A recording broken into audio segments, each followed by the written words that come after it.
Good afternoon and good morning, everybody. We have got our lovely energy drink available for us for undertaking 1 vegan versus 20 meat eaters, featuring at Dr. Jack Symes Surrounded. So I'm pretty sure this is just going to end up in the favor of the doctor who has specialized with veganism in mind. I've seen a few snippets online of the arguments they make, and I just want to go through and give you guys my opinion too, because I feel like this could be very valuable. As is the case with some of the other videos that I have in the pipeline. I'm working on getting closed captioning available for everybody. So these are much more staggered and they take a lot longer. But I may do some of these in the future where I don't have closed captioning. But I like having that accessibility feature for people. So it's pretty rate limited just by my ability to do that. So with that in mind, let's get into this. And if I hear some things that I don't want to necessarily react to, because then my video will be like 4 hours, I will instead take the approach of putting text on the screen. So if you're listening, I might put in like a little sound, or just say that, oh, on the screen I'll put up some stuff here. I have a couple other videos where I didn't do that, and I think that it'll take away from people, because I know necessarily people might not want to watch a screen the whole time. They might just want to hear my points and then kind of go through it, listen to it in like the YouTube app, and have their phone in their pocket while they're doing cardio or something, just so they can learn a bit easier. Anyway, this out of the way, the intro is too long, let's get into it. Reduce the amount of pain that plants are experiencing? Yes, we should. Plants matter. I'm sorry. Hashtag plants matter. You're not addressing my points. You are not addressing my points. You are deflecting because I literally backed you into a corner. You can have sex and it was unethical, non-consensual, but it was great. Or you can have the consensual sex and it's not quite as good. Which one do you pick? Probably a cheeseburger. Is eating meat unethical, or has the conversation... Yes, entirely unethical. There are some areas of moral ambiguity, but eating meat in and of itself, the way in which it is procured in almost every single other scenario, you're typically referring to an imagined hypothetical scenario such as roadkill, where it's morally ambiguous to do so. Let's say that unintentionally a car hits a deer or a raccoon or an animal in which a person then is going to collect the meat and then consume it. From a perspective of assuming, even if there was just accidental, maybe a deer jumped in front of your car and you hit the deer with your car, if you took that deer and then ate its meat, your intention wasn't to kill it. As per even humans risk such scenarios happening, the possibility of traffic deaths or automobile collisions or general accidents that do result in human death do account for some amount of mortality, albeit it's a risk that we accept by using public infrastructure. Even people on sidewalks are sometimes hit by stray cars. The fact that people have transportation means that there is some agreed upon harm as a result of transportation. Now, that doesn't mean that we should ban transportation altogether. We can't exist as a society without it. People can't get to their jobs. People can't travel to see each other. People can't do a myriad of things. Even with the accessibility of remote options, there are still individuals who cannot achieve such remote options. It's seen in people who don't have the affordability or the technical know-how in order to operate remote sessions, or the people who operate remote sessions to have such a scale of the aptitude or ability via any other technological limitations to do that. So relying on the potential for remote accessibility for all things is much lower. Also, on top of that, going back to transportation, the accepted agreeableness of harm being non-intentional and then taking a life as a result of it, you could then have the argument being made that, well, would you do it to a human? Would you do it to an animal? There are some films that actually do this same sort of thing, although the act is entirely intentional. In the movie Raw, it somewhat loops into this a little bit. There's a cannibal. I'm not gonna spoil all of it for you, but there's a girl, there's a scene, there's a car accident, she eats the person. What do you do? If you want to see the whole movie, it's a little different. But I have a whole nother thing where I talk about movies. Can't tell, I love horror movies. If you just need to see in the back, I have a bunch of stuff. Anyway, yeah. As opposed to killing someone in a traffic accident to eating them, and then accidentally killing an animal like a deer, which is most common, and then eating that flesh. If the accident was unintentional, it may not be unethical to consume the meat. If you're intentionally killing animals with a car, then yes, you are intentionally causing harm that is unnecessary. You don't need to eat meat. Therefore, it is unethical and immoral. But certainly there are some areas in which you could be morally questionable, aka why would you not allow for that animal to then be scavenged for food by other animals? If it limps off in the woods and dies, why would you not then allow for it to nourish the soil, as well as being potential food outside of even decomposition, allowing for other animals to scavenge it, X and Y and Z. So even there's some moral or ethical ambiguity of taking the corpse, but I can certainly see a side in which one is not likely to say that it is unethical to consume meat within that context. Now, within the context that they're all talking about, which is completely eschewing this area of ambiguity in general, just is it wrong for me to want a quote-unquote hamburger? Yes, the answer is overwhelmingly yes, because it's not necessary. It causes incalculable cruelty and harm to another sentient being for reasons that don't really exceed far past convenience and palate pleasure, which means that if we are to only follow our urges and not use any form of moral reasoning as per our capabilities, that's an issue. So I would take issue with that, and of course say that yes, it is unethical given the fact that it is unnecessary. Around veganism and ethical dieting become too rigid and moralized. It's not become too rigid. If anything, people are being far too lenient on what they use with the declarative title in the identity group of vegans. People allow for far too much leeway and moralized. Yeah, it's morally righteous to be vegan. You can just look up both of those words and find that yes, when you are doing something within your credence and your capabilities to do that is the logically consistent and further being proven to be not just better for you and for the environment, but for the other party involved, better for them by not killing them unnecessarily against their wishes, then I would say that yes, when you don't kill something that does not want to die versus killing something or someone that does not want to die, and I will put a caveat there before anyone gets into fit about it, killing another sentient being who does not want to die, then yes, there is an issue with that because you have to have a justification. And if your justification wouldn't work in the human context, it does not work in the context of animals. And before anyone says humans are animals too, we should think about what they're doing. Social shaming works. I'll leave it at that. Into veganism, factory farming, and what it means to eat. Factory farming is just agreeable. Like, I don't think you'll find more than 3/4 of a room that agree with the statement that factory farming is ethical.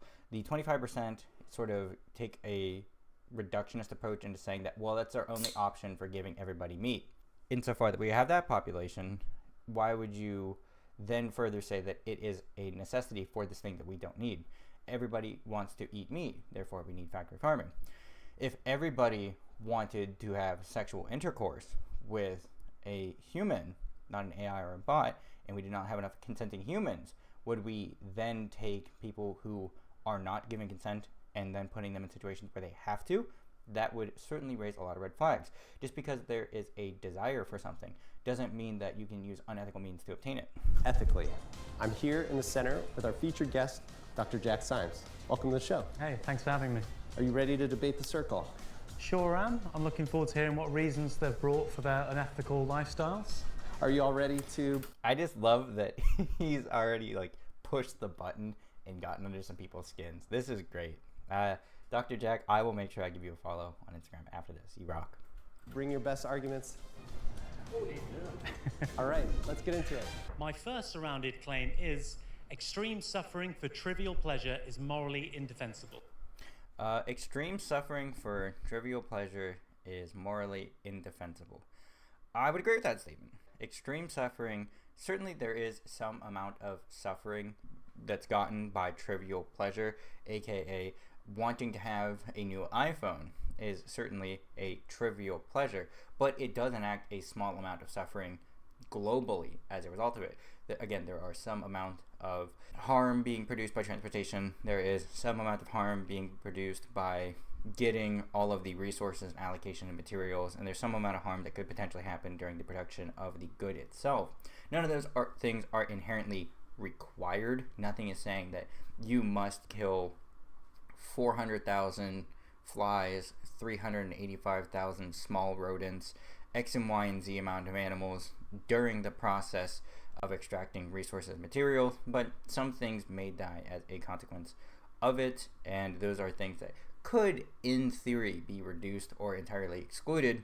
However, practically speaking, that is one of the things that may happen outside of the purview of the individuals that are otherwise going to start the processes, multiple plural, and also things may just occur as accidents. So the potential possibility exists for some amount of suffering for an animal that otherwise may be harmed, a person that may face an injury at a workplace accident, and individuals who may be killed, maimed, severely disfigured, or put into states of suffering as a result of accidents during transportation, or even individuals who, during the procurement of the device, whether it be assembling and creating, have some amount of suffering as a result of more workplace issues as well. So the very niches of this, extreme suffering is an entirely defensible claim to make that that specific wording is very important. Because if you just say that suffering for trivial pleasure is morally indefensible, then the scale of which that is enacting is too narrow, or it's too broad for such a narrow claim like moral indefensibility. However, when you're saying that it is only in the examples of extreme suffering for trivial pleasure, then that is certainly something that is going to be steel-manned quite effectively. If you'd like to be the first debater, get to the chair in 3, 2, 1. Much and all sorts of food. So I'm an emergency medicine physician. Do you want to, on the claim I made, first of all, do you disagree with that? I do. You disagree? Extreme suffering for trivial pleasures morally indefensible. Can I give you the reason, then you can disagree? Yeah, absolutely. So I think this principle comes from any of the major world philosophies. So you could be religious or not religious. You could be a Christian, a Jew, a Muslim. You could be a Hindu, a Sikh. You could be a Buddhist. Or you could have one of the secular moral philosophies as well. You could be an Aristotelian, a utilitarian, an existentialist. But the easiest way to understand it is just being a utilitarian, right? A good action is one where you create lots of happiness and pleasure and very little pain and suffering. I disagree fundamentally with the total possible scenarios that only ascribing to utilitarian principles indefinitely allow for have these people at equal level. 50% are happy, 50% are suffering. So if we have 50% of people who are happy, 50% who are suffering, we would want to argue that we should find ways to get rid of suffering.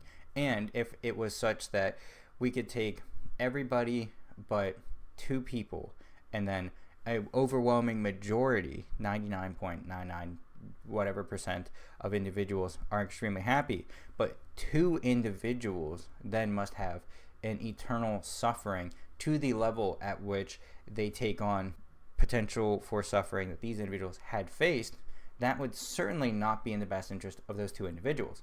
Now, if we were to scale this back out and keep trying to even things out, we would always have to take the position for the least amount of suffering overall. And even in these scenarios where 2 people are suffering the same amount as the entire population previously, if we have these individuals who are all feeling X and Y and Z levels of extreme pleasure while they're feeling some extreme suffering as a result of it, we can find that even if we try to gradate the scale and move people down and out, we then have a contention within that vector. And actually, it's a bit far too long of an explanation, so I'm just gonna cut that out. There's a lot of thought processes behind even accepting a position like Peter Singer, who has a dichotomy between individual suffering and 50.1% versus 49.9%.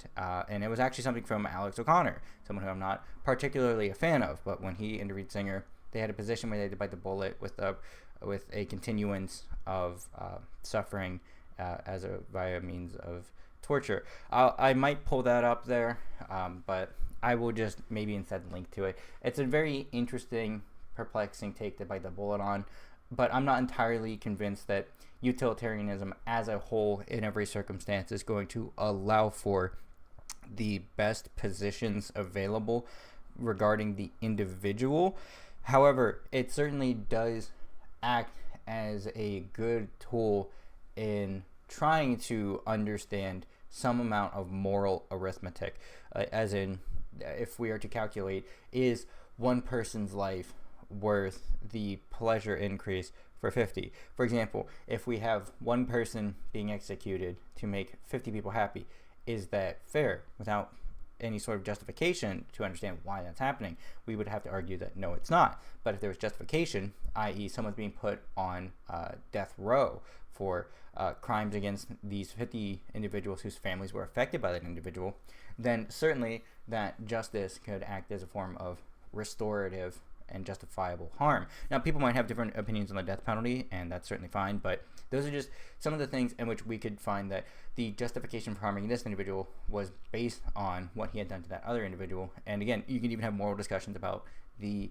practical nature of the death penalty, putting people on death row, and the extreme suffering that they may have as a result of being in such a position where they know that they're going to be killed on such date, or even just the inverse of that. So that also then brings us into multiple other areas, but that's not what this video is about, so I'm going to skip that and just get back on into this. But unfortunately, when it comes to factory farming, it's the other way around in our treatment of non-human animals in general. Quick example, and then I'll let you jump in. A broiler chicken exists for 6 weeks. As soon as it's born, it has its beak clipped off with a guillotine. It's put in a cage so small it can't move. It's pumped full of food for 6 weeks straight. It's so fast that its organs fail, its legs break under its own weight. It goes blind because of the toxins in its own feces. And then it has its throat slit alongside 10,000 or so of its brothers and sisters. I think that's an extreme amount of pain and suffering for what is trivial pleasure, which is the taste on your lips. Would you agree? Well, I'll say that all of civilization is about chasing triviality. Okay, so the claim that all of civilization is about chasing triviality is certainly interesting. I want to hear his full take before I absolutely dig into that and poke more holes in what is already a very porous statement and a very hasty generalization. And at the same time, I think that you can just see he's kind of dumbfounded by that, and he's concluded his point entirely, and he's like, it's all about the chasing triviality. But at the same time, I do think that suffering, he's like, whoa, hold on a minute here. You cannot make such a hasty generalization. So first and foremost, you would have to define the scope of what is considered chasing triviality. Because all throughout, most of humanity has been focused on survivalism. On top of the necessity to survive and reproduce and follow our biological urges, the things that we've developed over time, like our moral reasoning, our systems of conduct, our social contracts, and ways in which we can integrate each other into society, you can argue that it's certainly trivial to want to have a better life via means of convenience. It is certainly a trivial pleasure to want to have different food options when we have all the vitamins, minerals, nutrients, X and Y and Z's that can be gotten through plant or synthetic means, therefore entirely eradicating the necessity to kill other sentient beings for our food sources to obtain these minerals, nutrients, and etc.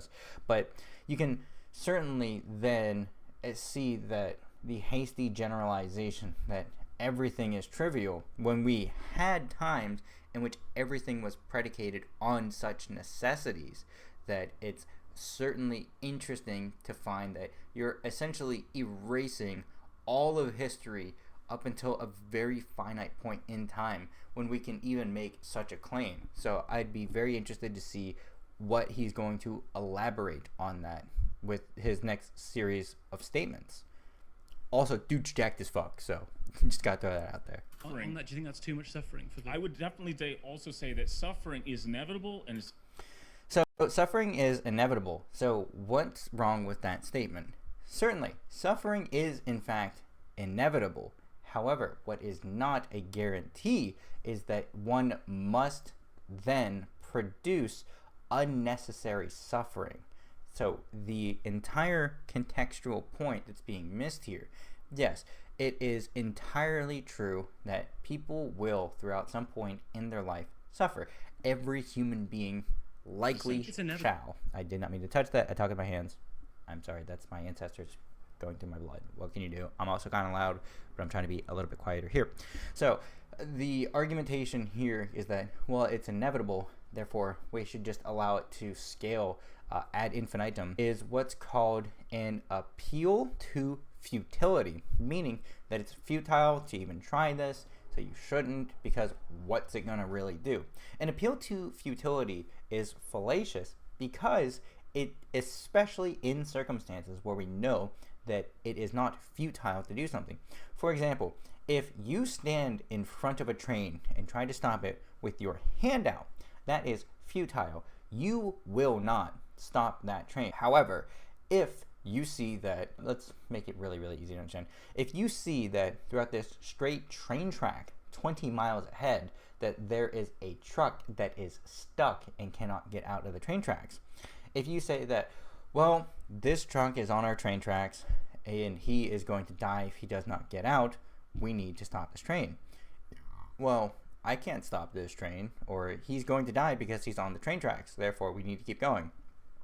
If it was in fact known to the conductor, not driver, conductor, trains have conductors, if it is known to the conductor that if by pulling this lever, he can then stop this train 10 miles away, maybe if he wants to not stop the train, impede his schedule, and then have to call for X, Y, and Z, he could attempt to see, maybe over the next course of some few miles, if this truck can escape. But if this truck is pinned down, it doesn't work, and the guy is standing next to his truck and waving his arms, if that guy's not getting out of the way, then the conductor could pull the brakes and essentially save the damage to his train, that car, and any individuals that may be trapped inside. So it's not entirely futile given appropriate context and given appropriate understanding.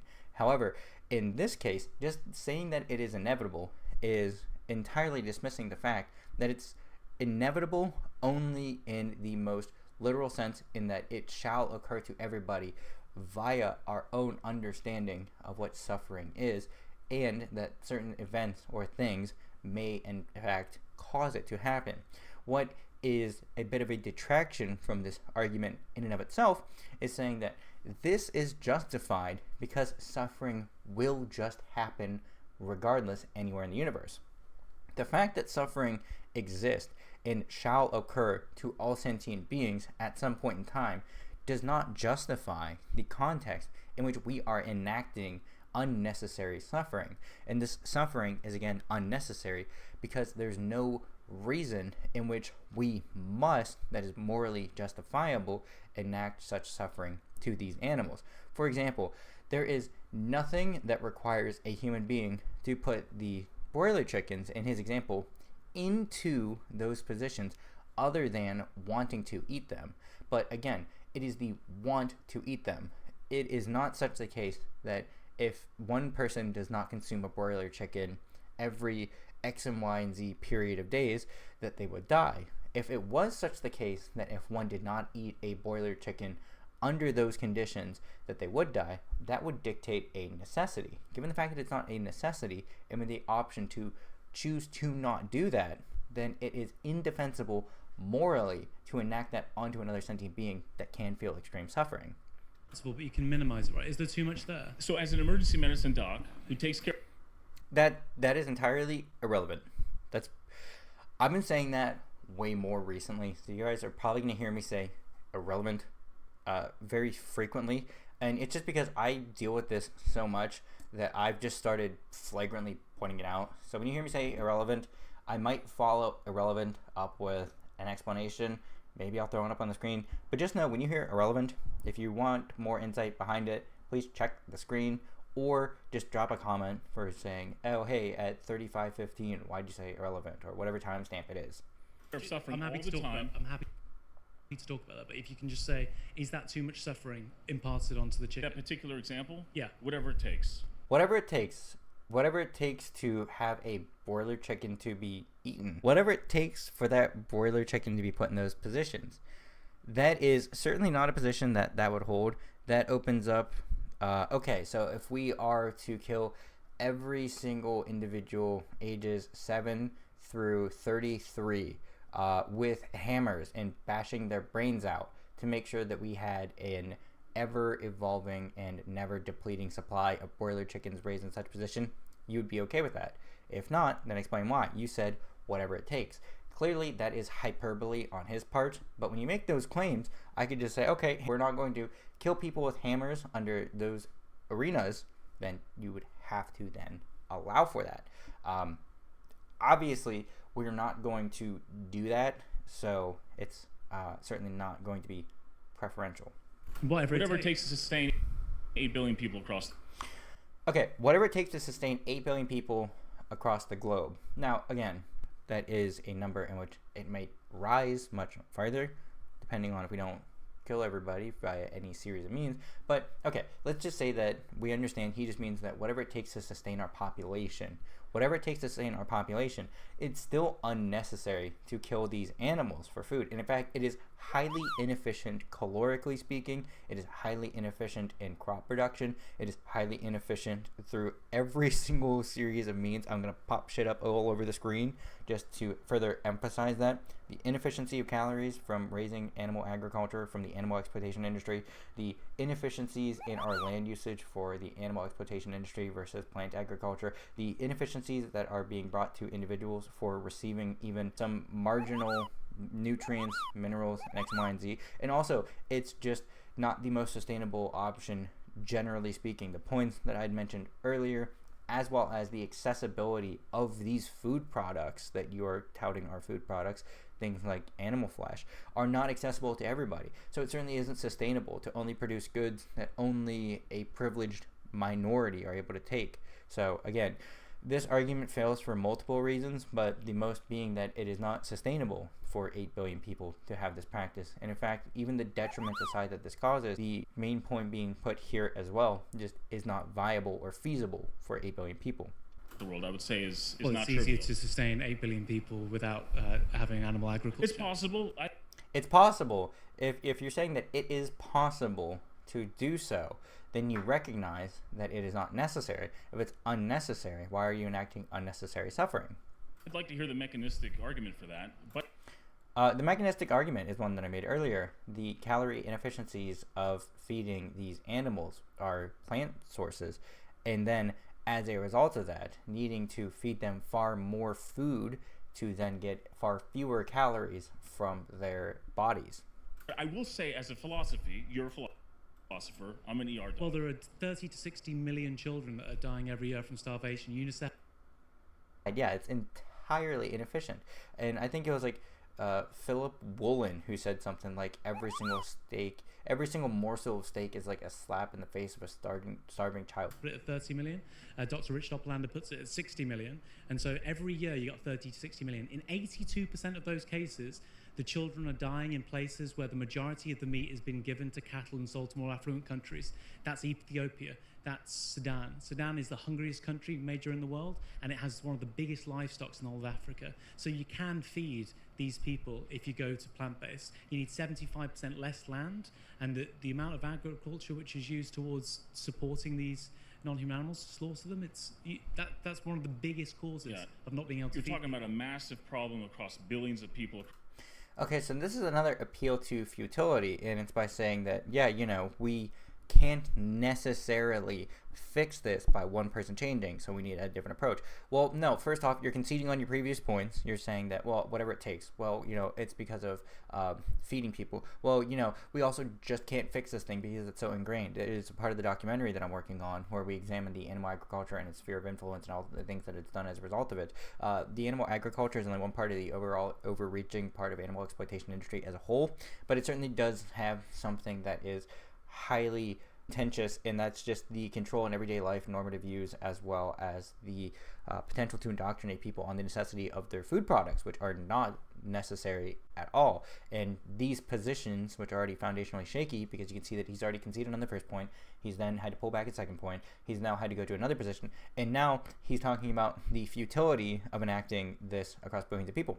Every single person can do an individual boycott. Well, everybody should, because it is certainly much more of an outfield perspective to say that, well, yes, these things are wrong, and yes, I am contributing to it, but yeah, I'm contributing to it, and yeah, I don't need to do this, but everybody else is doing it, so it's fine. Well, you know what? I'll be Uncle Damon here for everybody for a second. If all your friends were jumping off bridges, would you do it? And before you say, well, how high is the bridge? That's like saying that, oh, well, how high is the bridge? Well, yeah, but that's a big problem with billions of people across the globe, and this industry owns it. buddy, let me put you to an example where it's a fucking the Golden Gate Bridge. That's what you're arguing for. Jumping off the Golden Gate Bridge because your buddies are doing it. No, just saying that X and Y and Z is this and that. Like that's not a structurally defensible argument. This is an appeal to futility. It's fallacious. Next. Continue. Across many geographies, and I think what you bring up is probably true. Then what's the contention here? But at the same time, I don't think the solution to it is just either you're vegan or you're not. That would actually be the solution for individuals. Every single individual that takes on this philosophy would not be directly supporting this insofar that they are capable of not doing so. So one of the things I talk about in another one of my videos where I talk about it a little bit more in depth, actually not a bit more in depth, I'll give it this very general sort of term, but I do talk about it in my other video where I debunk the best vegan arguments, because this comes up quite a bit. So your taxes do fund animal exploitation. They go to subsidies, which then prop up dairy and beef as well. The United States government makes sure that these goods get produced far past what sometimes they are capable of selling. They do buyback programs for dairy, and we actually have, I sincerely, genuinely wish I was kidding, we have underground bunkers full of cheese. We also have a lot of evaporated or desiccated milk products, as like milk powder. That was more popular for people to get like 30, 40 years ago, but some people still use it in baking and in other goods as well. There are ways in which they make it more non-perishable. So as a result, you do fund the animal exploitation industry, even if it is not by choice, because your tax dollars go to it. But anyway, I digress. The individual boycott of these things will certainly reduce demand, and if demand was reduced to such an extreme degree, we would have to see a lot of pivoting outside of things that cannot be replenished daily or more frequently. So there could be some industries in which the adaptation for it is non-existent, things like beef and meat specifically, due to the time that it takes to raise animals for beef. If the demand was so low, maybe a reduction of possibly 75-90%, I would imagine, is enough to substantially make it such that the production of beef is no longer sustained by factory farming, and it is only a very small subsect of individuals who would otherwise even undergo that and likely would not be able to sustain that outside of personal or familial use due to the increased cost of it. But even in those scenarios, an individual approach to this does in fact cause a reduction of at least your part in participating in extreme suffering for trivial pleasure, and it is morally consistent in our application of moral consideration to do so. So again, this is another appeal to futility, saying that having one person be vegan will not topple the entire animal exploitation empire. That's true. One person, although I do actually have a little bit of a short for this too, one person can make a substantial change. Look at Oprah Winfrey versus the beef cattle industry. When Oprah made a statement about mad cow disease and how she was stopped cold from eating beef, she actually significantly impacted the price and the public perception around beef to such a degree that they tried to sue her for it. Oprah obviously won, but the critique and the silencing from these things was enough to put some people into questions about frivolous lawsuits. So it was very interesting to see that dichotomy as well. So it's also not entirely fair to say that one individual will not make a change. It's only one individual that cannot make some such change, insofar that they are not popular enough or don't have enough social sway or have an audience and a platform in which they could enact such a thing. So even things like this do allow for an expansion of individuals whose opinions do reverberate and cause a ripple effect, in which some such scenarios that could be imagined, we could have an individual whose choice to forego those, depending on how structurally sound their argumentation is, could in fact push other people to have this sort of ripple effect that would otherwise cause a reduction of extreme suffering for these animals, which I think is a good thing. So no, saying that I don't think that that's the solution, you're fine to have that opinion, but the extension of this is going to be that you'd have to then posit a valid justification for allowing it just based on the case that you don't think you'd be making a difference, when factually speaking it is verifiably the case where we can find that you are in fact making a difference against extreme suffering even as an individual. Surely you may not be able to topple an entire empire of exploitation, but you are making a difference and you are reducing extreme amounts of suffering, albeit just not at the scale at which you would want. And what I mean to say is this about suffering, is that when you take care of people with strokes, heart attacks, domestic abuse, how is that? This is irrelevant. Bear attacks, they're also violent predators that eat all sorts of things in addition to us. You start to understand that there's two types of suffering. And I think that's there's unnecessary suffering and necessary suffering. And your point's still entirely irrelevant. the most important part. Two types of suffering. There's senseless suffering and there's meaningful suffering. And I think no, instead of meaningful and that, he means necessary and unnecessary. He is advocating for unnecessary suffering, and he is trying to extrapolate this further by saying that given the fact that there is some amount of necessary suffering in the world, we also have to be okay with unnecessary suffering. That's a contradiction. Provide evidence for your claim. What you have to understand is that when you can create meaning. So when he's saying that I think you have to understand this, he's trying to put this person, Dr. Jack, I'm just going to call him Dr. Jack, but he's trying to put Dr. Jack in some position where he's trying to agree by appealing to his supposed ignorance. He's making the claim that you're too ignorant to understand this. You need to conceptualize my point and take my position.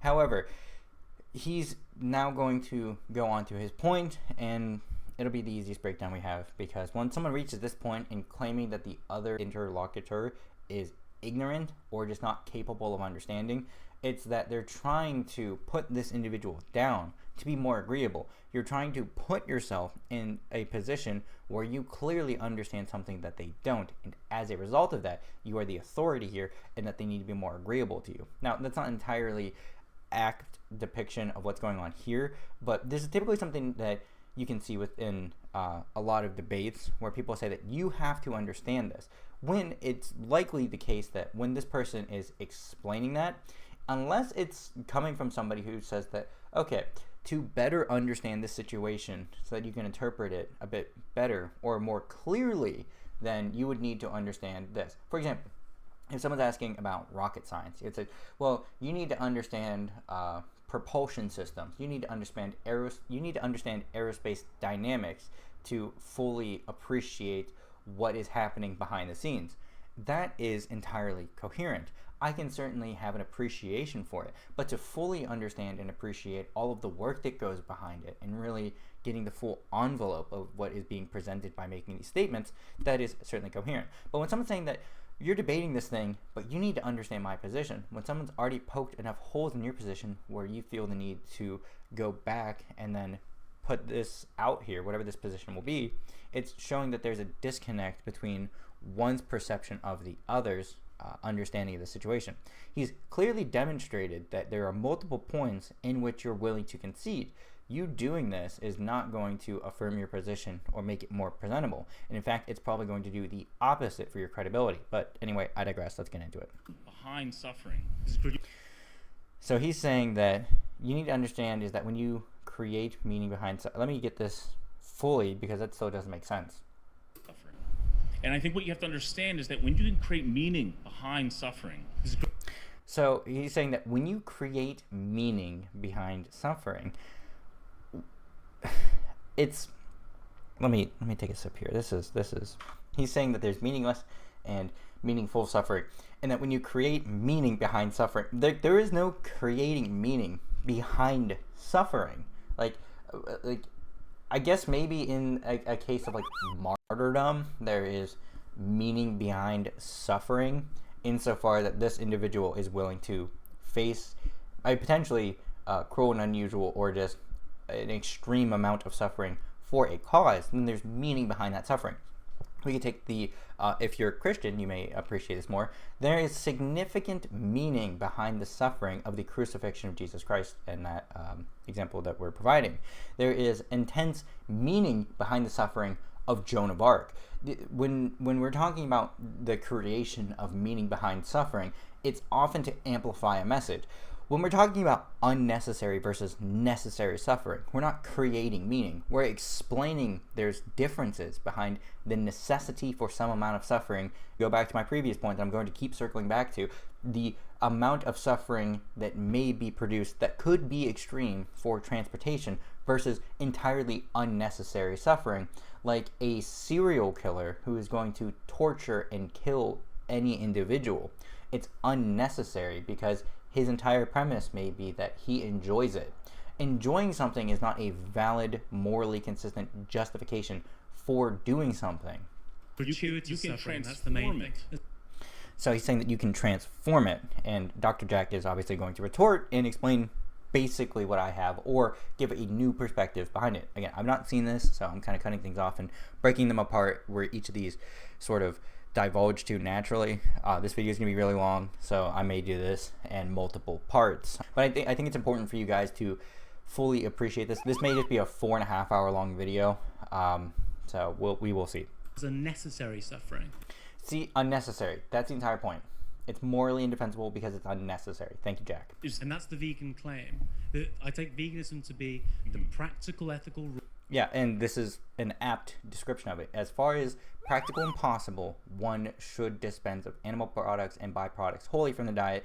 And then there is a far-reaching implication that one should also care for the environment, as that could have some impact. Well, actually not could. That has an impact on animals and humans. I don't argue for the environmental aspects of a plant-based diet or for the health claims of individuals, because if things were even, not even better, though they are better for human health and for the environment, if these things were equivalent, 50% of X and Y and Z, or if we are able to swap all of our current agricultural practices or make animal exploitation and animal agriculture to be as carbon neutral as producing our plant goods, I would still be against it, because that's missing the point. The point is, it is unnecessary for us to do this to animals for our own health and well-being. Therefore, it is not acceptable. It's morally indefensible. And the same thing for humans. Even if it was the case that if it was not more healthful to be vegan, if things were the case that you live to 100 if you consume a plant-based diet that has wholly excluded animals and their byproducts, or if no matter what amount of animals that you killed and eaten, you would still live to 100, I still would not advocate for consuming any amount of animals or their byproducts within one individual, because that misses the point that they're sentient beings who should not be put to this, because it's unnecessary.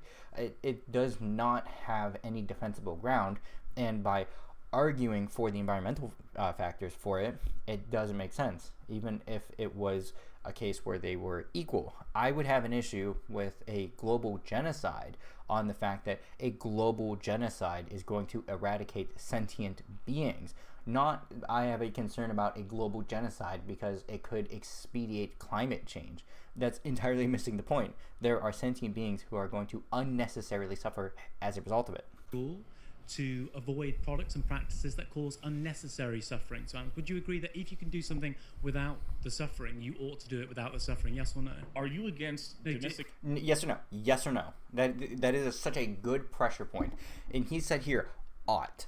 One ought to do this, meaning that an individual needs to or should, insofar that they have a capability to do so or the ability to enact that action. One ought or one should look both ways before crossing a street. Now, certainly you can cross the street without looking both ways. It's certainly better to look both ways to cross the street just to make sure you don't get hit by cars. But one should and one ought to act in their own best interest, insofar that it does not cause unnecessary suffering, harm to other individuals. That's a claim that you could have a lot of detractions for, because saying one ought to only look out for self-interest certainly doesn't, again, I'm sorry, hand talking, that with having that position that one ought to look out for their own self-interest first, it certainly seems like a good claim to be made. But again, if one ought to only look after their own selves, insofar that it doesn't cause any complications for others, you can certainly eradicate or create an erosion of trust systems in the community. So you can have an argument against that. So you can see here that the ought claims are very particular, and they are very important for discussions of moral philosophy and also just in how one may operate their own lives. But to his point, yes, one ought to and not enact these actions that cause unnecessary suffering as far as they are capable. I'm happy to respond. If you think you can do something without suffering, or you do that. I don't think avoiding suffering is the highest good. What? So he's saying, implicitly he's saying no, because he thinks that suffering avoidance, let me make sure I'm getting him right. Agree that if you can do something without the suffering, you ought to do it without the suffering, yes or no? Are you against No, domestication if you of answer that, livestock? then I'm happy to respond.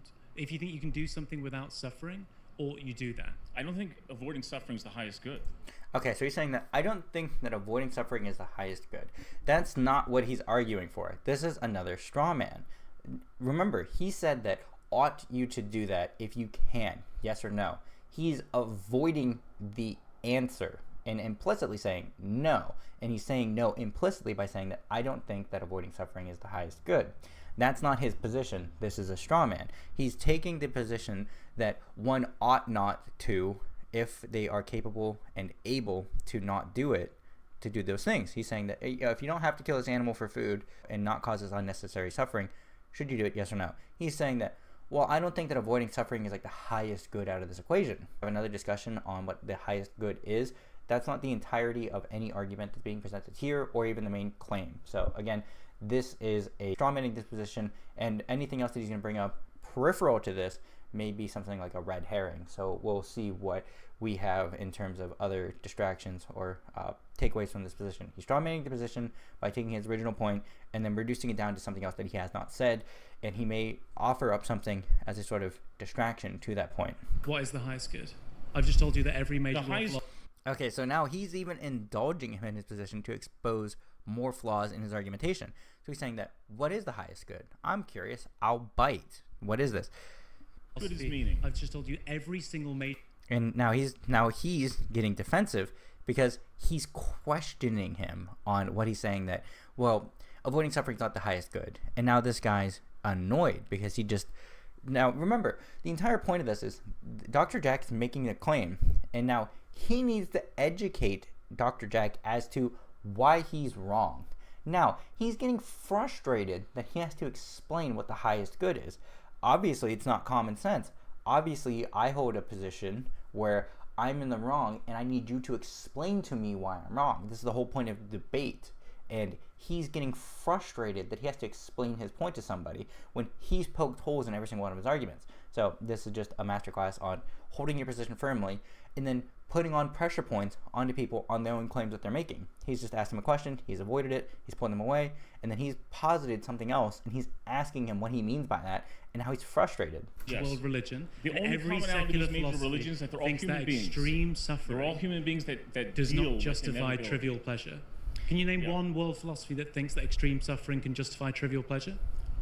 I don't need to name a That's certainly true. You don't need to name one, but to get back to your point here, you don't need to name a single philosophy that justifies it for a trivial pleasure, but you need to explain why you hold that position and why he's wrong for holding his. You just said that you're wrong. Explain why.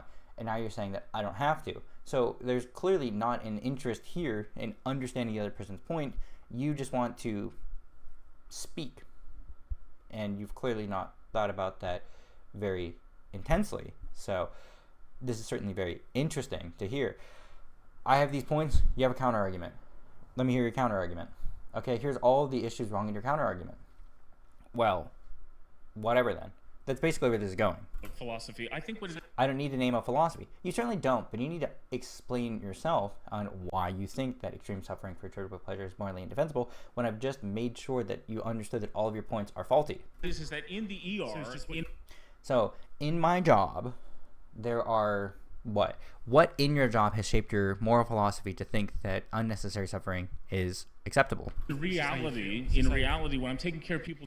Okay, so now you're saying that, well, abstract moral reasoning is abstract. It's not the real world, despite the fact that we engage with people based on our abstract moral reasoning. The reason you're having a civilized debate and someone's not beating your head in with a hammer over the fact that you dissent and have dissenting opinions is because our social contract is going to be one of those abstract things that we've reasoned morally to engage in, to have debates and dialogue. Some places in the world don't even allow for free speech. And the fact that you guys get to have this debate and you're saying that, well, in fairy tale land where you can just think away all your problems and use logical consistency and moral reasoning to explain why these things shouldn't work, I don't want you to use your little fairyland brain power to then say that this is wrong, because then it's going to make me look out to be the bad guy, and that may have some reputational stake that otherwise would be potentially deleterious. So no, I don't want my reputation damaged by you poking holes in my logic and my structure and my reasoning, because otherwise people may hold a different position for me. So you can just think that, but like in reality, where you work what? Recently diagnosed with Yeah, I'm taking care of people recently diagnosed with cancer. cancer, or they have a child that died, etc. Right. Significant. There are two big studies on. And what is this saying? Okay, so yeah, this guy's saying that this guy's arguments are shit. I'd like a different speaker. Overall general health outcomes. The EPIC survey at the University of Oxford looked at 500,000 people over the last 30 years, and the Christian Adventist study in the United States of America that looked at 75,000 people. In both these studies, it's found that you're likely to live significantly longer, less risk of heart disease, less risk of cancer, less risk of diabetes, less risk of obesity if you're vegan rather than eating meat. This is the most obese country on the face of the planet in terms of the global, in terms of being a major country. I would agree. 75% of people in this country are overweight and obese. I know it very clearly. I'm responsible for their health as well. Pause. You've been voted out by the majority. Please go back to your Thank seat. you. Hey, nice to meet you. Yeah, so he didn't explain his philosophy. He did not explain as to why Dr. Jack was wrong. Just had weak anecdotes that got nowhere. So his argumentation fails in practice of being entirely fallacious and also not providing an explanation or justification for his action other than, well, where I work, I deal with sick people. If you said that, well, where I work, I deal with sick people that I have to treat, therefore I can beat old ladies' heads in with hammers, that would not be a valid justification. Therefore, your argumentation fails. Next. Nice to meet you. What's your name, sorry? My name is Brian. Nice to meet you. Okay, Brian, nice to meet you. Let's hear your point. You were one of the aggressive guys earlier, so I'm sure you're just going to be loud instead of being logically consistent. So let's hear it. Brian. You have a PhD in philosophy? I do, yeah. That's my first. You have a PhD in philosophy. That's great. I'm also working towards a degree in philosophy. Philosophy, great. First major. Oh, cool, nice. Okay. Where'd you study? Philosophy. Yeah. Oh, what do you mean? Where did you study? Oh, University of Texas, San Antonio. Very nice. Yeah. What do you think of the claim? I made the claim earlier to one of your peers that there's no major world philosophy that thinks that extreme suffering justifies trivial pleasure. Would you agree with that? So, can we just stick like point by point rather than bouncing around? I just want to. Yeah. Okay. Yeah. So just that claim. So what I heard from you is that you believe in minimalizing suffering. No, that's a straw man position. I hope he clarifies that he finds that extreme suffering for trivial pleasure is morally indefensible. It's not about minimizing suffering. It is about not partaking in extreme suffering for trivial pleasure at all. Like, we should not be engaging in unnecessary suffering for palate pleasure. I think all of the major world philosophies hold some version of that to be true, yeah. So I will not defend factory farming. So again, this is the issue I have with factory farming. Everybody can use factory farming as a scapegoatism, but that still misses the point. It's not entirely irrelevant, so I will elaborate further on that. So the main contention that I have with everybody appeasing like vegan sentiment by saying that I won't defend factory farming. However, people that engage in buying any products that is funded or created by factory farming is implicit in its advancement. And on top of that, additionally, a large majority of individuals who would then otherwise claim that they only buy from local butchers or only buy from food shops that have locally sourced food as opposed to food that is produced under factory farming. One, I'd be dubious to that claim, but two, even if that is to be held constant and true, it still does not erase the fact that you are engaging in unnecessary suffering via the production of these products under those circumstances of being more local. It's still an issue because you're producing unnecessary suffering as a result of your direct agreement. There is another way of producing meat, which is still unethical and morally indefensible because of the aforementioned reasons. It is regenerative agriculture. Regenerative agriculture. So this is not the argument that he thinks it is, and I will let Dr. Jack talk about this a bit more in depth before I elaborate further on his position that I hope he has against regenerative farming. Regenerative farming seems to be one of the things that can appease some environmental concerns for some individuals, but insofar that regenerative farming is going to allow for the exploitation of animals, I'll let them take wind. Okay. And regenerative agriculture reduces all of the harm. Okay. Doesn't reduce all of the harm. The majority of the harm A majority of harm is still not all of the harm, and extreme suffering to any degree for trivial pleasure like palate pleasure is morally indefensible. So it still does not erode the point, as I'm sure he's going to bring up. They live beautiful lives on To have a beautiful life is to still be cut short unnecessarily, meaning it is morally indefensible. Next point. Just one bad day, right? So that smile. Just one bad day. Right, absolutely. One bad day. I've had bad days. Bad hair days. They don't know that it's coming, but bad hair days. They're serving their purpose. But they're well, again, I have my wallet in my pocket. I'm kind of sitting on it. It sucks, so take that out. By the way, it's not real leather. It's vegan leather. I've had it for a while. Don't you worry. But anyway, they're serving their purpose. The same could be said of someone who is a victim of human trafficking. They've served their purpose. They're going to be trafficked for any amount of reasons, whether it be organ harvesting, whether it be through some more psychologically and possibly even physically damaging actions. Serving their purpose via your own intuition on what a sentient being's purpose is an arbitrary decision to be made. And the problem with arbitrary decisions is if there's not a coherent justification for that. An arbitrary decision could be that I'm going to wear black instead of purple today. You know, why did I pick that? I just kind of felt like it. Well, is there a logically consistent reason as to why you're doing that? Is there any sort of withstanding reason why I shouldn't? For example, if someone says that, well, if you wear red on X and Y and Z day, you're going to be killed. If someone's saying that, yes, I'm wearing green today because I don't want to be shot, there could be a reason behind it. But again, that doesn't even erode the fact of the arbitrariness of any decision. It's just an explanation or justification for it. Like if everybody is to be wearing that color for a work event or something of that nature, one could say that, oh, why aren't you wearing this color? You're fired as a result. If someone says that, well, given the threat that we had, there's a justifiable reason, in my opinion, to not do so. That could possibly be one protection as to why you would not engage in wearing that color, despite having a normative tradition of wearing some on that day. So even there, you could have situations where you would be doing something that is against what is expected of you, and the justification should serve as a sufficient purpose as to not to do or to engage with that. For example, if somebody says that, you know, if it's between you and a pig, if you don't kill this pig, you may die. You may not want to take another sentient being's life, but if it is in the case of self-preservation, as I came to in my other videos, it could be morally defensible, or it could be legally defensible. Morality and legality are separate issues, but it's sort of a small litmus test into what we understand as justifiable action. So again, this serving their purpose is an arbitrary claim that is not backed up by anything. You can make the statement that anything is an arbitrary sort of purpose, and that's not sufficient evidence or rationale. Okay, but here's the deal. Would they even exist in the first place? Okay, so this is another thing too. Would they even exist in the first place if we did not breed them into existence? That's irrelevant.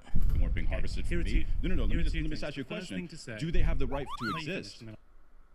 Yeah, because you're cutting me off. Do they have their purpose? But they're okay. But here's the deal. Would they even exist in the first place if they weren't being harvested for meat? No. Let me just ask you a question. Do they have the right to exist? Yeah, because you're cutting me off. Do they have the right to exist? Well, because here's the deal. If you're saying that we should not harvest them, then those animals are never going to exist. Right. So this is entirely irrelevant, but I'll expand on this very briefly just so people can get a little bit of context and understand the nuance as to this argumentation, because this is something I see quite a lot. If the entire purpose to have a life is to experience extreme suffering, duress, and death, if your entire life is only going to be a negative, is it still sufficient reasoning that you should expose something whose entire life will only be lament and torment? This is something you can see sort of expanded upon with less nuance in things like anti-natalism, insofar that humans are a detriment to society, therefore we don't want to reproduce. All of humankind is a massive deleterious force upon the earth. It incredibly harms the health and well-being of the earth, therefore they should not exist, therefore we don't not breed. That's a very, very strong straw man position against that.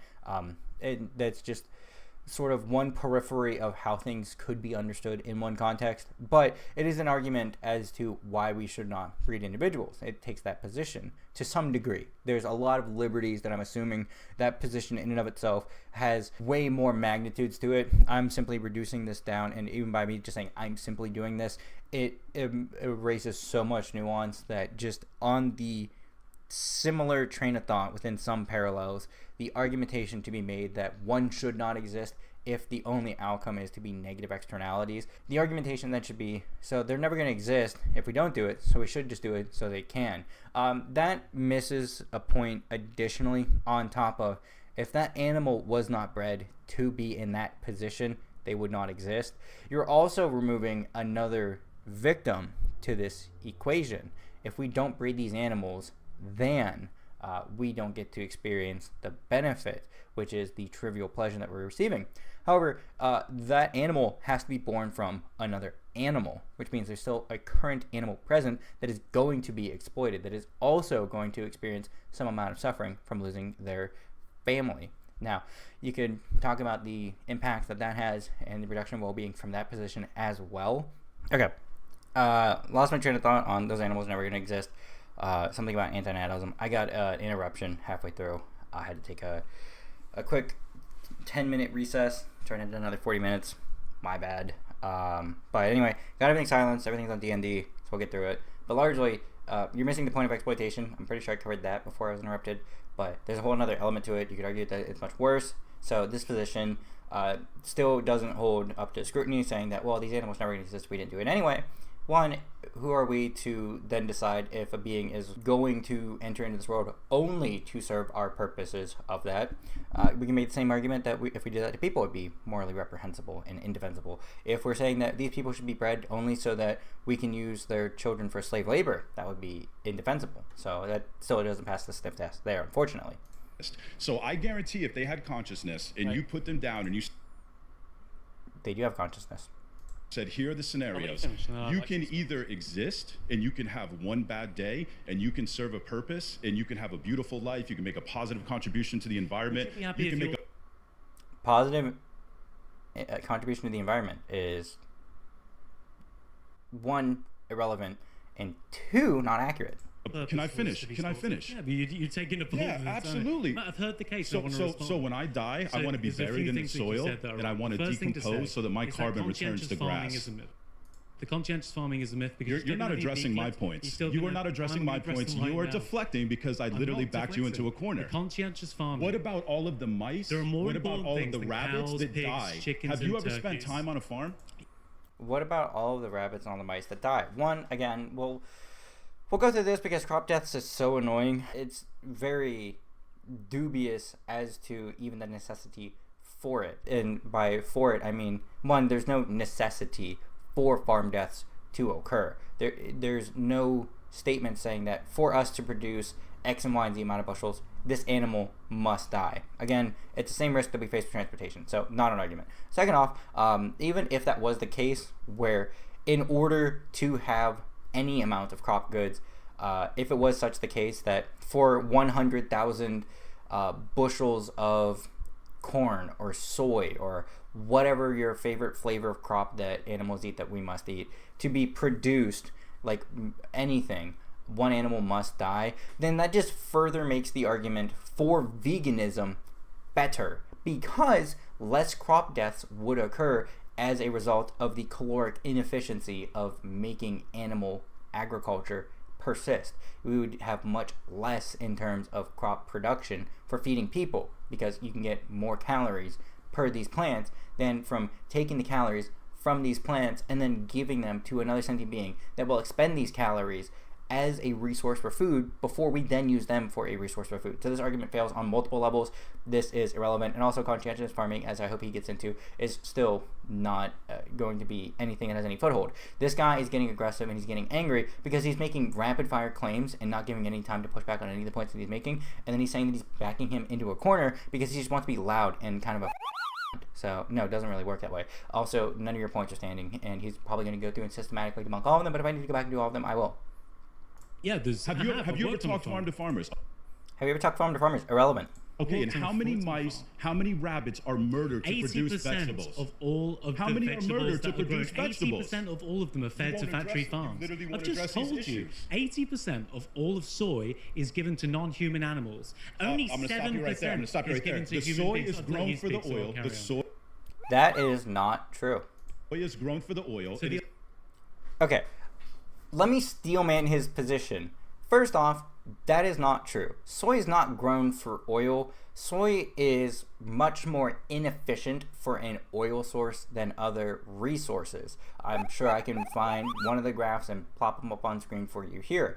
But let's assume that that position is true and that soy is only made for oil and not as a food product at all. We only make it for oil.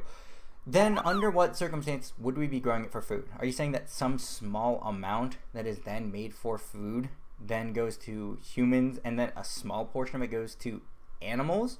Because that sounds, 1, unlikely, 2, not true at all, and then 3, even if it was the case that a majority of it is then going to oil, the percentage that goes to animals is still entirely inefficient and morally indefensible if the entire purpose of this is to illustrate that we want to reduce crop deaths. If we need to produce this soy in some quantity for these animals to give them feed, then we're still using more soy to get the same caloric allotment. So your argument fails on multiple levels again.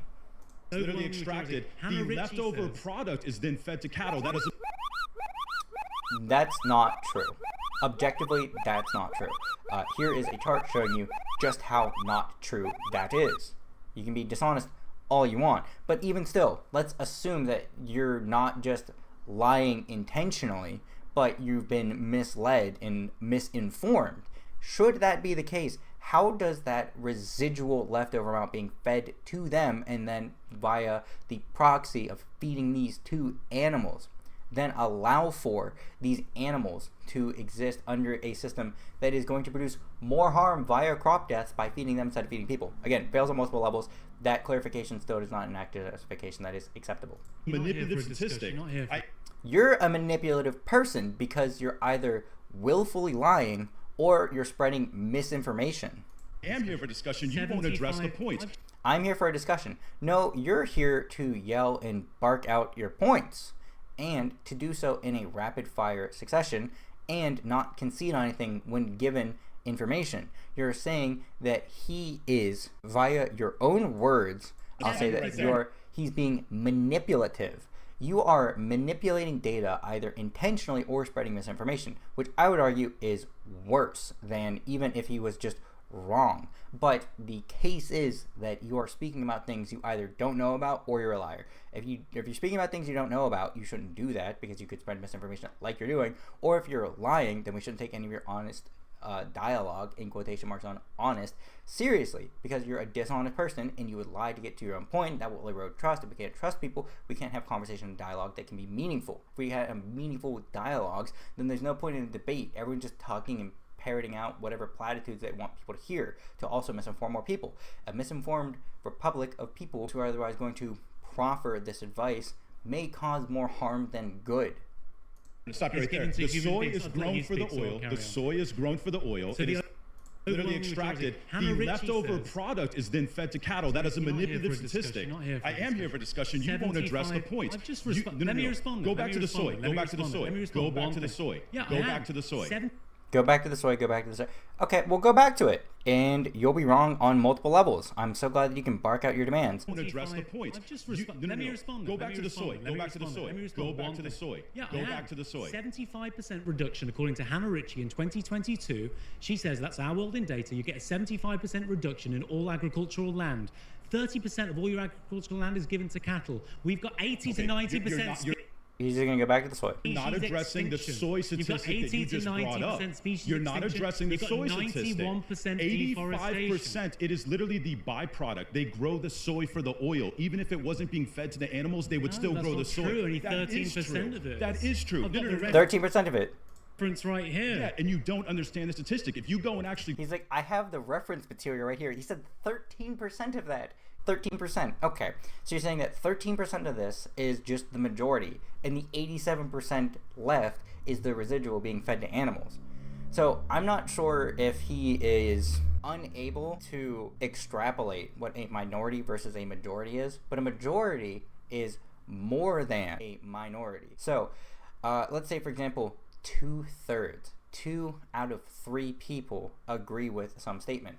A majority agreement has been reached. The minority, or the smaller party, is the 1/3 that did not agree. So hear me out here. 87 is larger than 13. If you follow that logic, 87 is a higher, bigger number.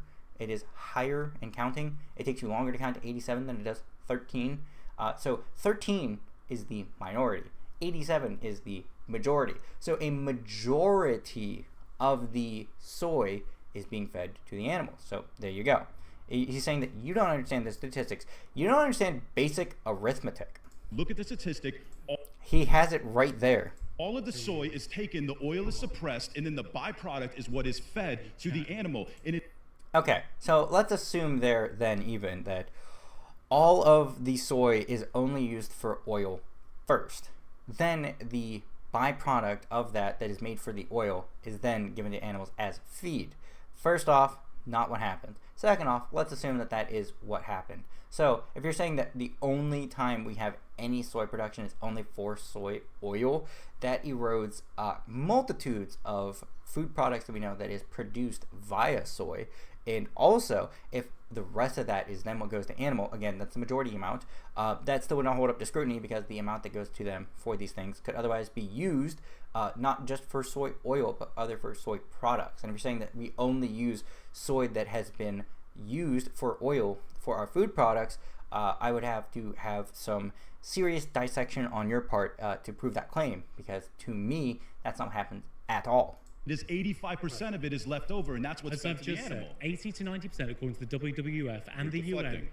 Why? You are deflecting. Tell me how that's deflecting. You are deflecting. So you brought up a statistic, and you said that 85% of soy is fed to cattle. 80%. 80, whatever you said. 85. No, he said 18. He's like, whatever. You said the majority of soy is fed to cattle. Yes. Did you not? I said 80%. Yeah, okay. 80, so really, now you're going to argue about 5%. You understand the intent. So you're saying that the...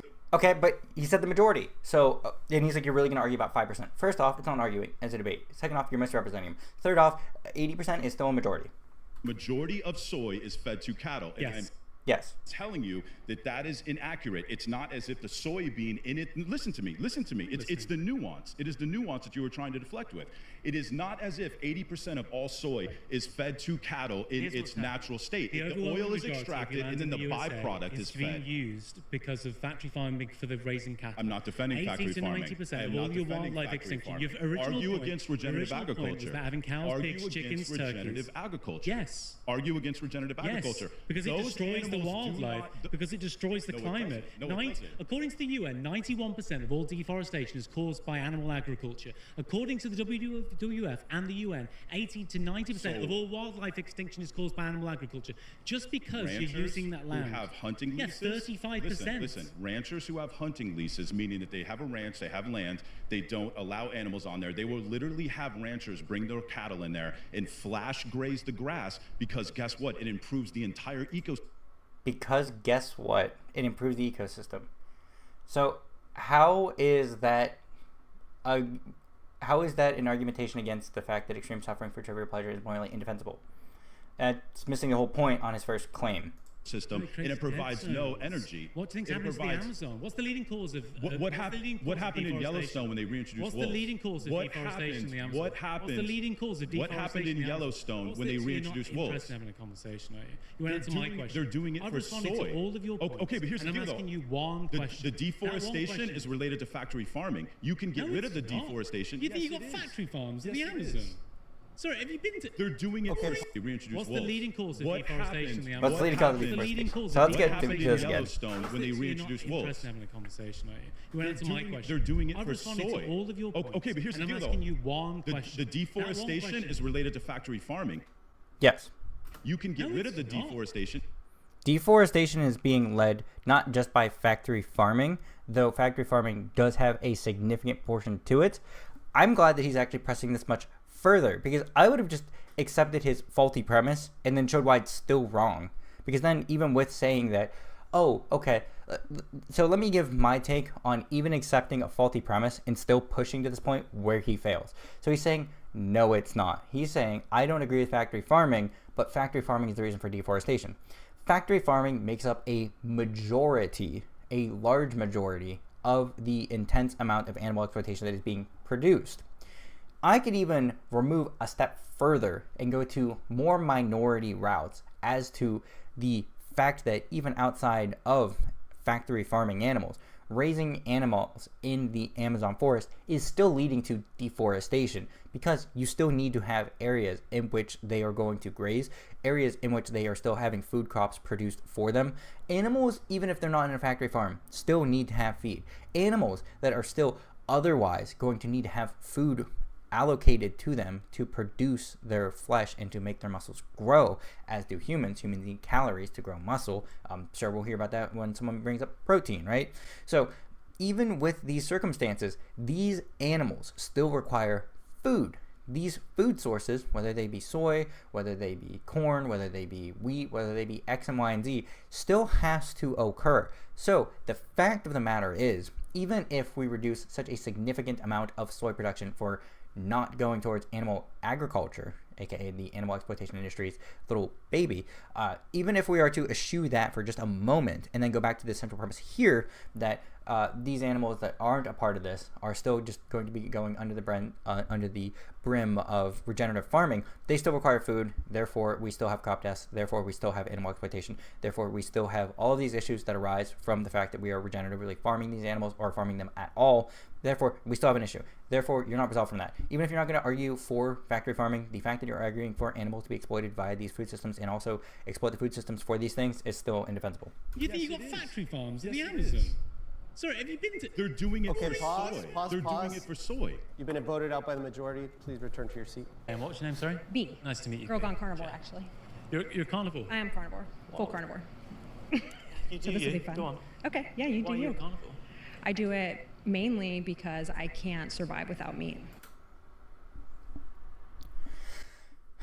I'll let her speak.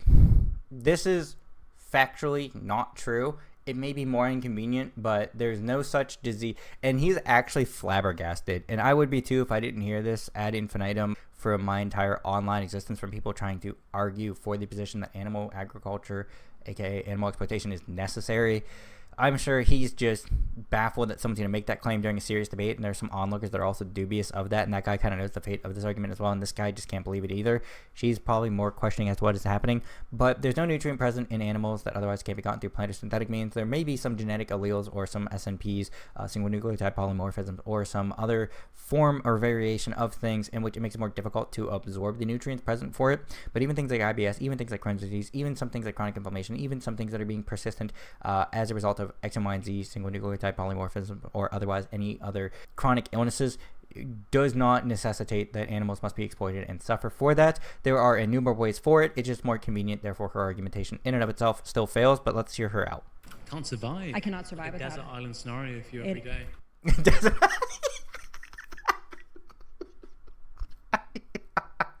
Desert island scenario for you every day. So if you don't know what he's talking about, basically you're a vegan, you're stranded on a desert island, it's you and a pig, you have to kill the pig or you die. That's we hear that so much. It's like, if it was you on a desert island, would you kill a pig or would you want to live? So you're just like, wow, this is your life every day, huh? Some imagined fictitious scenario. Crazy. Let's hear it. It is. It truly is. What condition do you have, if you don't mind me asking? Sure. I have gastroesophagus reflux disease. GERD. So she has GERD. Gastro, yeah, so I'll let him preach more about it, but basically she's going to have some complications and concerns that don't arise because she only predominantly gets this from plant foods and having too much X, Y, and Z, and the only thing that really quells it is calorie-dense animal foods and don't upset her tummy. So, no, not an argument. Okay. And so I cannot eat a vegetarian or vegan diet. As to why? I will literally get very, very sick. And No. I was actually vegan-vegetarian when I was 16 years old. Vegan/vegetarian, so vegetarian. And that's when I got diagnosed. I've been on a journey. Thank you. You've seen dietitians, you've spoken to GPs, you've seen doctors. I've seen doctors. Not dietitians? GPs, they've all put me on medications, and I was on medication for over 10 years that actually ended up depleting my vitamin D level. So take a vitamin D supplement, get more sunlight. And put me in great amounts of depression.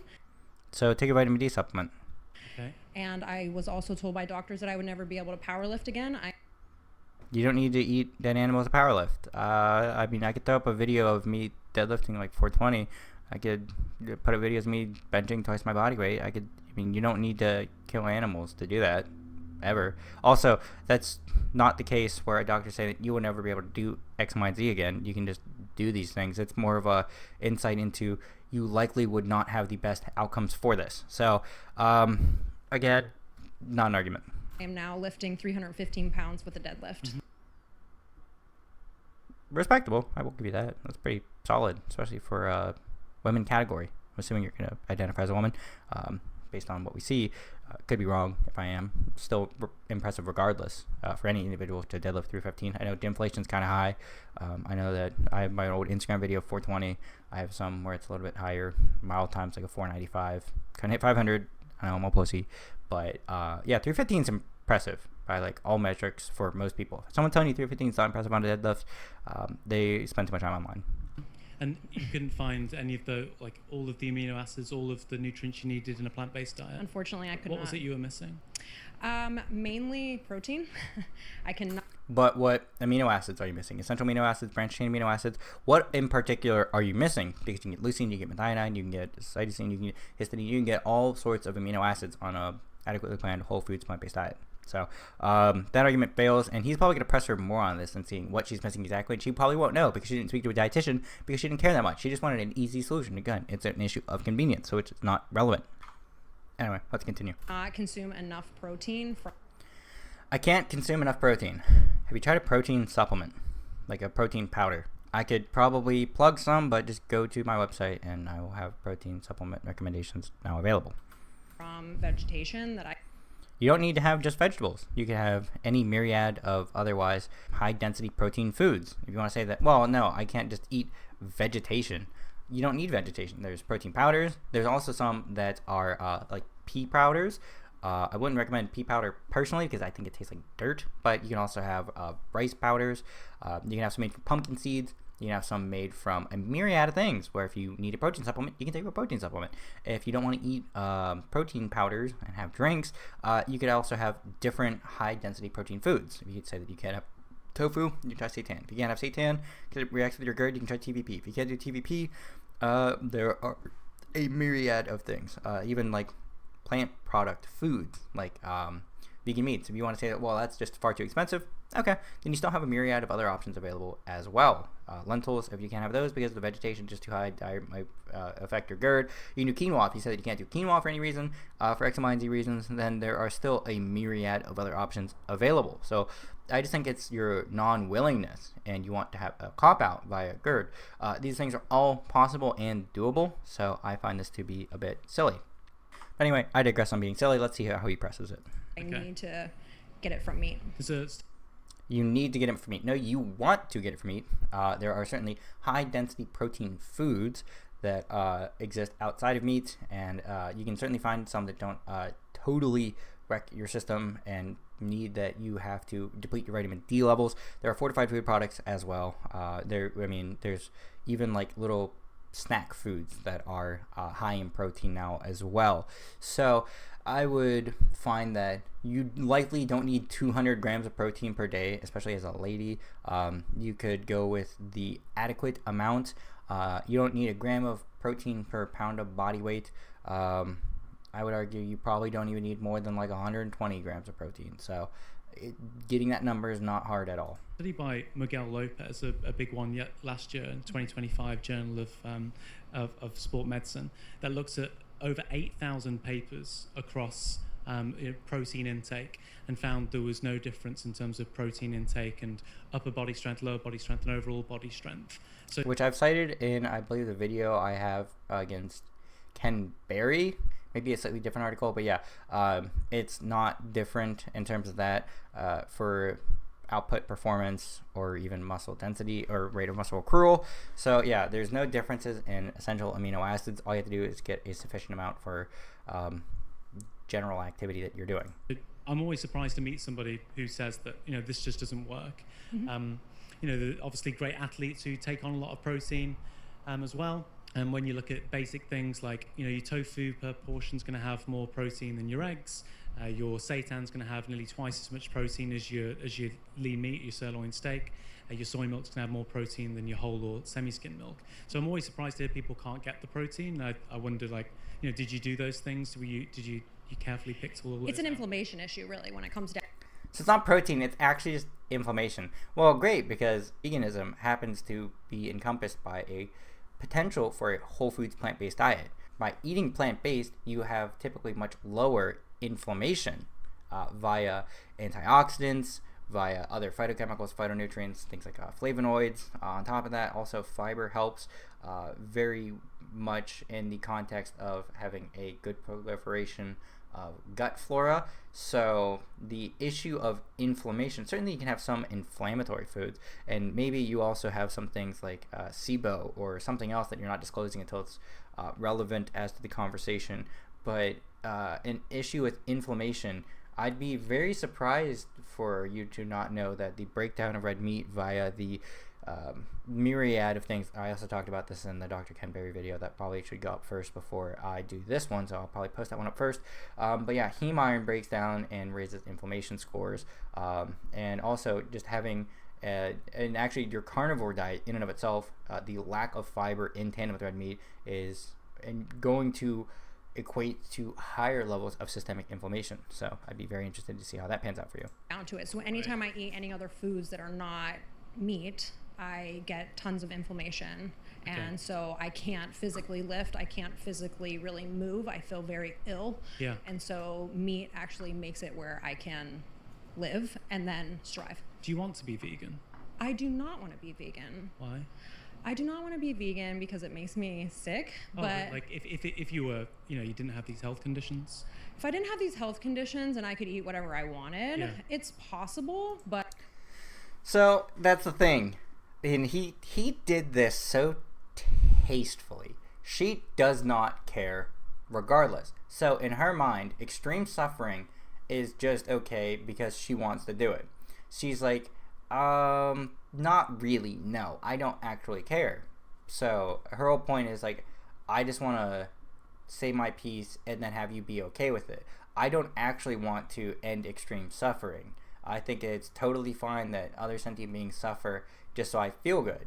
I don't have to spell out situations in which my right to pleasure is more than another individual or sentient being's right to not be put under extreme duress and suffering. There's a lot that will encompass, and given the fact that it's a guy and a girl speaking right now, I don't want to make a statement as to what that could entail. Not the best justification. My pleasure is more important than other people's right to not be having their rights violated. So let's move on from that really quickly. That's a really good question. Well, now there's a little bit of disconnect in with that too. It's a really good question. If I didn't have these issues, would I want to not produce extreme suffering, aka unnecessary suffering? Would I want to not promote unnecessary suffering if I didn't feel like I had to? Because then she would have to realize that, oh, well, I don't have to. There are all these options you mentioned. Do I actually want to do this? And then she has to be like, well, I really feel like maybe. So now he's like, oh, so there's a foothold here. So maybe there's some persuasive action that could go here. Yeah. Maybe you probably would. Maybe. I mean, right? If I had no adverse effects to... So would you be interested in talking to a dietitian that would otherwise maybe be able to give you some more insight into things that could potentially ameliorate your concerns? That would be my next follow-up question. The vegan foods. Okay. Then maybe. So, sure. So do you try? I think conscientious farming is a myth, but do you try and get the meat-based and animal-based products that you get from as ethically as possible? I have. I'm not going to say that I do it all the time. Yeah. So she's still supporting even the most extreme circumstances. So very interesting. She's like, I try it, but honestly, that shit's real expensive. So she's like, I just kind of have to eat whatever carnivore foods is at my grocery store. It's convenient. I'm not going to lie to you, but my brother's actually a farmer out in Texas, and I try the best that I can to get my meat from my brother because I find that that's the best way to do it. I've actually went out to Texas and processed a cow with him. So I killed a cow and then ripped the flesh off its body. Was actually there. He shot the cow and then we processed it, and it was processed it is a soft language attempt to say that they shot the cow in the head and then they gutted it and then stripped all of the flesh from its body. It was an experience for me because I actually got to see where my meat comes from, as opposed to just being blindly eating. Yeah. So I'm not sure I'd enjoy it more if I got to see the creatures. Yeah. Well, my family, they were butchers, and so I like to, just kind of continue that and an appeal to tradition fallacy. There, my family did this, so I'm going to keep doing this. Again, I will reserve my comments for a different party involved, but just doing something because people before you did it is not a morally defensible position. There are a lot of egregious things we can argue we've done in the past. An appeal to historical continuity or just the continuation of historical events. Not touching on the 10-foot pole right now. In my family, but I was a vegan vegetarian, like I said, and when I was younger, and I do see where you were coming from as far as like where it could be ethically more. Not could be ethically sound, more sound. It's that it is ethically more sound because it is a logical structure from I don't want to kill humans for food, and then the sound continuation of that logic is that given the fact that humans are sentient and animals are sentient, eating their flesh, their muscle, would be then an issue. For example, if there was a Roomba that just grew like biceps and they just happened to sprout out of the Roomba sides, we could eat Roomba biceps. We could, or let's say that a Roomba grew legs. You could have Roomba, and that wouldn't be an issue because Roombas aren't sentient. There's a way in which it would happen, theoretically speaking. But if there was a non-sentient way to get these things, aka same way that people can prepare mushrooms similarly to how people prepare steaks and try to get something relatively close in proximity to their taste profile, like portobello steaks. If that doesn't make sense, killing animals bad because killing humans bad. Killing humans bad because sentient. Killing animals bad because sentient. Animal sentient, killing bad. Human sentient, killing bad. There you go. Unfortunately, I've looked everywhere because I've sort of met a bunch of people like you, and I'm always, like I say, I'm always skeptical because the stuff that I read seems to go in the opposite direction. The only study I found said it was about 0.1 to 0.2% of people have a condition like yours where they actually need the meat, but it seems like, when I meet people, it's more like 10% of people.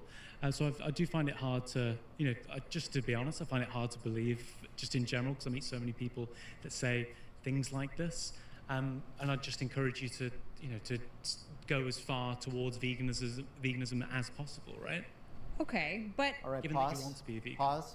You've been voted out by the majority. Okay. Please return to your seat. okay, we didn't really Cheers. have Thank to you do so the thing, much. but I that's appreciate it. Thank you. Hopefully speak to you in a moment. Thank you.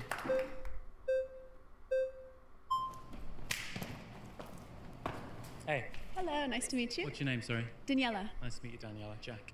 Yes, so I first became vegetarian at 8 years old. I had wow. seen PETA videos online, and I told my At mom. 8 years old? Yes. That's bad parenting right there. That's horrific stuff. Yeah, I decided I didn't want to do it. And then at 16, I went vegan, Yeah, nice. and all whole foods plant-based vegan. So I wasn't having seed oils or. Were you taking supplements? No, I was not. That's the first issue.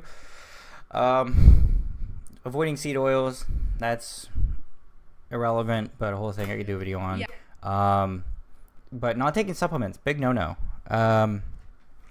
These things are incredibly efficient at delivery of nutrients, and likely if you're only doing whole foods plant-based and you're only doing like just plants in and of themselves, like only eating like salad or like a head of lettuce, you're likely going to be nutrient deficient. That could cause some serious health ramifications. Just having a supplement could fix any dietary gaps that you have.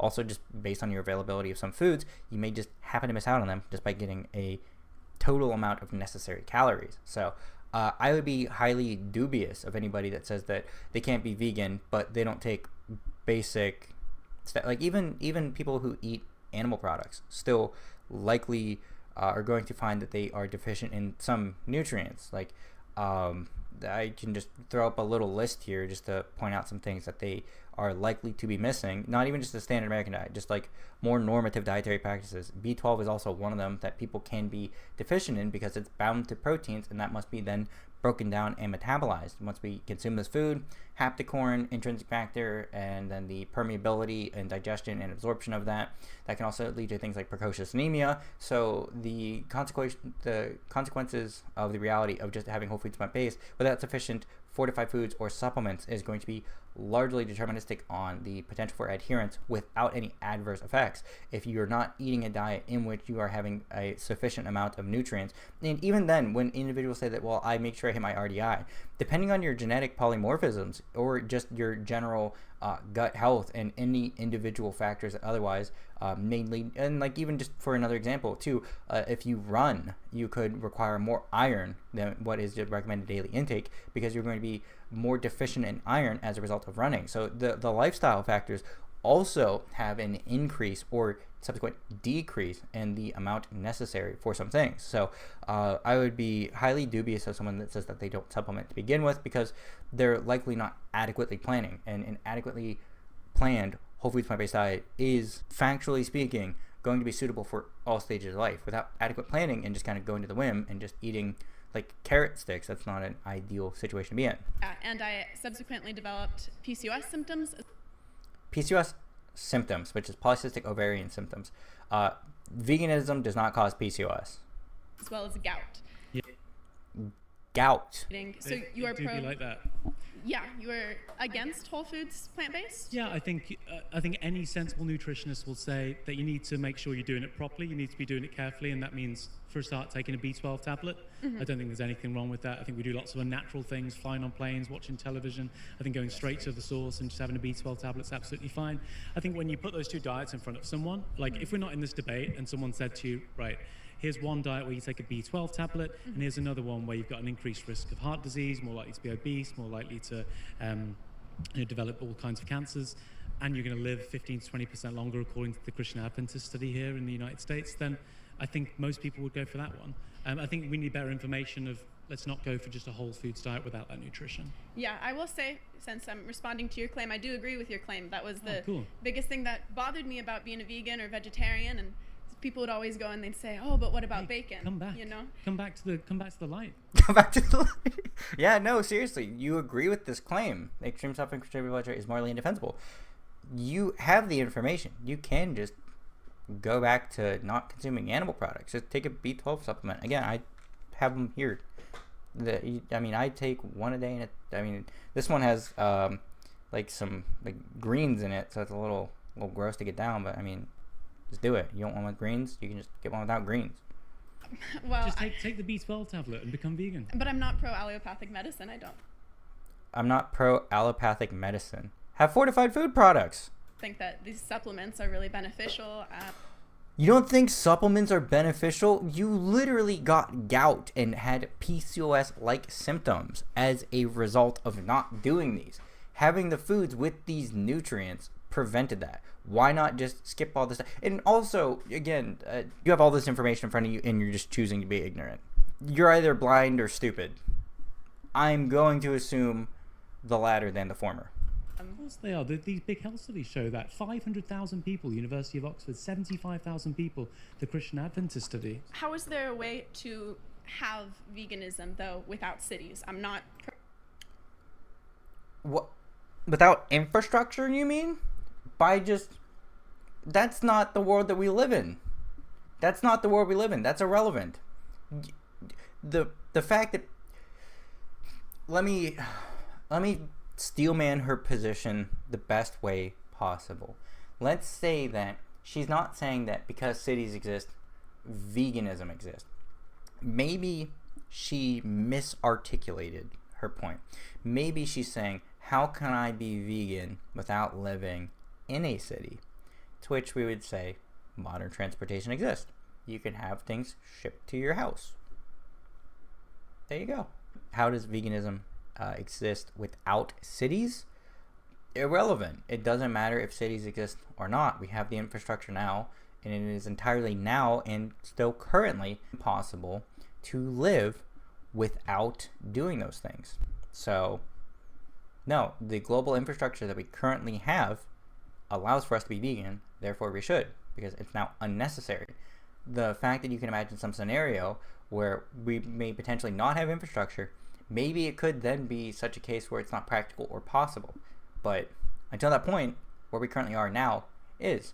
And even if you want to say that, okay, well then in the future, in some imagined scenario where you need to kill animals for food because these supplements and these other food sources don't exist, then yes, well, people would have to do that. And then if you don't want to risk precocious anemia or all these other side effects, we would likely have to find a way to get these. And I would assume that people would try to find the most efficient way to do this as minimally as possible. So yeah, then it would become a harm reductionist approach to reduce the amount of harm that we would be producing only for necessity. But again, it's unnecessary, so this is irrelevant. Pro cities. Yeah, I'm not pro cities. I think, you talk later about factory farming, which is a product of the Industrial Revolution. The Industrial Revolution and its consequences. This is going to go nowhere productive, so I'll just let her talk. That's not something I'm for in any regard. I think that's been very disastrous. Understand how veganism's linked to cities? Well, wouldn't it? He's just like, I don't see how this is fucking relevant. She's like, well, why wouldn't it be? Because veganism exists outside of cities. We have infrastructure. I'll let him speak. If you need to have all of these supplements and you need to have all of this mass production. It's just one supplement. Just one supplement. And also too, well, if you need to have these, It's just a B12 supplement. Yeah, but you'd also and you need can get to that from nuts and stuff pause. too, right? Pause. You've been voted out by the majority. Please return to your seat. Everyone's like, that's not a good argument. Stop. But let me just get back to her point. Of these supplements, and you need to have all of this mass production.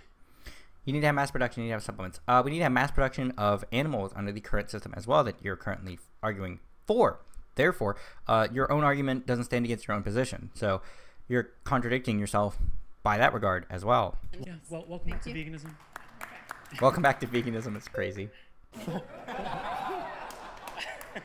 It's meant to be. All right, hi, nice to meet We're you. seeing you, Jack. You're all right. How's it going? What's your name, sorry? My name is Nicole Ashley. Nice to meet you, Nicole Ashley. Yes. Jack, how you doing? I'm great. I think killing plants is murder, though. She's clearly being funny about it. She's already talked about crop death, so I'm going to let her off light because she's obviously being satirical. So, killing plants is murder. They're not sentient, doesn't matter. Next. Oh, dude, don't do this. He's like, oh, dude, come on. Don't be a plants right activist right now. That's you can tell everyone's having kitty time. Come on, you're joking. You're ripping it from the ground. You're ripping it from its mother. It's murder. And I enjoy the trivial pleasure of doing what the lions, what the hyenas, what the tigers have done for history. I almost don't want to rip into her because she's being nonsensical about it. But in my due diligence, all right, hold on. Appeal to nature fallacy, appeal to historical continuity, appeal to... there's so many. And they're also not sentient. Plants aren't sentient. They might be intelligent. They may respond to stimuli, but so is a Roomba. It's fine to kill a Roomba. It's not fine to kill a kitten. There you go. Next. Do you think plants can feel pain? Yes, they can. Hold on. This is so funny. All right. Please continue. Do you want to reduce that pain? You know why? Do you want to reduce that pain? Because I have an azalea, and when I don't give it enough light, that thing dies, so it feels it. Yeah, I think so plants have feelings too. Right. Do you think we should reduce the amount of pain that plants are experiencing? Yes, we should.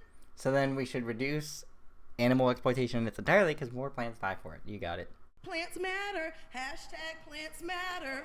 Okay. So according to Hannah Ritchie 2022, you get a 75% reduction in all of the land that you need for farming. So if, given the fact you're getting 40 to 1 in your calories and 30 to 1 in your protein from plants to animals then slaughtered, you get a 75% decrease in the plants that you're going to kill if you go vegan. Living for history. And she's clearly having fun. She's like, we've been doing this for ages. Right.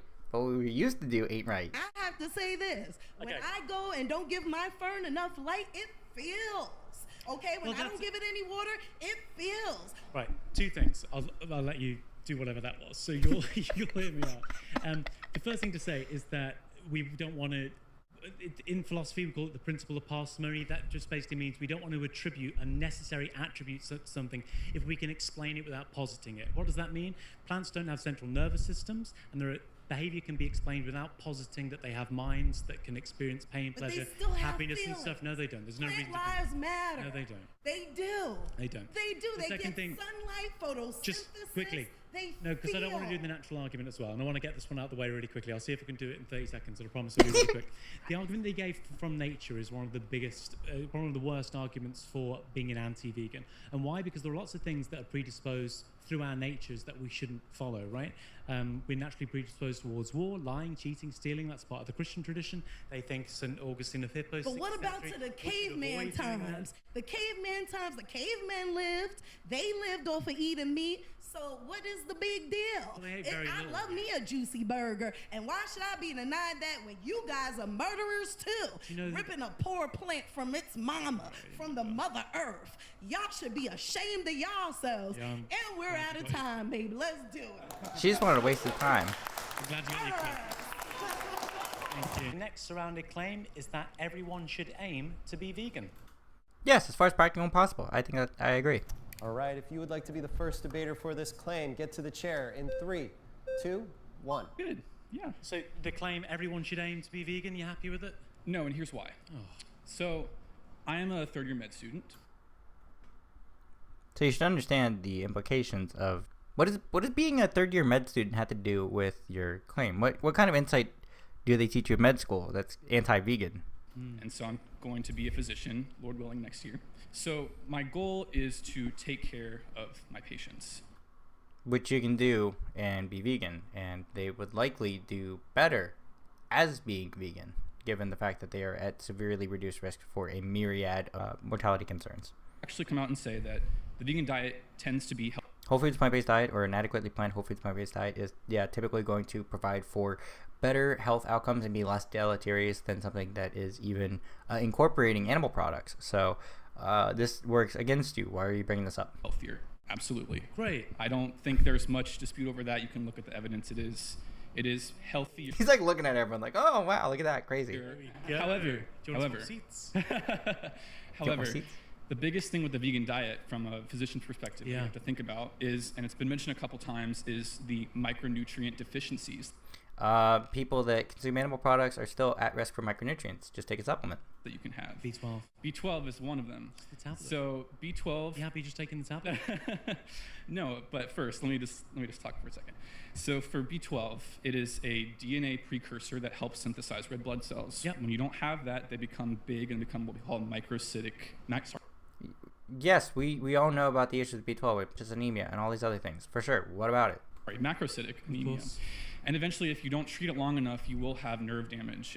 Yeah, and you can also get like dementia-like symptoms. What are you getting on about? Yeah. We've seen that time and time again. Early onset Alzheimer's, all that stuff. Mm-hmm. What Yeah. your girl earlier on was, she did the whole foods diet. And as I said then, you need to take that B12 supplement. So that's not the only thing, though. That's the problem, is that we also have calcium. You can get calcium, you can steam. I have a whole thing where I debunk this in like under 3 minutes. Calcium, steamed bok choy, steamed X and Y and Z.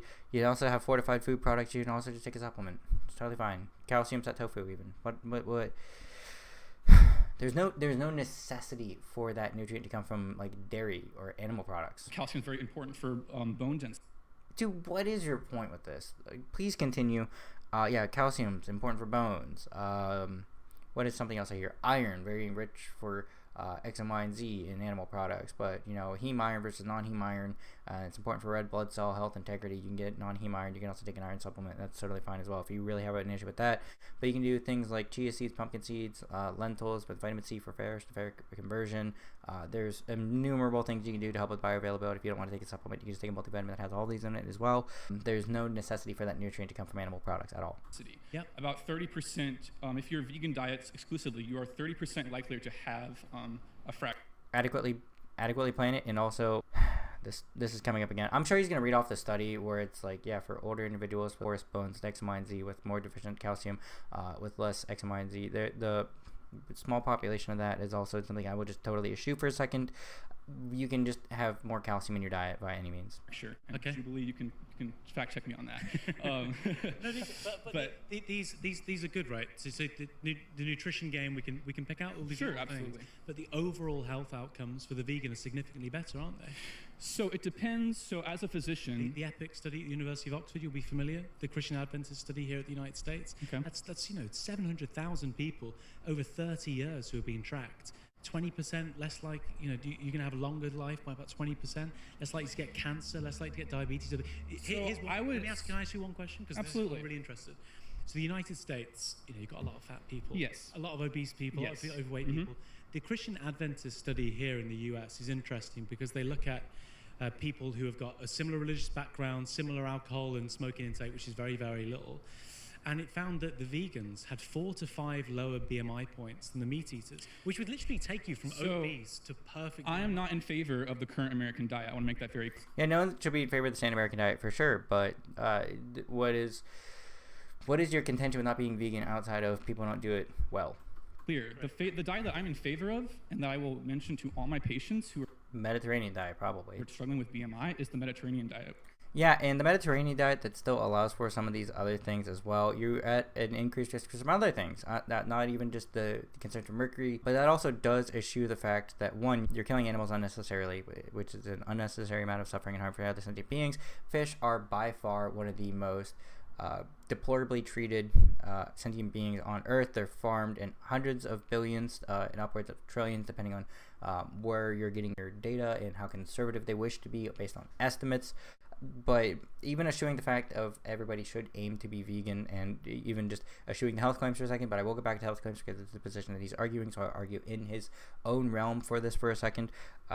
If we are to take something like the Mediterranean diet, we could certainly just take an algae oil to get some of the omega-3s and things like the conversion from ALA into EPA and DHA can be much more sufficient with things like flax and algae oil. I have a whole thing on the Dr. Ken Berry thing as well for this.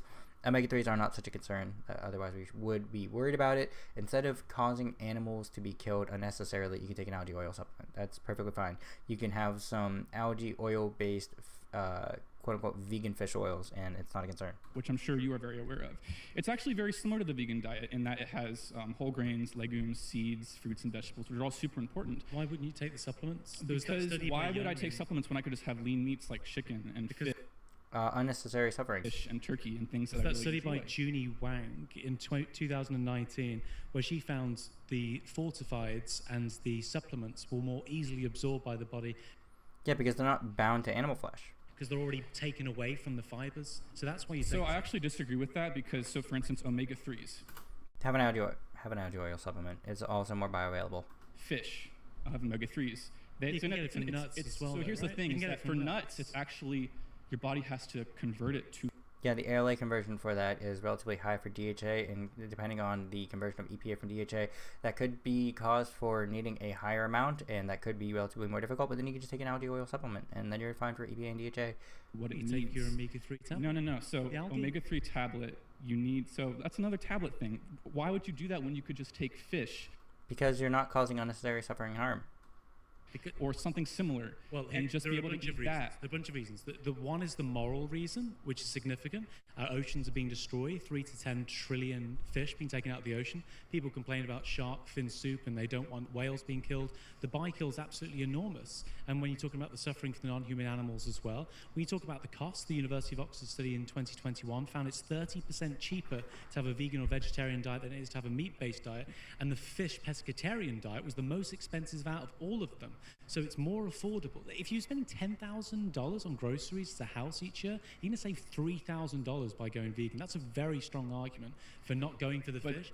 So yeah, you could eat pescatarian, but then you've got all of the destruction of the wildlife, and you've got the killing of the animals, and you've got the cost as well. Or you could just take that omega-3 and B12 tablet, and you can significantly reduce your... You also need to take calcium, you need to take vitamin D, you have to take selenium, you have to take iodine. No. So hold on, let me get to these point by point, and because I've talked about these in all the videos that I've done for these, and it's it's under 3 minutes, my fucking god, but I'll get through it in this video as well, because maybe he hasn't seen that video that I made. And significantly reduce your... You also need to take calcium. You don't need to take calcium. Again, you could steam some dark leafy greens and get it from that route. And if you don't want to do a supplement, you can have a fortified food product that is rich in calcium, like a soy milk, or you could have a calcium-fed tofu. You need to take vitamin D. You don't need to take vitamin D if you get sufficient sunlight. That's not an issue. Also, you could just have vitamin D3 fortified food that is derived from lichen. There are some General Mills cereals, even the cereals of fortification, that does not come from lanolin, which comes from sheep's wool. Some of them, but not all of them, are fortified with vitamin D. And for some food products that are fortified with vitamin D and don't disclose D2 or D3, D2 is ergocalciferol, which is going to be less bioavailable, but still is able to be broken down by your liver to then produce the vitamin D that is biologically active and acts as a sort of hormone.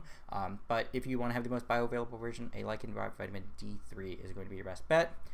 So again, you don't need to take a vitamin D supplement. Sunlight is sufficient. If you don't get sufficient sunlight, then that could be a cause for concern, but also you can just take a vegan vitamin D3, K2, MK4, or 7, depending on what you would prefer to have that combined with for optimal clotting factors and X and Y, Z elementary reason. But again, if you're just adverse to taking a supplement or a tablet or a prescription, why would you be a physician? My question and concern for that one. You have to take selenium.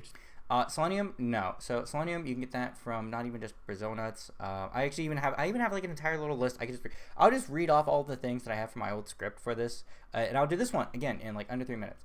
Okay, so iron, pumpkin seeds, chia seeds, lentils, hemp seeds, black beans plus vitamin C to help with ferric to ferrous conversion for a supplement for ease. We're not going to do any of these supplements. Omega-3 fatty acids for EPA and DHA coming from ALA. You can do flax, chia seeds, and walnuts. For ALA, you can do an algae oil as well. If you don't want to do an algae oil supplement, I would not recommend not doing that because the conversion factors could be quite annoying depending on the single nucleotide polymorphisms that you do have. Vitamin D, if you want to do fortified foods, you can also do sunlight.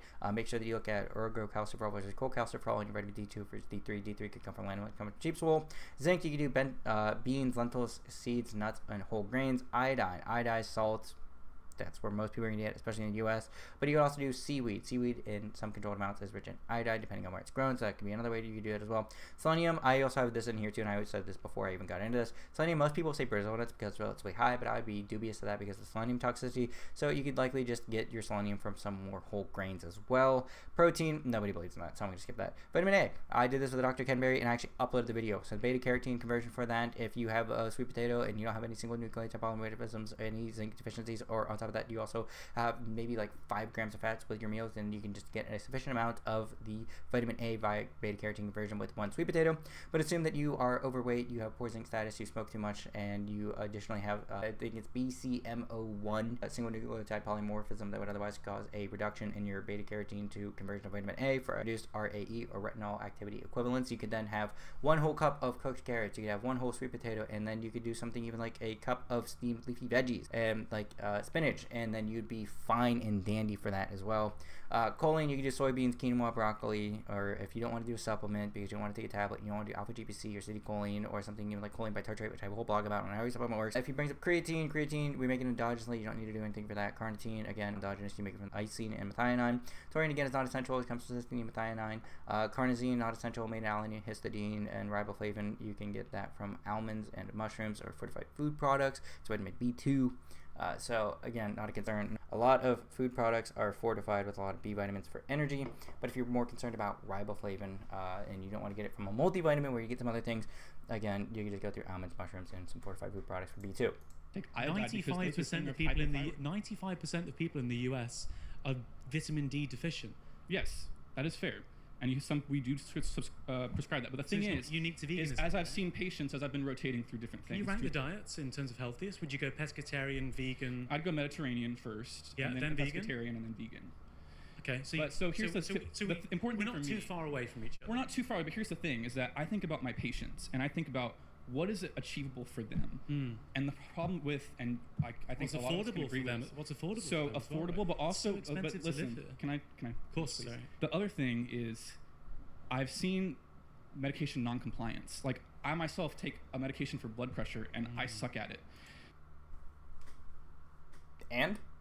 And a lot of other people, one of the biggest things in America is that a lot of people actually are just not compliant with their medications. So what is that? Just they don't take it. They don't take it. So it's either we have them high BMI, take a bunch of medications. Yeah. We do a vegan diet.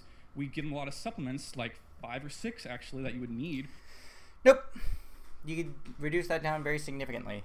But if you just wanted to get, let's say you want to get iodine, let's say you want to get selenium, let's say you want to get B12, let's say you want to get anything else, you can reduce that down to like basically 2 because most of these are in multivitamins. So let's say here we have ourselves vitamin A, vitamin C, vitamin D2, vitamin E, vitamin B1, B2, B3, literally all of them, and some extras that probably aren't even necessary like lutein, inositol, and oh yeah, look at that, boron. It's boron citrate.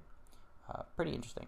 Only 1 milligram, but I have another boron supplement because I have a video on David Sade where I talk about boron and its ability to help with testosterone liberation and helping boost your testosterone, free testosterone specifically, increase. So it's pretty interesting there. Nothing boring about boron was a study that I cited back then. Still relevant now because boron is great. It's one of the best ways to boost your free testosterone by liberating it from bound testosterone. So you can easily reduce those down by instead of taking an individualistic single supplement and getting a multivitamin. Or you can have the Mediterranean diet, where you can just have a good diet without those supplements or added things in it. Yeah, you don't need those 5 or 6. You need the B12 tablet. You need B12, omega-3 calcium. push as well. And the hard thing is that you have to be super careful about how much of the macronutrient you're consuming. So What are you on about? Hold on a minute. You have to be concerned with the amount of micronutrients. Yeah, for some things where there's a risk for toxicity. If you're going to say that we need to be careful for the intake of vitamin B12, this single Monster Energy, 490%, and that's just one item that is oversaturated because they break down the conversion. On top of this B12 supplement as well, over 4,000%. It is a water-soluble vitamin. It is going to be incredibly difficult to otherwise go over that. If you're going to say that you should be worried about that for more other ones like selenium, yes, for sure, of course, but those typically are not put in such a category where you can reach a threateningly high amount. And also for things like Dr. Ken Berry would say, like, oh, well, vitamin A, you need to be careful for the fact that plants have no real vitamin A and they got to get beta carotene. Like I said in the video, go eat an entire polar bear liver with bare hands. Watch what happens. You get hypervitaminosis. You'd have too much vitamin A, and that can lead to some serious complications and concerns. So no, being concerned about the amount of each micronutrient that you're consuming, yeah, you should be doing that. But insofar as the ones that you're talking about, it's not a risk for concern. As a vegan, you have to make sure, okay, I'm having this many of this kind of food group, this many of this kind of food group, because you want to make sure that you're getting those vitamins and those micronutrients in, where as a Mediterranean diet, you wouldn't need to do that as much. Like, you have to do it some, for sure. You do some amount of adequate planning for both diets. Why not take the one that eschews the unnecessary suffering and death as a result? Because you want to make sure that you're not eating too much as well. Because the other thing with the Mediterranean diet studies is I've seen so many studies where they just let people eat. Can I ask, how do you explain that 600, 700,000?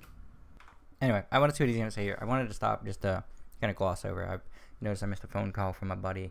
But on top of that, yeah, the non-adherence to these things, 700,000 people, 600,000, 700,000, whatever he's going to say. It would certainly be very interesting to me to see the rate of non-compliance and the health outcome differences from them, for sure. But again, he's also eschewing the moral claims. People in the overall health outcome work, University of Oxford and the Christian Adventist study, which I've mentioned a few times. If people are struggling to take those supplements, and if people aren't doing veganism properly, you'd expect their life expectancies to be significantly reduced, or not 20% more. They beat the pescatarians on life expectancy significantly. They've got better health outcomes in terms of their risk of cancers, diabetes, obesity. So in practice, you say people are bad at doing this, and yeah, of course they are. That rings true for us intuitively. But when you look at nearly 1 million people, and you look at what they're actually doing, the vegan significantly has the better health outcome. And I want a car that's going to go far. It has fewer trips to the garage, that it goes faster and longer. That's what I want, good health outcomes. So the same should be true of my body as well. That was a pleasure. Thank you. I really appreciate that. It was a good conversation. Name, sorry? My name is Fode Sella. I am a... Fode Sella? Yes, sir. I'm a Sierra Leonean professional boxer. Cool. I just want to have a conversation. Some of the best boxers are vegans, aren't they? Oh, no, they're not. David Hay, Brian Jennings. 2. Yeah. That's 2. Akali? Akali, that's 3. Okay, Ali, Frazier. I can name you an entire bunch of given boxers. The population of vegans. Yes. What's your point? That those 3 either won world championships or competed for them. First of all, David Hay is a bum. Okay. Most current fighters that everybody knows here. Who here knows David Hay? Anybody? Who knows Mike Tyson? There you go. That's the point. Continue. Oh, I'm saying, given the proportion of the amount of people that are vegans, and given how these people were vegan in the 2010s, I think it's phenomenal that these 3 were some of the best boxers in the world. Novak Djokovic, the best tennis player in the world, is vegan. Yes. Lewis Hamilton, the best Formula 1 driver, is vegan. Okay. That's a very interesting way to say Max Verstappen. He's vegan and all. Best, the Mad Max here is calling. I gotta suspend that for just a second. Love the veganism. No.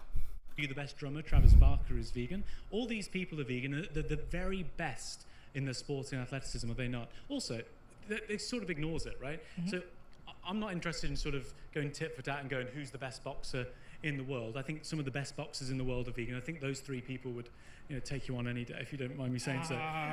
You're sleeping on me a bit there, dog. But here's the main thing, right? We think that dog fighting is bad, don't we? Yes, we do. So what happens when we kill the dog, we eat its flesh, and then we fight? Is that wrong as well? What do you mean we? I don't speak French. I've never done that. So I've never seen anybody that does that either. A chicken? A pig, a cow, a chicken. But you're saying that in such a Western term. What's the difference? The difference is, one, He's like, but that's westernized. You're saying it in such a westernized way. What's the difference? Yeah, name the trait that makes them difference. Raised as a companion. So why does companion animal status make it fine? If we raise a person to be bred for humans to eat baby meat, is it okay for us to serial impregnate them, to shackle them up, and then to eat their baby as an animal as a result of it? The answer would be no, because it's not justified. So it doesn't fit the context of that as well. And the other one we raise as food. And name the difference between those two situations. That makes the moral difference. Why? It makes a moral difference because I need to feed my kids. You can feed your kids an adequately planned plant-based diet, and they'd be perfectly fine. There's no nutrient present in animals. Again, do you think cockfighting's bad? Having two chickens with razor blades on their legs? That's not what you asked. You asked, is it a problem to raise one as so we agree that a companion? We agree that harming animals for sport is bad, and therefore, if we think that, it would translate to us harming animals for our own sporting excellence, wouldn't it? No, it would not. Why? It would not, because of the feeling. You're coming in from a very the feeling of what? What does that mean? Point of view. I'm not emotional at all. You're very emotional. You keep a very stoic face, but you're very emotional on the inside. There's nothing wrong with emotions. Emotions are evaluative things, aren't they? I guess if you see the world. But you're ignoring the main point. We both agree that harming animals for sport is bad, but you're happy to do it. Did I say I was happy to do it? Well, you're on the meat-eating side, aren't you? Of course I'm on the meat-eating side, okay? Because I come from a world that's realistic.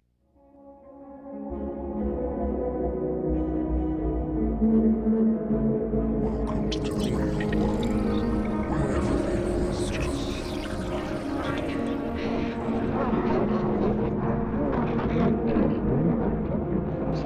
right.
I come from a continent that needs meat. So majority of it to Brian live. Jennings and David Hay are all living on the moon. Oh, great. There's one.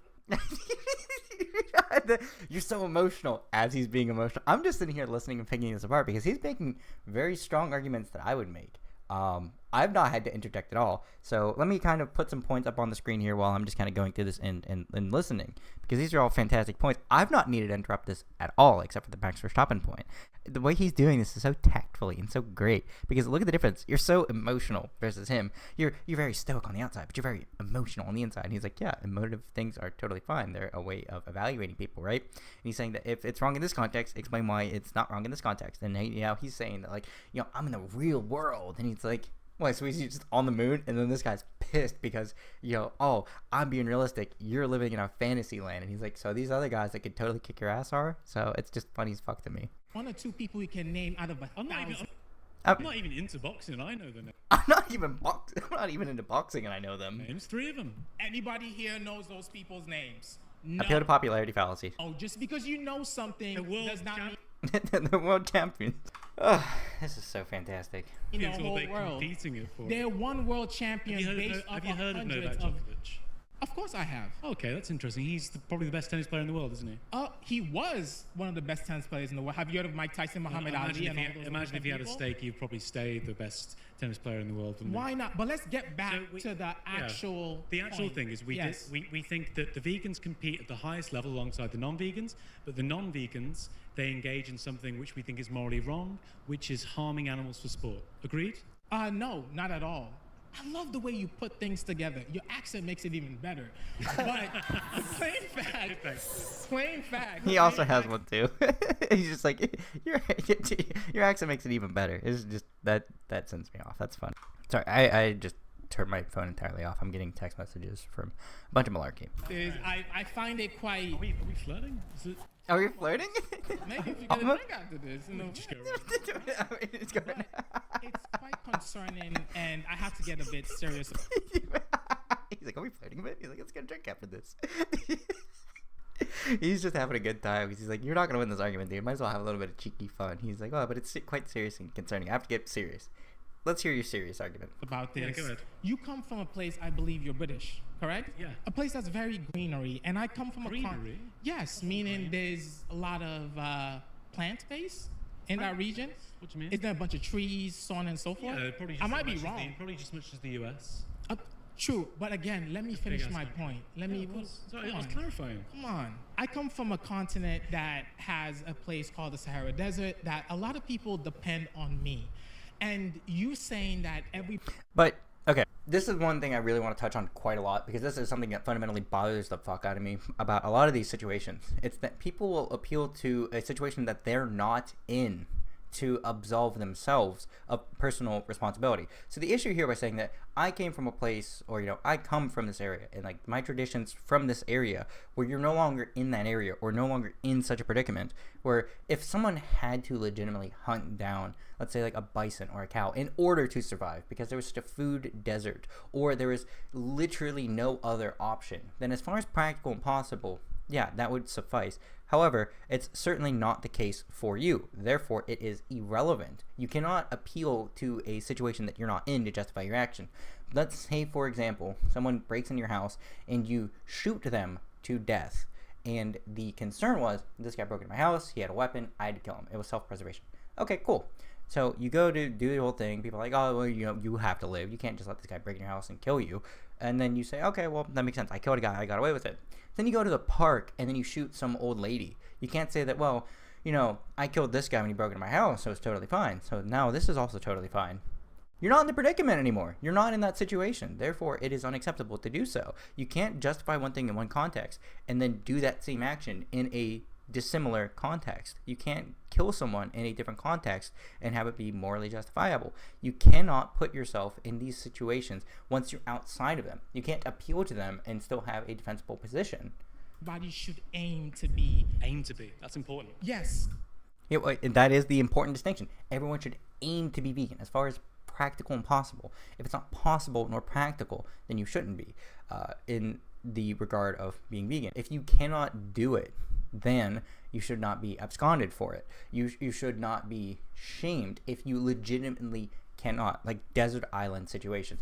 Just by saying that, oh, it's inconvenient, therefore I don't want to. That's not a reason not to do something, right?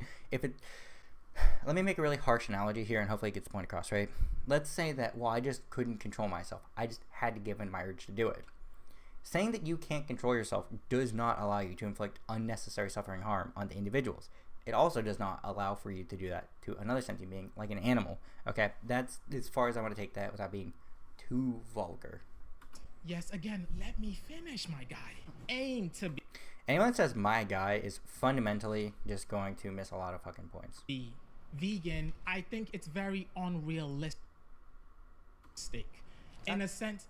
That's the realistic part. Should aim to be. Not that everyone has to be vegan and there is no circumstances when you can't kill an animal. It's the most sensible claim you could hear. Everyone should aim to be. Yes, but there's something called somebody just reading a book continuously and having fantasies and the world we live in. Go through that again. That's when you can't kill an animal. It's the most sensible claim you could hear. Everyone should aim to be. Yes, but there's something called somebody just reading a book continuously and having fantasies and saying that veganism is a fantasy when it's practical and possible for an overwhelming majority of individuals does not mean that, again, this is another appeal to futility. Not everybody can be vegan, therefore nobody should be. It's that insofar that you can do something, you ought to, if the repercussion is doing something that is morally inconsistent with our application of moral consideration. The world we live in. Are you saying I just read a book and have fancies? You come off as that. Why? I've worked on farms. Great. But have you lived in a place that people depend on meat?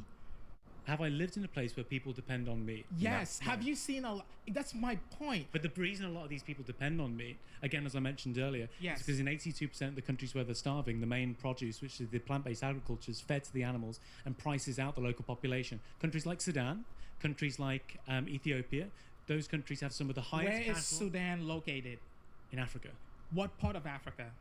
On the east coast of Africa. Sub-Saharan, right? Yeah. What happened to majority of those countries that cannot grow plants? You would leave them to depend heavily. What do you think they're eating? They're eating camels. Are they not? Sorry, Sudan has one of the biggest livestock in the whole of Africa, and the animals there are eating camels. Did you hear me say that? Oh, trying to understand what you're on about. Okay, let me say it very slowly. Cool. Maybe my American English is not going so well for you. We're not going on this date, dude. Okay, come on, we have to. It's such a great chemistry. What I said was a place like Sub-Saharan Africa and Sahara Africa itself depend heavily on certain meats, correct? Yeah. And you cannot grow plants in those areas. You're not discriminating my claim. If you force those areas to depend on plants... I'm not doing that. We agree. I don't understand what the difference is. If you live in freaking Greenland or on the North Pole, you can grow plants there either. But my claim is that veganism is the practical rule to avoid the unnecessary suffering wherever possible. And my claim now is that everyone should aim to be vegan. But the reason why the overwhelming number of people can't go vegan is because of factory farming and because of animal agriculture. We're not living there now. None of you are living there. It's not an excuse for anybody in this room. You keep saying we. First of all, you don't know anything about these people around us. They're all meat eaters. So what's wrong with that? First of all, the judgmental side of you is crazy. So we can't go on this date at all. All right? Judgment? Secondly... I know they're all meat eaters. I know they're all... some people have flew in, some people have managed to get here, and they have access to plant-based products, yet they choose to eat meat. Okay, pause. You've been voted out by the majority. Please return to your seat. Yeah, I got you on that one. You just say I got you there. Yeah, I'm breaking protocol. This is real quick. Just go with it. Just go with it. Oh boy. I don't want to waste all their breaking protocol time, but you say everybody should be vegan. Yeah, aim to be. Everybody should aim to be vegan. Okay, I can't hide from the fact I'm a carnivore. Okay, so let's see his point. He's like, I'm breaking protocol. Let me chime in on this because I have to. As a moderator, he's done a very good job in stopping time, except for that last point. He kind of let that go on much longer just to hear this out. But there's carnivore. There's two groups of people though that I want to challenge your claim on. The first is hunters. So I have a good friend. I grew up in Colorado. I have a good friend. He's a hunter. Probably one of the most ethical people I know. Except he kills animals. I could make the argument that people like him actually do quite a bit to minimize animal suffering. Except for the part where they kill animals unnecessarily. Because he doesn't participate in industrial farming. But it still exists. He kills his own meat. Which is unnecessary. And he has made the argument to me that, taking an animal's life in the wild, you're sparing that animal from the worst death, a worse death that it will experience. So your argument is that by killing wild animals, you're exposing it to less suffering and death. So let's break that down point by point. So again, he's doing this to circumvent the criticism of factory farming. Let's put this within the realm of we have to eschew factory farming. I'll further steelman the position because usually when people say that, well, we shouldn't enhance X and Y and Z facets of factory farming, everybody should eat wild caught, or I want you to get a hunting license and kill the local deer population and eat that meat because it can fill up the freezer, it can do X, Y, and Z, and element of P, and this and that, and this and that. Then the argument then would be, how do you regulate the population control issues with killing X, Y, and Z amount of deers if you need to feed an entire city based on that instead of factory farming en masse, which is the only sustainable, in quotation marks, sustainable method of producing that meat product. Not sustainable for the environment, not sustainable for health outcomes, not sustainable for any other reason other than the production demands for animal flesh. He's removing a step further from that by saying that everyone should aim to be vegan. However, not everybody has to partake in the exploitation of animals via factory farming. And even further, people can eschew the animal agriculture by only subsisting on what they kill. And via that route of only killing wild animals, it could be the case that you are preventing them from having more suffering via being killed by another animal. First of all, you're assuming that there would be a tragic death via maiming of another animal or being killed by prey. First off, we don't know how instantaneous that death may be.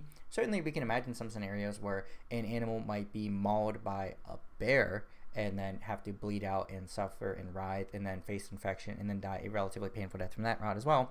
But some other animals could just be killed very quickly by other animals. Some animals may die peacefully in their sleep. Additionally, some animals may be killed during crossing busy streetways and being obliterated by semi-trucks or other cars and vehicles and every other X and Y and Z. Oftentimes, we could find that hunters will shoot an animal and then they have to track it or trail it because it will run in fear and agony, and people could maybe make the argument that, well, it's in shock and it just dies very quickly. Sometimes you can just shoot it with a gun and it'll kill it instantaneously if you hit it in the heart, X and Y and Z. So you can have some imagined scenarios. It still does not erase the fact that that animal died unnecessarily. And also, given the fact that you yourself do not have to harm that animal. This is the most important part. I wanted to touch back on all of these points before I got to this main one to explain the rationale behind that position and to try to further steelman it. The fact that you individually do not need to do that is first and foremost the most important thing. And two, saying that you are liberating it from a possibly more painful death is certainly a shaky claim to be made. Additionally, and if people really want to fight on this and say that, oh, well, X and Y and Z reason and rationale, you know, here's all these things that otherwise could happen, it just makes more sense to kill it quicker with a gun than leave it to the elements where maybe it could be much worse. Again, that's assuming that you know the future and life of that animal. And if you say, well, statistically, some of them are going to die from bacteria, disease, X, Y, and Z, maybe some parasites, maybe these things. Why do you get to then artificially shorten an animal's life via X and Y and Z? Let's go back to another position that he takes. I don't necessarily take, but we could explain this via utilitarianism. Let's say that it is mating season and this deer has like a doe and it has a baby.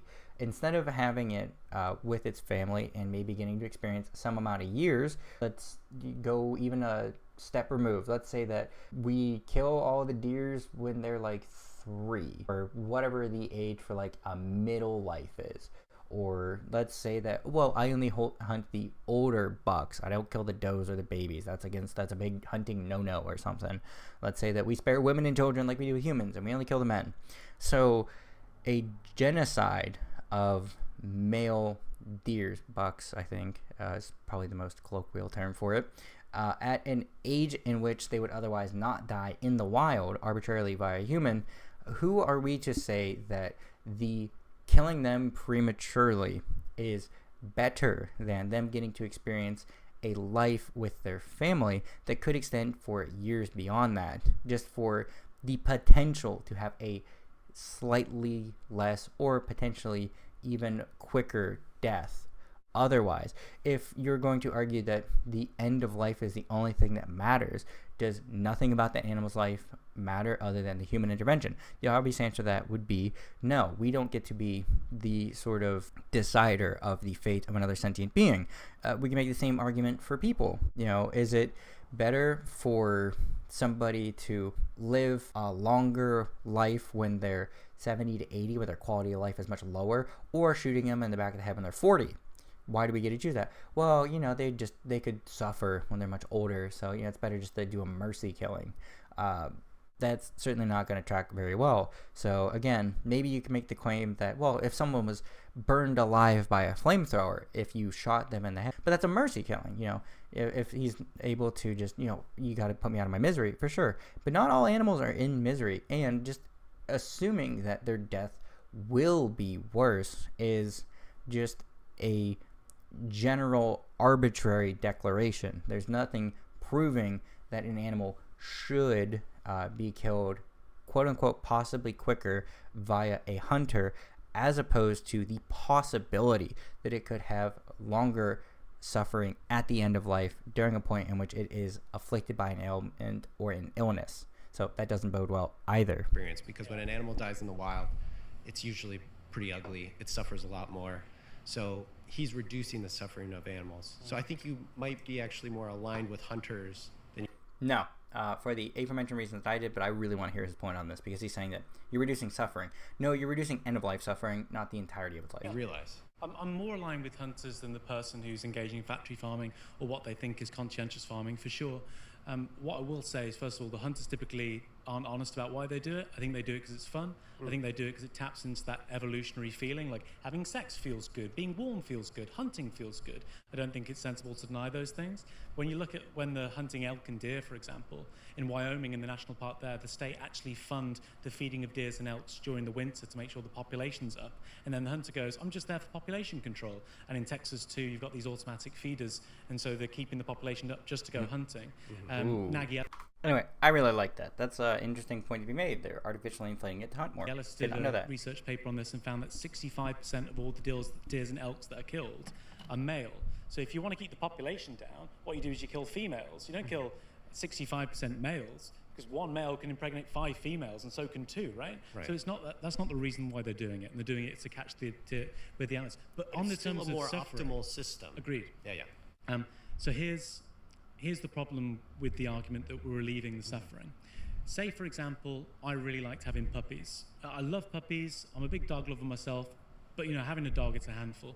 So at 11 months old, I sneak up behind my puppy and I slit its throat. Right? Kill it quickly. That'd be terrible. Death is bad, right? In and of itself. It would be wrong to do that. Even if it was painless, if I had 50 puppies over my life and I just killed them painlessly.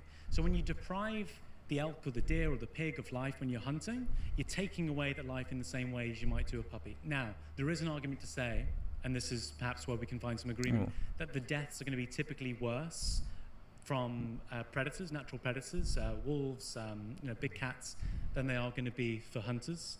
Correct. There are bad hunters too, but on the whole, you can probably expect to bleed out 30 seconds to a minute. Average hunter when you're taking a shot with a rifle, and that can typically range 8 to 10 minutes if you've got a predator that's crushing a skull or bleeding out of the neck. So you have to ask yourself honestly, the average elk or deer has been killed at about 4 to 6 years old, but they could live twice that length. So you're depriving them of 2 minutes of pain and suffering, but you're also depriving them of 6 years of life. Right. He just did my entire thing much more efficiently. Kudos to him. Good job. But I think a hunter would argue that they're not killing all the elk. Well, you're also not killing all the puppies. It's a unfortunate fate for a select elk, but then they're killing that elk for me. So I guess my only argument is, it seems like maybe rejecting hunting might be too myopic or idealistic for your mission, because they seem like they're... For your mission, as per his debate. Kind of a good ally for your cause, which is to reduce the suffering. Well, it's not reducing suffering. Again, some amount of suffering is necessary. It's unnecessary suffering that is the contention. Frivolous suffering. Yeah, I don't... Not frivolous, unnecessary. Frivolous, unnecessary, synonyms, but his point was unnecessary suffering, and everybody should aim to be vegan. You don't need to kill an elk. You don't need to kill a deer. These things are happening unnecessarily. I think reducing suffering is all that's important. You could blow up the whole world right now and that would end all suffering, but I don't think that's something we should aspire towards. I agree with that. Another question I have, should children be vegan? Yes. Why? Doesn't that feel like a bit of a risk? No. Inadequately no. Like, it's suitable for all stages of life, as per the American Dietetics Association. The Nutrition and Dietetics Association has just straight up said that. There are some things you should be mindful of, but it's not like there's any nutrient that we can't get that's not present in plant or synthetic means. So, no. I'd say the biggest risks on health outcomes, we're talking overall health outcomes, so we're trying to avoid the nutrition game, not to dodge the argument, but to go, when you're looking at nearly 1 million people and their health outcomes, the kids are going to be, like, child obesity in this country, right? Huge problem. They're going to have lower BMI if they're vegan.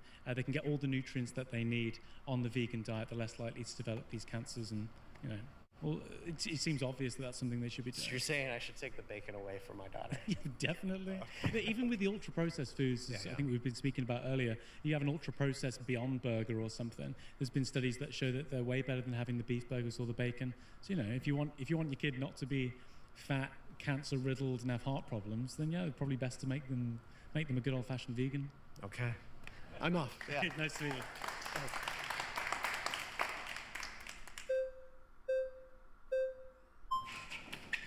Hey, we meet again. Hey, Dr. Jack. That lady just there to waste time. She can't bother. Sorry, now. we didn't get a chance to. Let me hear some of your views. Yeah, a bit more this thank time. you very much. Thank you. So I'm a Greek Orthodox Christian. Nice. We spend 2/3 of the year as vegans. Nice. But I have no issues with anything that you're describing, but I'm also not motivated by the same sort of like singular motivations. So like I'm not doing it to save the animals. I'm doing it for fasting. I'm doing it for fasting. Okay, not an argument. Irrelevant. For restraint. I'm doing it. You can restrain yourself by not giving into your impulses to kill animals. There you go. You could restrain yourself from not doing a whole bunch of egregiously unnecessary, harmful actions, for sure. For virtue development. And so okay, hold on a minute. Let me get a drink of water here. Anyway, let's continue. In a certain sense, I wanted to ask you this. If I told you there was a population of Greek Orthodox monks, they all look like Gandalf, in Mount Athos, and they've been outliving society for 1,200 years. Yeah. And they actually are vegetarians throughout the year, and then vegans sort of spliced in. Yeah. We actually mimic the same patterns. But, it's so ironic to me that their goal is to pursue virtue, and as a result of the second, third, fourth order effects of that, they save a lot of life around them. Yeah, great. Right, great, but that's irrelevant. Right. And what I've also noticed, a lot of vegans who seem to put and elevate the animal at the top seem... No. So here's the thing too. You can have a hierarchical structure that still places humanity well beyond orders of magnitudes of animals based on sentience, and that still does not issue the fact that we are causing unnecessary suffering as a result of killing them. You can have an order of magnitude that says that an individual is worth more than an animal in any context. If it was one person or 5,000 cows, you could make an argument that that human is infinitely more valuable than 5,000 cows. If it is the only option to choose between blowing up a farm that is full of 5,000 cows or one human, if it is the only options available, if that was the option where you either need to save yourself or 5,000 cows, self-preservation is important. If the argumentation was being made that you need to kill your family member or those cows, you could always pick that family member and it would be a justifiable harm. Now, the degree and scale of that, it could be infinitely more important. But again, if we're not in those scenarios, you can't appeal to those scenarios for a result for it. And you could obviously then have a debate about moral arithmetic for that for sure. But given the fact that this is not the circumstances because the harm that is being produced for food is unnecessary, that is not a relevant argument. To get everything sort of off balance. Doing that though. Like, for instance, Christspiracy. Ever heard the documentary? No. The guy basically claims that Jesus came to save animals. Now, that might have been a third, fourth order effect. Humans are animals. Well, beasts of burden, okay? However we want to describe it. You say they're animals, though, right? I would. So are we. But the apex predator, the apex creation. My colleagues here were talking about Genesis. There were only 3 promises when we left the Garden of Eden. Yeah. It was pain, it was work, and it was death. Yeah. Death enters the world so that sin would not live forever. And I thought what was interesting is that when Noah's flood occurs, whether it's literal or not, the directive was eat meat so that sin wouldn't live as long. And God says, I demand a sacrifice or repentance for all the meat that's eaten as well. He didn't just go, get the hell with it, just eat meat. He goes, I want blood for, essentially blood for blood. Yes, but then Solomon ends up killing enough animals that he couldn't even count them all at some point. So there's a little bit of a confusion there. He's not too happy, is he? But I'm just saying, though, is that I agree that there's he's not too happy, is he? All those old clips that he gets into, that's pretty great. What I'm saying is aiming, but I also think you have to be careful as to what you're aiming for. Unnecessary suffering to be eradicated. Everybody should be vegan insofar that it is practical and possible. It's not an outlandish claim, and essentially every single person here has individual agency, so every single here can do these things. So no, not an argument. Yeah. And so I don't think we're aiming for macronutrients. No. Aiming for a better world. Yeah, can I ask you about St. Augustine of Hippo? I assume you're familiar with his work, 6th century. Yeah. The guy who tells us it's original sin and really makes it a thing in the He's more of a Latin group per people, but that's fine. He says we're naturally predisposed towards lying, cheating, stealing. In the atheistic tradition as well, Thomas Hobbes, English philosopher, 17th century, he says our fundamental nature is a war of every man against every man, and life will be nasty, brutus, and short. That's our natures, right? It's the apex predator. But we know that we shouldn't lie, cheat, steal, and we shouldn't just engage in wars, even though that's in our... Because we have abstract moral reasoning, for sure. Nature. Sure. We've been doing it for a long time. So the Christian view, we should transcend that. But the main thing is, even if you didn't buy these like vegan Christian arguments and you thought, again, we spoke earlier, God creates the world perfectly, vegetarian, it'll be vegetarian at the end of time. So I think that's a really strong argument. I also think that angels mistreating humans is bad. I'm sure you'd agree, so it would translate there. I think those are two really strong arguments. But even with those, you'd go, okay, it doesn't seem like the naturalistic argument gets you there either. Could I just argue, though, that there's kind of a false dichotomy? It's like, unless... There's no false dichotomy. There's unnecessary suffering and there's necessary suffering. One being a necessary dictates that the antithesis would in fact be unnecessary. For these things to exist, this thing must occur. This thing can occur as a direct opposite of it. So it's like saying for every single action there's an equal and opposite reaction. Those are fundamental truths of the universe. And consequently, for me to say that, for example, I think therefore I am, now I am not, to follow that train of thought a little bit more, for me to exist means that I do not exist. So the fact that I am existing means that I am not dead, insofar that I understand living and dead. To not make that even more confusing and more philosophical, if something is necessary, there must be another position that would dictate that there is possibilities for something to be unnecessary. Now, if something is unnecessary, there means that there are some things that are in fact necessary. So a false dichotomy would be like, well, you can either take surface streets or the freeway.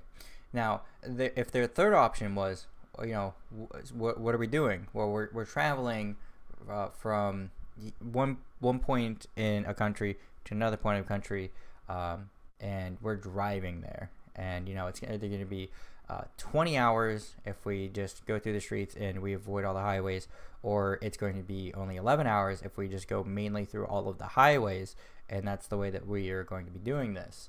And someone says, okay, well, that much time on the road, I don't drive all that often. I typically only do 2 to 3 hour bursts.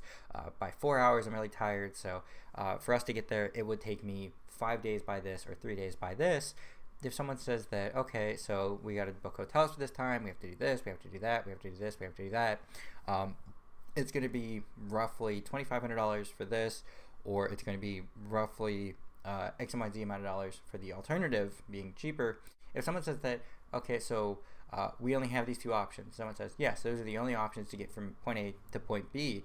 A false dichotomy is stating that only those two options are available if the third option is to supersede all of that and just fly to that destination. You would get there quicker, you get there more cost efficiently, and everybody's capable and able of flying. The false dichotomy is saying that you can only do those two things. Now, there could be a circumstance which we're assuming that, no, we need our car there, in which case that would not be a false dichotomy. If we need to drive our car to some location, then that is the premise on which we have those things being necessitated. However, if the only thing is we want to meet a friend there for a wedding, then flying is an option. It just may be one where it's not the most preferential based on somebody's potential aversion maybe, but a false dichotomy is stating that there's only two options. These are the only two things available, when in fact a third one or multiple other avenues are available. So I don't find that this is a false dichotomy. There's unnecessary suffering and necessary suffering. Those two things are not presenting a false dichotomy. If you're a billionaire, you're impoverished. And what I... No. This is... so, yeah, that's an example of a false dichotomy. Either you're only a billionaire or you're entirely impoverished. Obviously, there's lower middle class, there's middle class, there's lower class, there's poverty-stricken individual. So there's a gradient there. But in the context of unnecessary versus necessary suffering, obviously there are the two options that are present. You can try to argue that one thing is necessary, but that requires a justification. To argue that something is not unnecessary, you need to have a justification for that to be deemed not unnecessary. So, no, this is not a false dichotomy, again, but I like your example. I'm saying is that I think people are sort of on a spectrum of that sort of wellness, virtue sort of line. That's not what he's arguing for. This is irrelevant. And so, I think we're still winning the war here against... Irrelevant. Let's say unnecessary suffering. Yeah. No. Or triviality. I think pretty much... Triviality it's more of just an arbitrary value. Irrelevant. It's unnecessary... Not just for the animals as well, right? We're stewards of the earth. Sure. So when you've got 91% of all deforestation because of the cattle industry or because of animal agriculture, when 80 to 90% of all species are going extinct because of animal agriculture, that's WWF and the UN. But 99% of all species have already gone extinct to this point in human history. Yeah, but the main driver being the consumption of animals, the destructions of the ocean. I think the Christian has a huge responsibility to be a good steward and not do those things. Would you agree? Well, I would say that rain can cause floods or it can be essential for life, and I wouldn't fight floods and get rid of rain. But we're not causing those. Those are, in your own terminology, your own sort of lexicon of things, acts of God. So again, that does not have any individual agency. As though I would like to point out, if to put this more like an onus in his perspective, not my perspective. I'm not Christian, nor am I Catholic. But let's say that you have a soul. Just you, and if I do that, then animals don't have souls, so maybe it's not the best, but to say that you yourself have individual agency and you can think and morally reason things, the rain cannot morally reason whether or not it is going to create a flood and then not do it. The rain cannot morally reason that it should go to a location that has experienced a drought to make it better. It is as it is, so this is not a strong argument. Rain. We still need the rain. So what I'm trying to say is I still feel like the suffering argument from before is kind of still applicable now, which is that it's a suffering argument Anyway, let's continue. From before is kind of still applicable now, which is that it's inevitable and it's essential. It is not an inevitable appeal to futility and essential. It is not necessary, therefore it is not essential. So both of those points fail. It's not inevitable and it's not essential. I don't know if that's true. Define the inevitability of animals being killed by humans. You can just choose to not do that. It's the possibility of your personal agency to not do that. Come to my ear. Well, I mentioned a second ago the Christian advert. I've mentioned this a bunch of times. The University of Oxford study, 500,000 people. I think that's really strong evidence to say you don't need it. I wrote a book on the topic. I think you're right. The point is the difference. I think you're right. So then what's the debate? The difference is that the aim has to be right. The aim has to be right. Hey, Dr. Jack. Pause. You've been voted out by the majority. The claim is that factory farming is one of the worst moral atrocities in history. I'd agree. All right. If you would like to debate this claim, get to the chair. I don't think anybody is going to disagree with this because it's the largest scapegoat. That lady, I feel like she's going to waste a lot of time. Hey, bud. How's it going? All right. What was your name, sorry? Gerard. Nice to meet you, Gerard. Okay, so you said one of, so I just want to get the ranking system down here. Okay, so we're going to have Holocaust up here.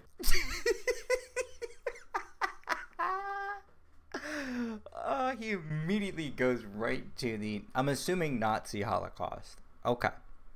Is factory farming better or worse than the Holocaust? I don't want to play top trumps with the worst things happened. I'm saying one of the worst things that's happened. Well, one of. I'd like to know though, like where, because you clearly have some metric. Do you want to hear the reason? Do you want to hear the reason and then you can respond? Well, I want to know the ranking. So we have Armenian genocide. We've got Holocaust. Where are they at? I'll give you the argument. Okay. I'll be quick, and you can come straight back. So there are around 80 billion cows, pigs, chickens, turkeys that are slaughtered every year for human consumption. When it comes to fish, it's in between 3 and 10 trillion.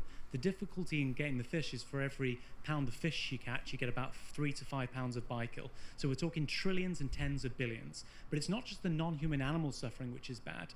Obviously, factory farming has huge impacts on people. Earlier on, we were speaking about how 30 to 60 million children die of starvation each year, 82% living in countries where the majority of the produce is fed to non-human animals. It's also true, and I'll just give you one more example, of diseases too. According to the World Health Organization, 75... Antibiotic resistance as a result of not just chronic illnesses and diseases, but a large majority of our antibiotics are also given to animals.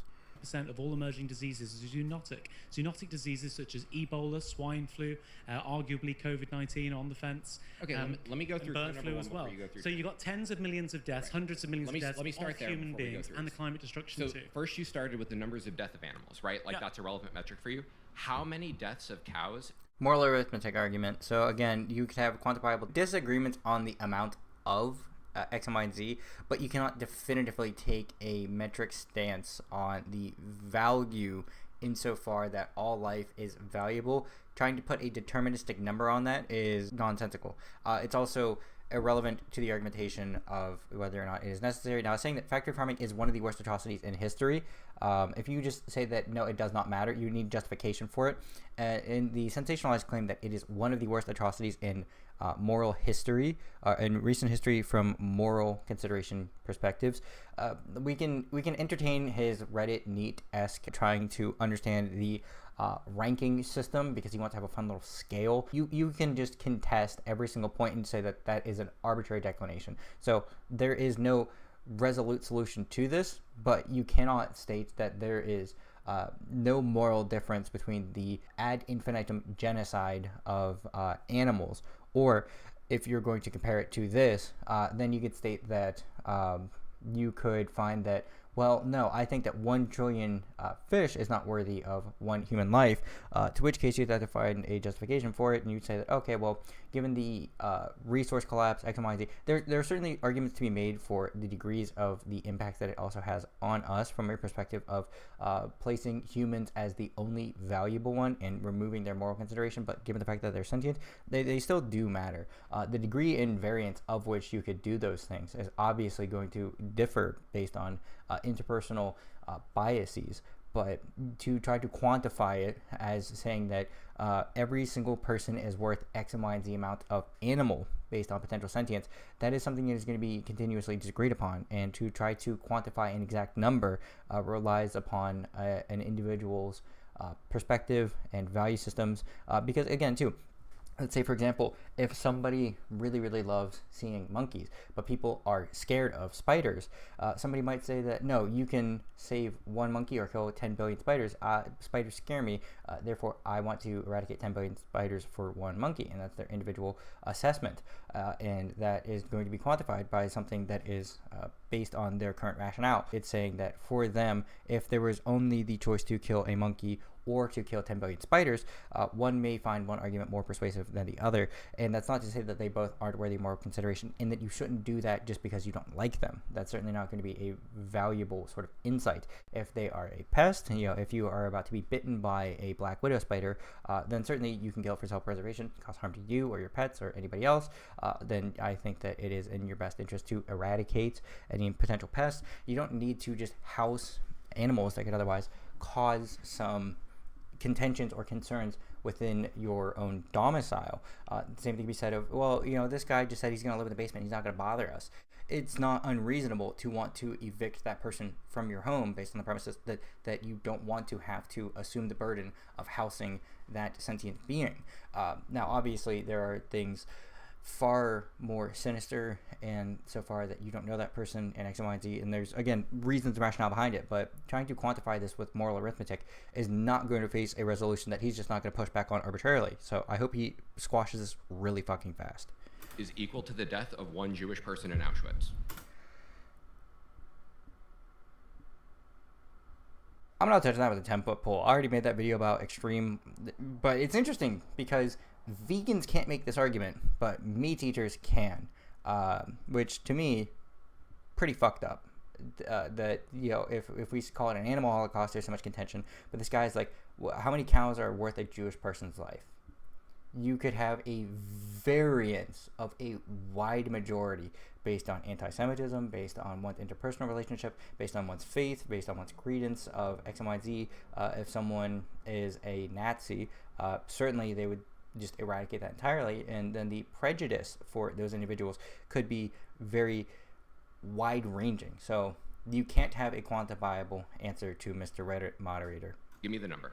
How many cows for one? Well, because you said, I asked you why it was bad, and you said because the number of cows that are slaughtered every year. So I'm asking you, what's your ratio? Like, how many cows dying is that? Did they just actually scour this guy from Reddit? As bad as someone getting gassed in Auschwitz. Well, can we extract the Jewish person Auschwitz? Well, I'm using the worst atrocity I can think of. Well, I don't like to play into the Are you cool anti-Semitic. how about the Armenian genocide? Can we talk about that one? How many cows are worth a human being? That's I what I'm think a human being is significantly more valuable than a cow. How much? Why? Because a cow lives for 20 years, and a human being will. Why is he trying to quantify the number? And again, and also just go Dr. Jack Symes for saying, I'm not playing into the anti-Semitism. This is irrelevant. You're adding in an irrelevant factor. I won't even address that because you don't need to put a valuation on just a Jewish person or an Armenian person. You don't need to have a Semitic or a nationalist view of an individual. You don't need to have a racial bias against an individual assessment to a right to life. So he is very good to squash down this guy and his position, and by saying that humans are just infinitely more valuable. Now, not actually infinitely. He says that human beings are significantly more valuable. But again, you don't quantify that number with a direct ratio or number. I think that this sort of allusion to the fact that you need to have a specific number so that you can quash that specific number, it's going to lead to a lot of contention. Now, that's part of the issue, and I think probably why he's framed it as one of the worst atrocities, because if he says that it is the worst, everybody can draw contention with it. But by having a more nebulous or more hazy definition, you allow for more insight and clarity into your position. But it's certainly not going to be the case where you can make some exaggerated claim that a death of a moth is not as bad, or the death of a child from cancer is certainly infinitely worse than killing 500 million cows in a month or a week or a year or whatever the timeline may be. It's nonsensical to allow for that. But the same way that we have this problem, there's something else called the heap of sand problem. So if you have one speck of sand, or if you have 1 grain of sand, and then you put it into a bucket, do you have a heap of sand? No, you do not. If you have 100 grains of sand, is that a heap of sand? No, it is not. Now, the same thing can be continued where you have 1,000,000 grains of sand. Now, is that a heap of sand? Well, yes, that's a large heaping pile of sand. Okay, cut it in half. You have 500,000 grains of sand. Is that still a heap of sand? Yes, it is. What about 542? No, it's like a small pile. But that's the thing. When you have ambiguous terms, there's ambiguous definitions. You just know intuitively what a heap is. There's no clear, concise amount. It's just a representation of something. So this argument is a bit too hazy to get a concise number on, and the fact that he's not willing to accept that nuance, we would then have to talk about linguistic differences and appreciation of the linguistics of what we are trying to describe. And for him to do this, it's a bit more of just like trying to pick at sore points without actually contesting the main point. He's not going to bring any sort of dissenting opinion like he disagrees. He just wants to waste time. Will live for 70 or 80 years. So 4 cows is roughly a human? I'll give you a number. I'll say 1,000 cows. 1,000 cows is the worth of a human being. Is all human beings? It's just an arbitrary number. What? So you're being arbitrary? You're not locked into some sort of like metric? No, for I don't this? know how many cows. No. Well, but you seem to be very confident that factory farming is bad because of the numbers, right? That's the very first thing. Yeah, of human beings as well. I'm saying. Yeah, but I'm saying if you don't care about hold on. You're being disingenuous on the human beings. So imagine right now.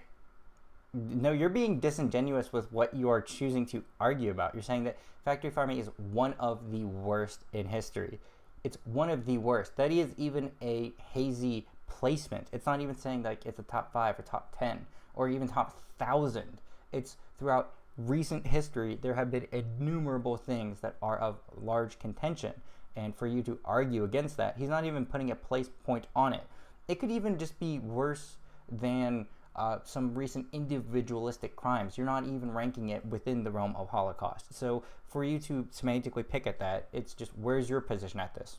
A number. Now let's meet. No. Imagine a world where I can create factory farming where no humans die, but the animals are still going to die. That's not what's happening. You're not going to be okay with that. No, right? I'm not going to be okay. Right, because it's not about it's unnecessary. Because it's not about the human being. Unnecessary. Right, so let's focus on your actual objection, the number of animals that are dying. Did you hear my definition of veganism earlier? No. Well, you gave several, but anyways. I gave one definition, and I said that veganism is an ethical rule to avoid products and practices that cause unnecessary suffering to animals. Human beings are animals, so I do care about human beings. Right, but you don't care about human beings above and beyond cows, except I guess you do 1,000-to-1 ratio. Why wouldn't I put human beings in there? Well, human beings are animals, but they're the only ones I care about. So I do care about human beings. Well, you care about some animals.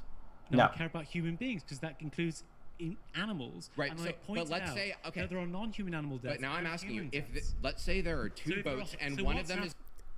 Hold on. Let me let me put silence this call quickly. I really want to get into this. This is great. I also do apologize. I've been going at this video for a few hours, taking some breaks, getting some food. Still got a good bit of my energy drink, about a quarter left, but I'm getting ready to leave for an event soon that should be going on into the night. So if it gets a little darker randomly, just know I've come back later at night. But I really want to get into this, so I might be a little late in getting to that. But this is just spectacular because this guy has a PhD in philosophy, and this guy is arguing about an arbitrary number scale system, and he's just trying to worry about ranking. Like, where is this rank? Where is this rank? Where is this at? There is no definitive rank because it's malleable. The position of the level of worst is on a gradient scale. There's billions of actions that have caused unnecessary harm, not even within just the past decade, but I mean in recent history. That's also an ambiguous timeline. Both of these things engage with ambiguity. As a result of that, there is a wide range of variance, but people would see this happening and agree almost unanimously that it's bad. In fact, every single person here is trying to dissuade people from agreeing with the point that factory farming is good. And the fact that the entirety or the majority of these individuals agree that that is bad and it shouldn't be eschewed is certainly an indicator that everybody is in agreement with the premise. The fact that you want to argue so very heavily on having a position in a rank is fundamentally going to be a larger contention than you not having a position for or against this. No. There are hundreds of I'm going to give you a hypothetical, jets. and I'd like you to answer it, please. Just briefly. I'll be very brief. There are two boats. One has 3,000 cows. One has a human being on it. One of the boats will sink. Which boat will you sink? 3,000 cows, or will you kill a human being? I'll kill a human being. Over 3,000 cows. 2,000 cows, you'll kill a human being to save 2,000 cows? Yeah, what about you? How about chickens? What about you? I'm saving the human every time. An infinite number of cows? An infinite number of cows would have the problem of then the world would be out of cows, and I wouldn't want that to happen, but that's ultimately because of my commitment. Any animal? What about veganism? Any animal you put on Any non-human? No. Human animals are the only animals I have moral agency for. Okay, so how about... That you have moral agency for. So if the argument is moral agency in human animals is the only requirement, what about non-moral agents? Neanderthals who were... And he hit it right on the head with Neanderthals. They don't have moral agency. So if there is a boat full of Neanderthals, an entire family of Neanderthals, or one human being, would you save the human being? Our ancestors 40,000 years ago, who your ancestors would be having sex with, who would look just like well, they were. Well, I don't really have any moral relationship with the Neanderthals. If you change that... So then if you're going to say that moral relationship is the only thing that matters, how would you then quantify having a moral relationship with somebody? Hypothetical, so I do that. So why are humans more valuable than the Neanderthals? Because morality stems from our relationships with others. No. It doesn't stem from some weird trait. This guy, you can just see him trying to gauge the thought process, which dude, yeah, your face is my internal mechanism trying to calculate exactly what he's arguing for and always moving his post. Before they say that, well, he's not really moving the post; he's just explaining his rationale. No, to get his exact words here. Humans more valuable than the Neanderthals? Because morality stems from our relationships with. So morality stems with our relationships with others. It doesn't stem from some weird trait like. It does. Sentience. Do they feel pain? Just from the relationships with right, others. because so if we don't have relationships with others, then it's fine to kill them. You think it stems from feeling pain? Right. You think it stems from feeling pain? That's silly. No. Yes, it does. Morality comes from our comes from pain. I said morality comes. Right. You think it stems from feeling pain? That's silly. No. Yes, it does. Morality comes from our comes from pain. I said any of the major world philosophies would agree with me. Which is a great appeal to authority, and I'm very happy for you. It's not an appeal to authority. What? Appeal to authority. You said yes. It's true because all the major philosophies say that. So Platonism wouldn't agree with you on there. So Platonism wouldn't agree with what? That feeling pain is like the end all be all of like what morality is based on. I didn't say it was the end all be all. I said but it's what you're basing your morality on. So if tomorrow scientists came out and they said actually trees feel pain. You think Plato's form of the good coincides with unnecessary suffering and pain? It coincides with eating meat and not veganism. Wouldn't you brought together with the form of the good? Vegan? He has a PhD in philosophy, and this guy's arguing with him about Plato. On there, so that's Platonism wouldn't agree with what? That feeling pain is like the end all be all of like what morality is based on. Feeling pain is not the end all be all. This is a misrepresentation of his argumentation. Say it was the end all be all. But it's what you're basing your morality on. So if tomorrow, it's the driving cause of all moral philosophy. Yeah, so it's like a moral axiom. It's largely predicated on the aversion of inflicting unnecessary suffering, which would include pain. Ridiculous. Let me put this in more simplistic terms. The moral axiom in which we're trying to describe all philosophies would be relatively pursuant to it is the eschewing of unnecessary suffering, which would include pain, as a direct result. And for us to say that, well, it's a moral axiom to state that it is good to not produce unnecessary suffering, or not being in a state of pain, or having a sense of well-being is good. I don't think you could find any single axiom or position that better fits than something within moral systems like feeling well-being or having a state of well-being is a state of good, because to be devoid of well-being would obviously make you feel not well. It would be bad. So the antithesis to that moral axiom would be bad. Therefore, if you don't agree with it, not having a sense of well-being is not bad. You'd have to provide a justification, because that's how we would bootstrap that. Now, if you want to get into like more of an epistemic episode of, well, we would have to bootstrap that and we can't do that. Well, we also bootstrap the fact that people have sentience. We also bootstrap the fact that we exist and that we're not in some simulation or matrix. There's some necessary amount of bootstrapping required for philosophical positions, and those are things that we all hold in practice. So for you to say that, this is basically moral nihilism, but with extra steps. Scientists came out and they said actually trees feel pain. You think Plato's form of the good coincides with unnecessary suffering and pain? It coincides with eating meat and not veganism. Once you brought together with the form of the good, then you're going to be harmed forever. No, if appeal to authority would be, is Plato vegan? If you're brought together with the form of the good, you have no problem killing animals for food. That's why the people who studied Platonism, Plato, Aristotle, Socrates, ate meat. You think the form of the good involves unnecessary pain? Yeah, I think we're getting a little in the weeds, but it can involve unnecessary pain on things that are not part of your moral community. Yeah. Okay, moral community is not a strong argument, and let me make the explanation for this very simple. Extraterrestrials, there we go. If they were not a part of our moral community, but they were sentient and they were able to then participate without having any sort of understanding of our moral system, they could certainly integrate into it, but they're not directly a part of our moral community by some agreement of like social contract or by understanding us. But if they're sentient and we see that they are coming to us and we're not able to adequately participate in communication with them in a reasonable fashion that we can understand. However, if they were trying to bring resources to save the Earth because they were able to detect that it is impending doom, and we would be unable to know that, entirely destroying these aliens or these extraterrestrials would certainly not be morally justifiable. They are sentient beings who can feel and experience pain, and maybe they could experience such pain to in unimaginable levels in which we would not be able to. This is something I'm writing about in my book. The fact is that if we could otherwise peacefully coincide with extraterrestrials and they are sentient and they are able to undergo these things, then they would have to also be a part of our moral community. The fact that you are eschewing animals from that based on some weird factor is not relevant. So no, you're not making a good argument. Yeah, it's not relevant. So you think Platonists would allow You're saying not relevant. Extreme suffering for trivial pleasure? Not for no good reason.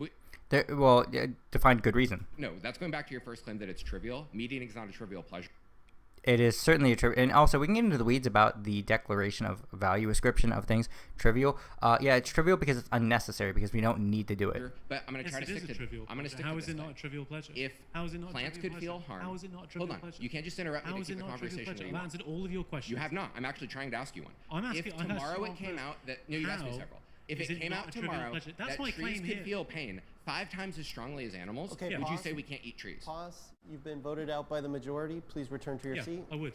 Okay. Thank you. Thank you. David. Nice to meet you, David. Jack, right? how you doing? I'm good.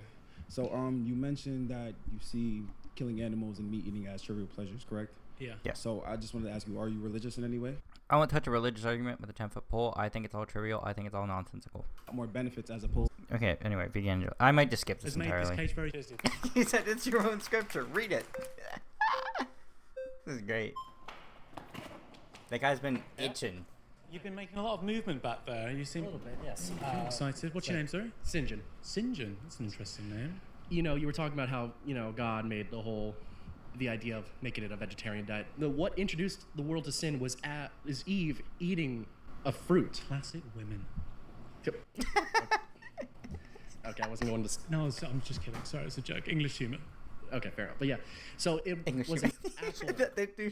that dude's trying to be so morally righteous. He wouldn't even laugh at like a joke. Everyone else is chuckling. He's like, "Oh, English humor, my bad." Whatever, dude. Anyway, I mean, they're gonna waste some time. He's gonna waste some time. That dude, look at how stunned he is by him making a joke. Classic women. Oh. He laughed and he's like, "I know I can't laugh. It's not gonna happen." And he's gonna laugh, and people behind him. He's just trying to win some points. Okay, I wasn't going to. No, I'm just kidding. Sorry, it's a joke. English humor. Okay, fair enough. But yeah, so it was an apple, or at least. Well, it was the disobeying of his commandment, or not commandment, one of his 10 commandments. It was the disobeying of his order that she can have anything else except for the tree. I do know this one because I hear this quite a bit. But yeah, the reason that this happened was because she ate from the tree that she wasn't supposed to. Everything else she had, but she ate an apple and she wasn't supposed to. So it's not so much that we are given evil for eating fruit like apples. It's the disobeying of authority. That's what we say. It was a fruit. It could have been a watermelon. It could have been a pineapple. We're not told. Yeah, but as far as we know, it was a fruit that, you know, when Eve ate it, introduced sin into the world. Yes, for disobeying authority. Yeah. So, like, you could say that, oh yeah, God didn't want the whole just to only eat meat, but it's one of the fruits is one of the reasons that sin was introduced. Fruits didn't introduce sin in this example. It's meant to be symbolic for a direct question to authority and the abandonment of obeying authority. Into a temptation, fruit, and sin. Yeah, it's a metaphor though, isn't it? It's an allegory. It's not actually a real. It wasn't Adam and Eve, and they didn't eat a real fruit. If you think that they did, you know, the point of God picking out that fruit was to say, you know, don't rebel against me like Lucifer did, right? He's saying. Yeah, thank you. Okay, I'm not even religious, but I understand metaphors because I have the ability to understand metaphorical. I mean, maybe he has to take things very literally, so I won't disparage him for that. So I'll. Better, you're made in my image, Imago Dei, here on earth, reflects my goodness. Okay. So but as I was saying a moment ago, Genesis 1:29, he creates the world vegan. God's perfect. God is the greatest of all conceivable beings. And so definitionally, if you think God is perfect and created the world perfectly, then being vegan or vegetarian is morally superior on the Abrahamic worldview, well, excluding Muslims because they have a different creation story. If you're Jewish or if you're Christian, then that would hold. I also want to ask, you have been a philosopher for how many years now by chance? I've lost count, maybe 16, 17 years. Okay.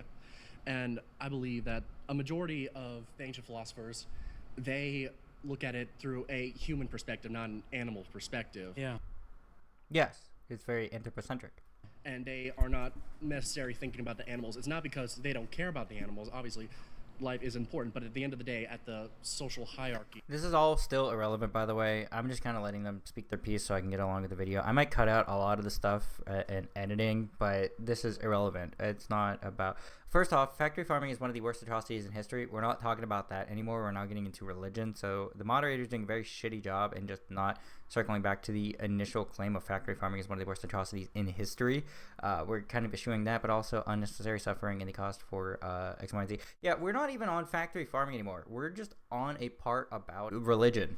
So the entire religious argument taking up the factory farming, I just think that no one is going to disagree with this. So we're either going to get people with contentions on hazy generalizations, or not hazy generalization, it would be on hazy definitions and heaping piles of sand arguments, or religious arguments, because no one's going to disagree with factory farming actually being a large moral crime. The more superior and more capable being trumps over say a cow and a chicken. Like, yes, cows and chickens. Yeah, but again, irrelevant. I'm just gonna skip this whole thing. This is all entirely irrelevant. Oh, hold on. He makes some pretty interesting part. We'll go through it, I guess. Chickens are cute and all. Sorry, I'm not playing footsie with you. No, you're good. But yeah, the humans are the dominant species, top of the food chain, dominate. Yes. And there's also the philosophy, I don't remember the exact name of it, but that life consumes life, and it's not through anything malice, but it's rather just to help, but it's unnecessary because we don't need to sustain us, because there's a lot of. So this commits, and we heard a version of it earlier on, but your girl was just, I don't know what she was doing. Plants matter. So then it was the naturalistic fallacy. David Hume in the 18th century says explanation and observation aren't the same thing as justification. For example, evolution by natural selection dictates that we have a biological drive towards having sex and reproducing. But what it doesn't do is give us a drive towards consensual sex and non-consensual sex. But we'd both agree that consensual sex is more moral than non-consensual sex. So therefore, we should take that drive and do otherwise. If you want to go the evolution route, then there's a lot of animals that have also evolved over time to be better hunters. You've been voted out by the majority. That was fast. Nice to meet you. What's your name, sorry? Dara. Dara? Yes. Nice to meet you, Dara. I'm Jack. Nice to meet you. How goes it? What's going on? It's going well. So I'm sorry for starting again with like the Christian argument. I thought Jesus fed people fish. There's nothing of Jesus feeding people. Well, if Jesus was to feed people, he would have fed people fish. Yeah. Yeah. So what? How is it like non? It's probably the best. It's probably the best objection to all Christians should be vegan for sure. The only thing which we can say accurately from the scriptures that he probably did eat fish. He obviously comparably also says God loves even the sparrows, Matthew 10. He also says in Matthew 12, when there's a lamb down a hole, he's speaking to the Pharisees, he goes, even on your day off, boys, you're going to help that lamb out of there, aren't you? And they go, why would we do that? And they go, because humans are more valuable, but it's got comparable value. It depends whether you read it allegorically or not. It depends whether you want to separate the historical Jesus from the regular Jesus. Right. Historically in Palestine, Jesus would have had slaves, Jesus would have been married. It's not typically what people think Jesus is going to be. Right, like that's why using the Old Testament, it's like really outdated when you're talking to a Christian, because in the Old Testament they tell you about how to manage your slaves, and you can we all agree that slavery is not right. So if you use the Old Testament, it's really like not a valid argument for a Christian. Do you think it was relevant that Jesus was a man? No. Palestinian? No. Human? Yes. Why? Because he came for humans. Just for humans, not for the whole world? I thought it made it pretty clear that it was to unite God with the whole of his creation. That like I don't think he ever spoke about salvation of cows. No, not salvation of cows, but the whole world. He made it clear that he was here for the. And he spoke to humans. I don't think he ever like evangelized cows or like butterflies and birds and talked to them about repentance and right. So Jesus doesn't value the non-human animals. He didn't come here to evangelize cows and birds. No, because they don't speak. Right. So it is relevant that he's a human and not a cow. Because he came to evangelize and to for the salvation of humans, not a cow. Because he came to evangelize and to for the salvation of humans. Yeah, but he also came. What my argument was that he also came in that time and place for Palestinians in the 1st century. But he came for all people, even though we weren't there at that time and place. And even though he was a man and a Palestinian, he's still here for you and I right now, according to the Christian tradition. And again, the Christian doesn't go, the whole of the Old Testament is a load of rubbish and we shouldn't take it seriously. Yeah, no, at all. And so it's just like the context when God is different. did create the world and made it vegan and vegetarian, and at the end of time, when the lion eats straw with the ox, it seems like that is better for the Christian to do. Okay, that's okay. Let's leave it there. Because this is not a history class. So how can you evaluate suffering? How can I evaluate it? Yeah, how can you say that something suffers more than something else, right? You value like the lives of all animals equally, right? The mistake that people make about veganism is that we think that all animals are equal. There's a level playing field, and that they're all. So you do have a hierarchy for your suffering, yes. A hierarchy 100%. For animals, and where do you get that information from? It's not scientific, right? Yeah, it's a blend of neuroscience, it's a blend of animal behavior information we can get from zoologists. So you're arguing that because there are like this amount of cows and they have this amount of nervous terminal, then that equates to like this amount of humans. Yeah, if you look at the neck of a chicken, a cow, or a pig, you'll find that it's got very similar nerve endings and bundles. Okay, so you did all the mathematics to decide that it was more. I love that everybody is trying to do a quantification of something. Like, okay, so you go to a hospital, you have a nail in your thumb. Rate your pain 1 to 10.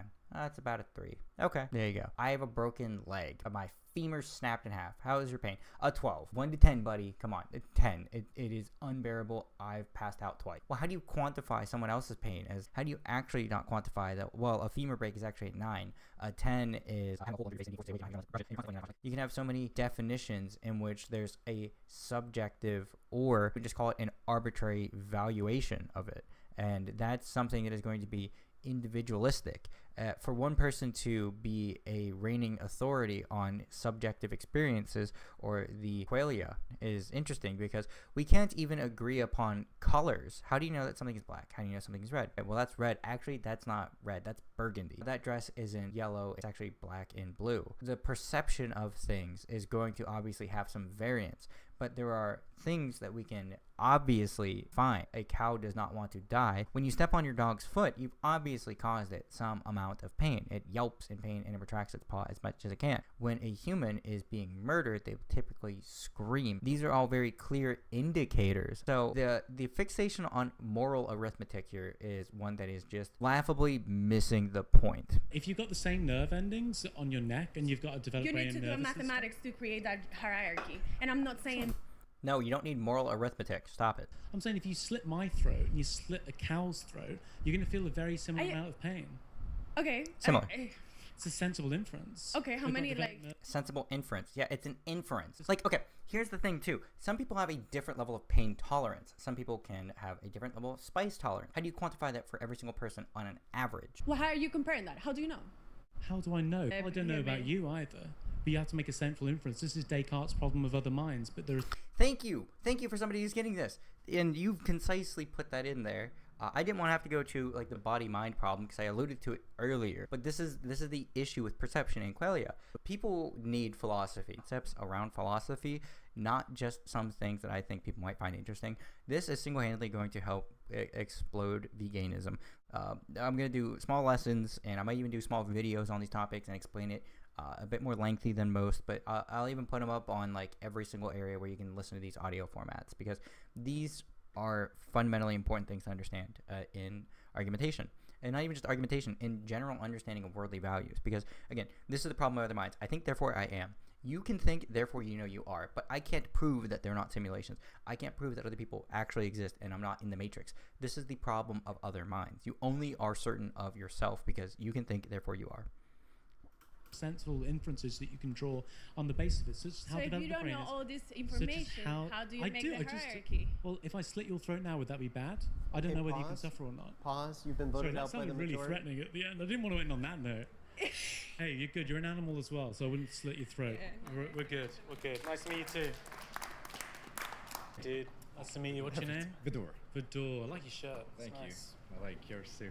Thank you. I agree. Your points about veganism and your definitions are very correct, but I disagree with the claim that you just made about it being the biggest atrocity in the world. Because I think the biggest atrocity would be people dying and starving. The biggest atrocity is one of the biggest atrocities, but I think one of the biggest atrocities would be people dying and starving in places like Mongolia or in places like Antarctica, where growing plants is maybe harder.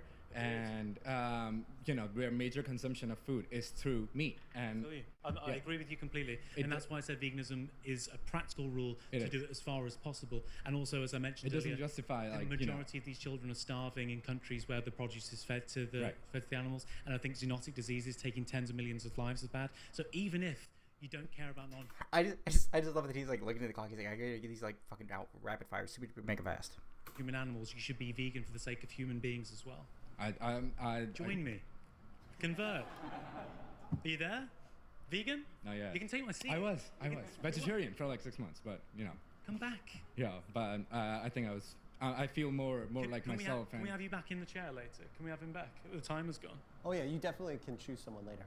Oh, cool. Yeah, nice one. Great. I might see you later. I don't want to shoot everyone down just yet. Thanks, everyone. My final surrounded claim is that veganism is good for the world and humanity. I agree.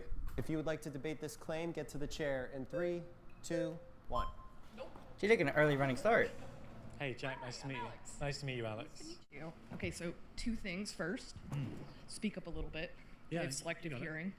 And don't do... Selective hearing? Religion, because I'll just ignore Yeah, let's ignore it. Do you want to hear, I'll be brief, I'll give you the reasons. Sure. You can tell me where. Wow, okay, I have selective hearing. So she just wants to speak. This will be the funnest breakdown, and I'll actually be the fucking meanest possible, since she wants to just be a smug fucking Karen. So let's get into it, and I will decimate her points to the largest, most vulgar, most extreme way. She has selective hearing. She only wants to hear what she wants to hear. She doesn't give a fuck about any religious notation. That's fine. I also don't care. So let's get into it. It goes wrong. Yeah. So it's good for the world more generally because it's one of the leading causes of climate change. It's good for humanity as well. Let's just take zoonotic diseases as an example. So 75% of all zoonotic diseases that are emerging, according to the World Health Organization, are those that come from non-human animals. That's really dangerous because we haven't built up natural immunity to them. One of the leading theories, according to the World Health Organization, or what they think is the leading cause of COVID, was the wet market in Wuhan, killed 8 million people. Sure. Again, I'm not interested in debating the cause of COVID, so let's just go Ebola, swine flu, and bird flu, obviously coming from birds. So I think that if you don't want vaccinations, we don't want mandatory lockdowns, we don't want forced masks, and we don't want tens of millions of people dying in the future, one of the biggest risks to humanity is going to be zoonotic diseases. Mm-hmm. So I think that's a really strong reason. And then the refugees and all of the climate destruction and the deaths that are going to come from climate change. So I think those are two really good reasons. Okay, so I've got two really important things that I want to ask you. So animal testing. Animal testing, not necessary any longer. And within the past 5 years, we have eschewed the necessity for animal testing. The FDA does not need it. And actually, I'm writing a portion about this in my book where I talk about the replacement options available for individuals and the potential for, if it is deemed an absolute necessity for some reason, then they must use the minimal amount for statistically relevant and repeatable data.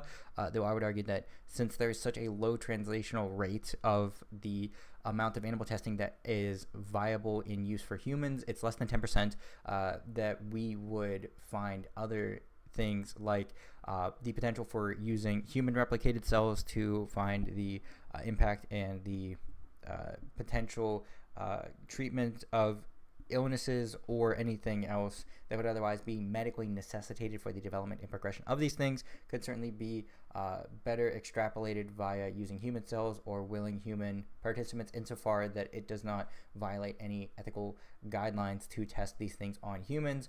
We see things like phase 1, phase 2, phase X and Y, Z trials.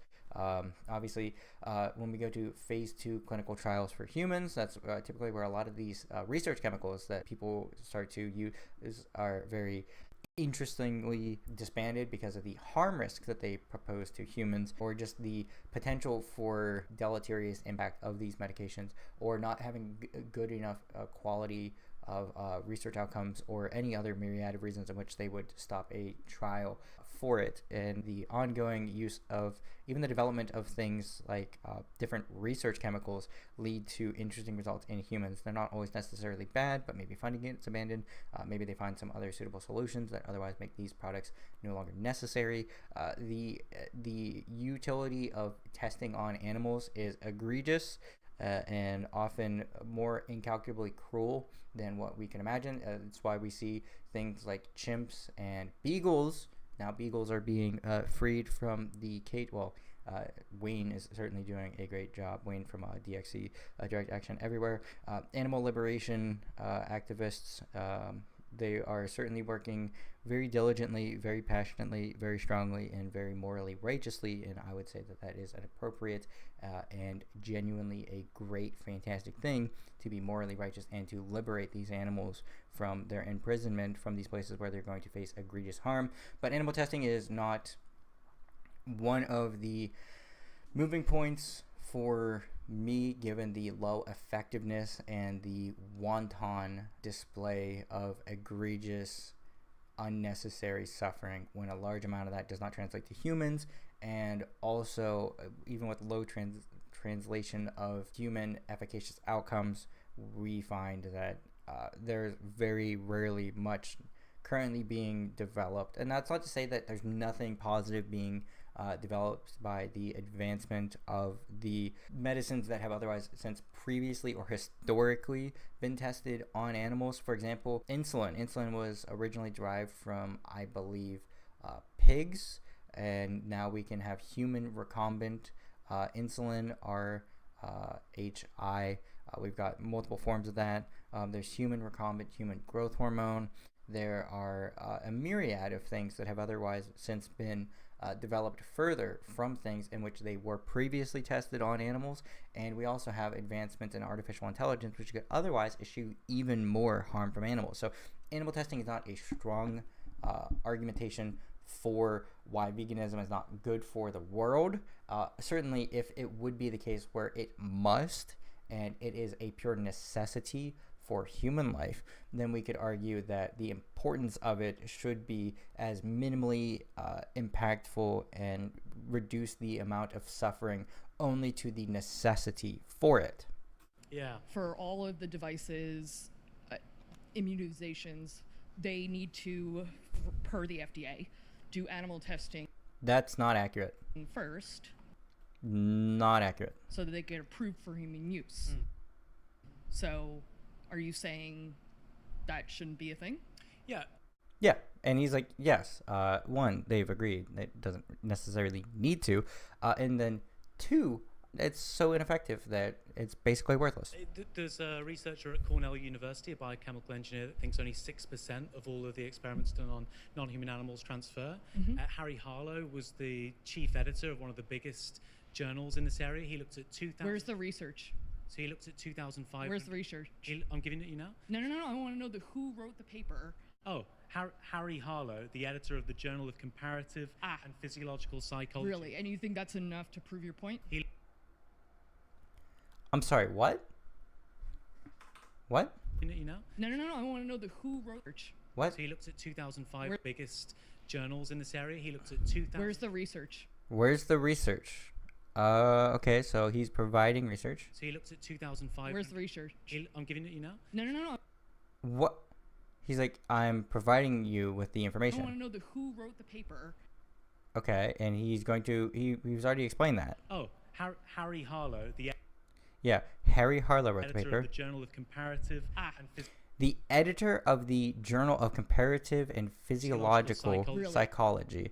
And she's saying, really?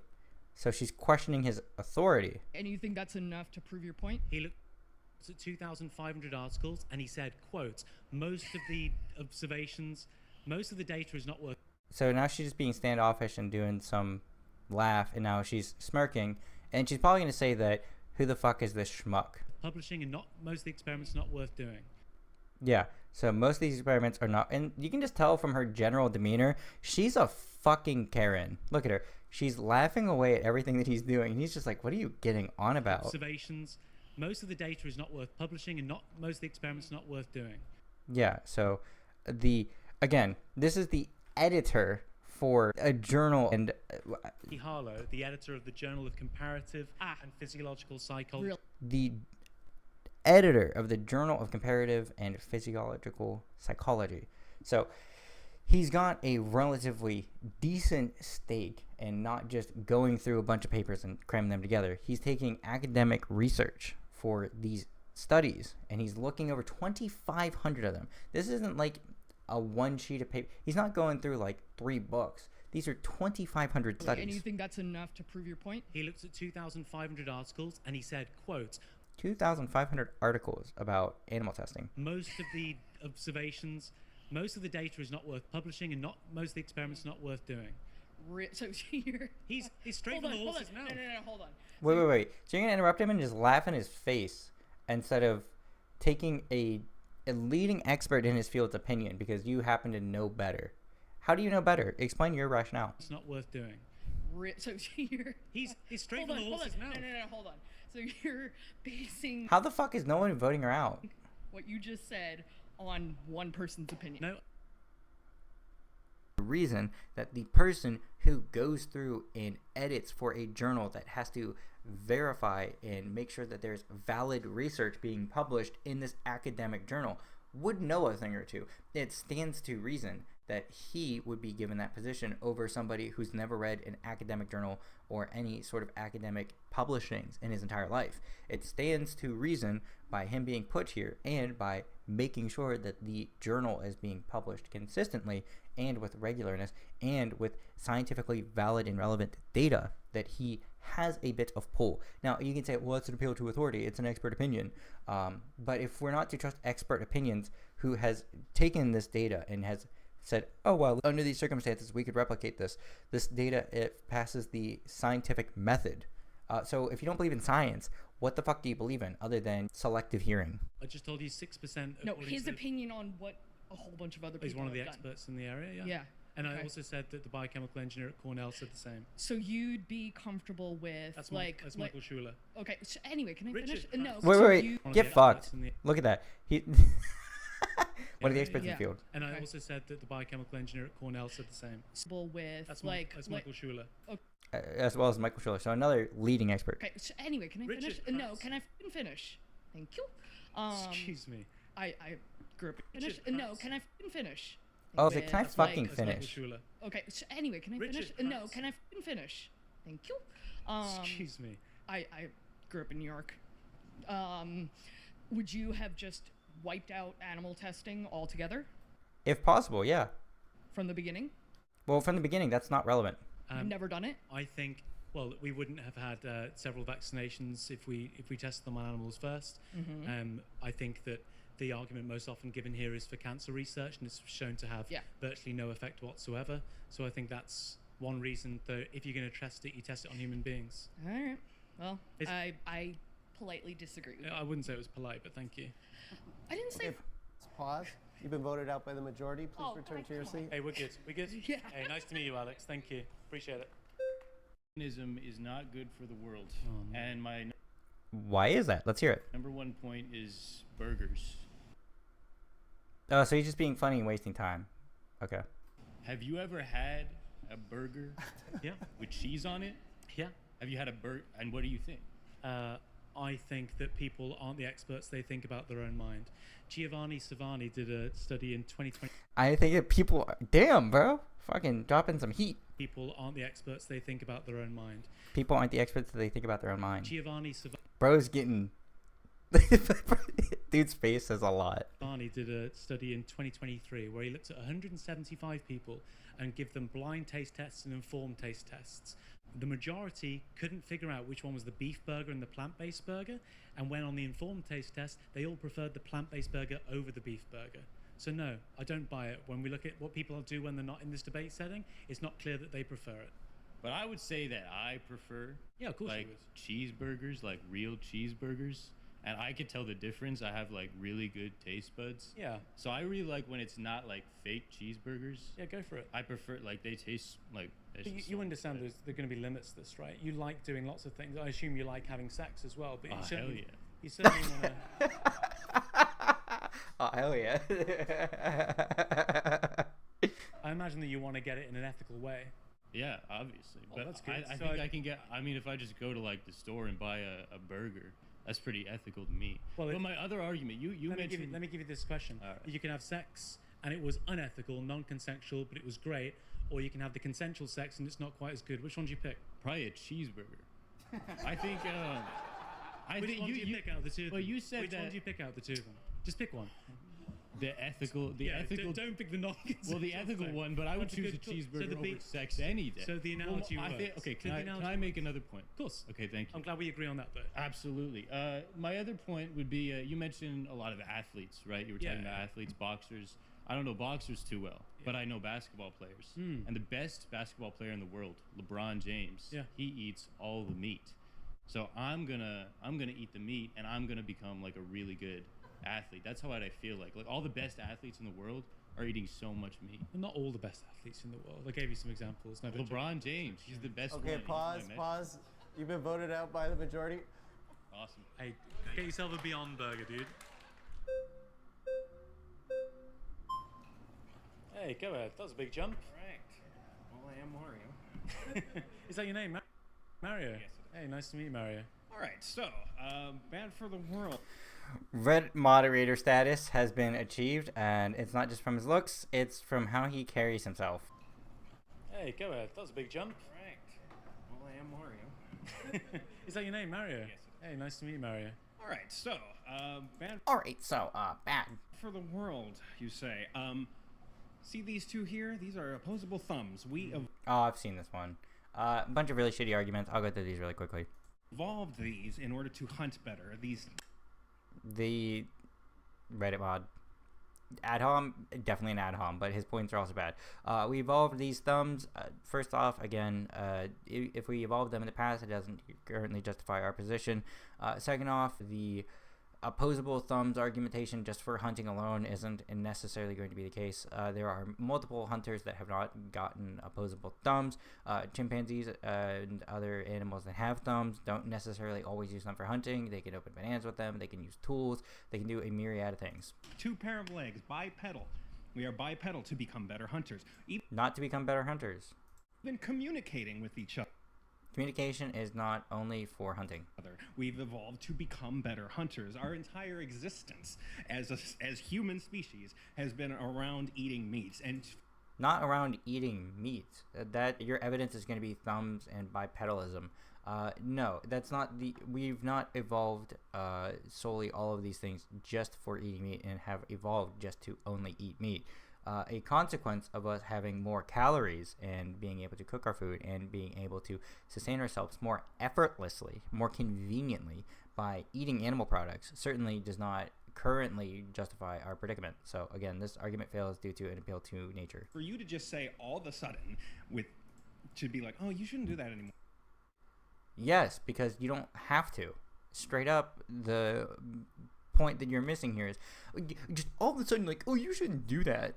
Well, yeah, if you find out something is not right, or if it's bad, or if it is something in which is unnecessary. Like, this whole time, if you thought that you had to eat your own poop instead of flushing it down a toilet, and you wonder why you're always getting sick, I just want to tell you, you don't have to eat your own poop. You can just flush it down the toilet.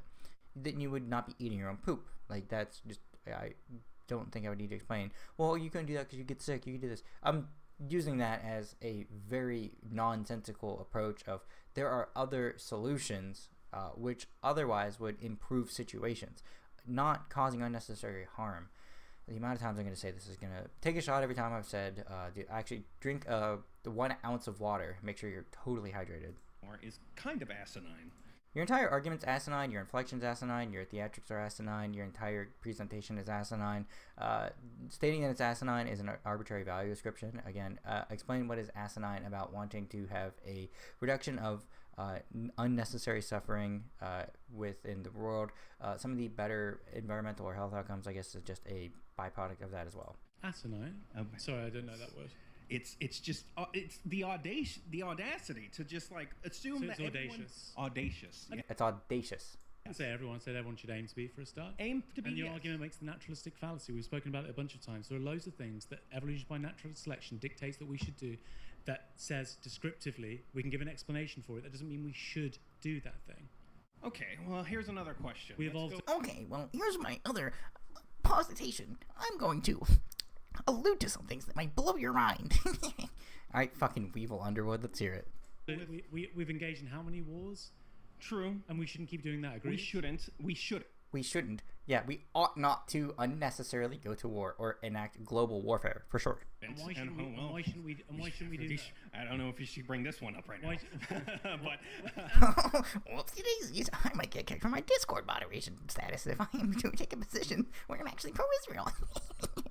Yeah, shut the fuck up, dude. Like, you're talking about the sensibilities of other individuals based on the current global climate and the genocides going on, for sure. But, I mean, again, he's doing this in the most tasteful way possible. I've certainly been much ruder. So why shouldn't we do that? Why shouldn't we engage in war? Because it's killing our own people. Our own people? Whoa. What do you mean by your own people? Is it fine to kill people that aren't your own people? Are you a nationalist? Are you a racist? Are you a xenophobe? Explain that, Mr. Reddit moderator. People. But only humans count? Yes. Why? I don't think that's unethical to say because I don't think that's unethical to say. Well, why don't we just say that the people in the other countries aren't really people?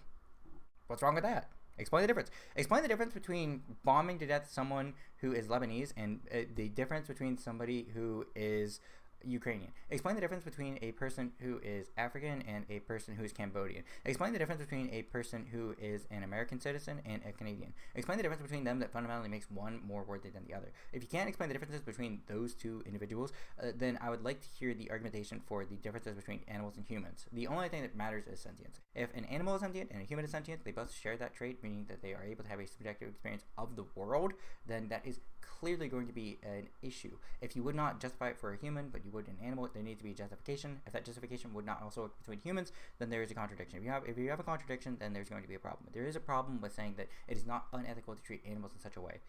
We clearly treat animals with some amount of ethics because there are protections around companion animals. There is a difference between endangered animals. There is a myriad of things that we do for protectionism, and there are a myriad of things that are going to be wrong with your argument. So I'm going to let him get into it much later than I. Anyway, let's continue. We are human. Newsflash, we're both. Newsflash. Newsflash, Buster. I hate to break it to you, but we're both human. We're both humans, and we're both animals. Yeah, he said that like 1,000 fucking times, you stupid. I know, like, you spend probably most of your time on, like, fucking random moderation forums, and, I mean, I'm not gonna throw stones in glass houses a decent amount of my childhood on 4chan, but certainly living your life within that ecosphere and acting like this way, it's certainly going to make you more of a man-child. And you can make the same argument for me. You can add on me all you want, for sure. But it doesn't change the fact that I have a structure and coherent rationale behind my arguments. If someone wants to poke a hole in my argument, they can certainly help me strengthen them. And I will learn from that. If I'm making a potentially fallacious or just too far-reaching of an analogy, I can certainly refine my analogies. But the core principles that I'm arguing for, I can just learn to educate and explain better or more concisely, like he did with the Cartesian problem of minds. Both human. So it's circular. Newsflash, we're both humans. Yes, we're both human. And? Humans matter because they're humans, and why do humans matter? Because they're humans? Yes. So it's a circular argument. I would, you know what? You can't ground it in anything else. I can. Well, let me ask you this: if the human was dead and one was alive, which one would you give the better treatment? The one that is already still the one living? that's alive. Yeah. Yes. So it's not just about being human; it's about being a living human. The conscious human or the non-conscious human. The one that can feel pain and pleasure. The one that's got freedom of the will. The one that's got projects, long lives to live. It's not just the fact they're human. There are lots of intrinsic values to being a human being that are comparable to other non-human. Absolutely. So okay, oh, no, absolutely, that's great. Okay. So it's not just because they're human. Here's the thing, and it's comparable to the other animals. Would you agree with that then? So you've changed your mind. I wouldn't say it's comparable to animals. You've changed your mind. Even earlier, you just said just to someone. No, I don't want a new argument. I want the thing we're talking about. I don't want to move the goalposts. You said being. I don't want to move the goalposts. Good, get him back on that. They're gonna kick him out because he's fucking stupid. Human is valuable because it's human, and then you've listed a bunch of things that are valuable about being human, and they count for non-human animals as well. No, they don't, because animals. Oh, he's gonna hit with the name the trait argument. Animals aren't conscious. They do not have. Animals aren't conscious. They are They're not conscious. alive.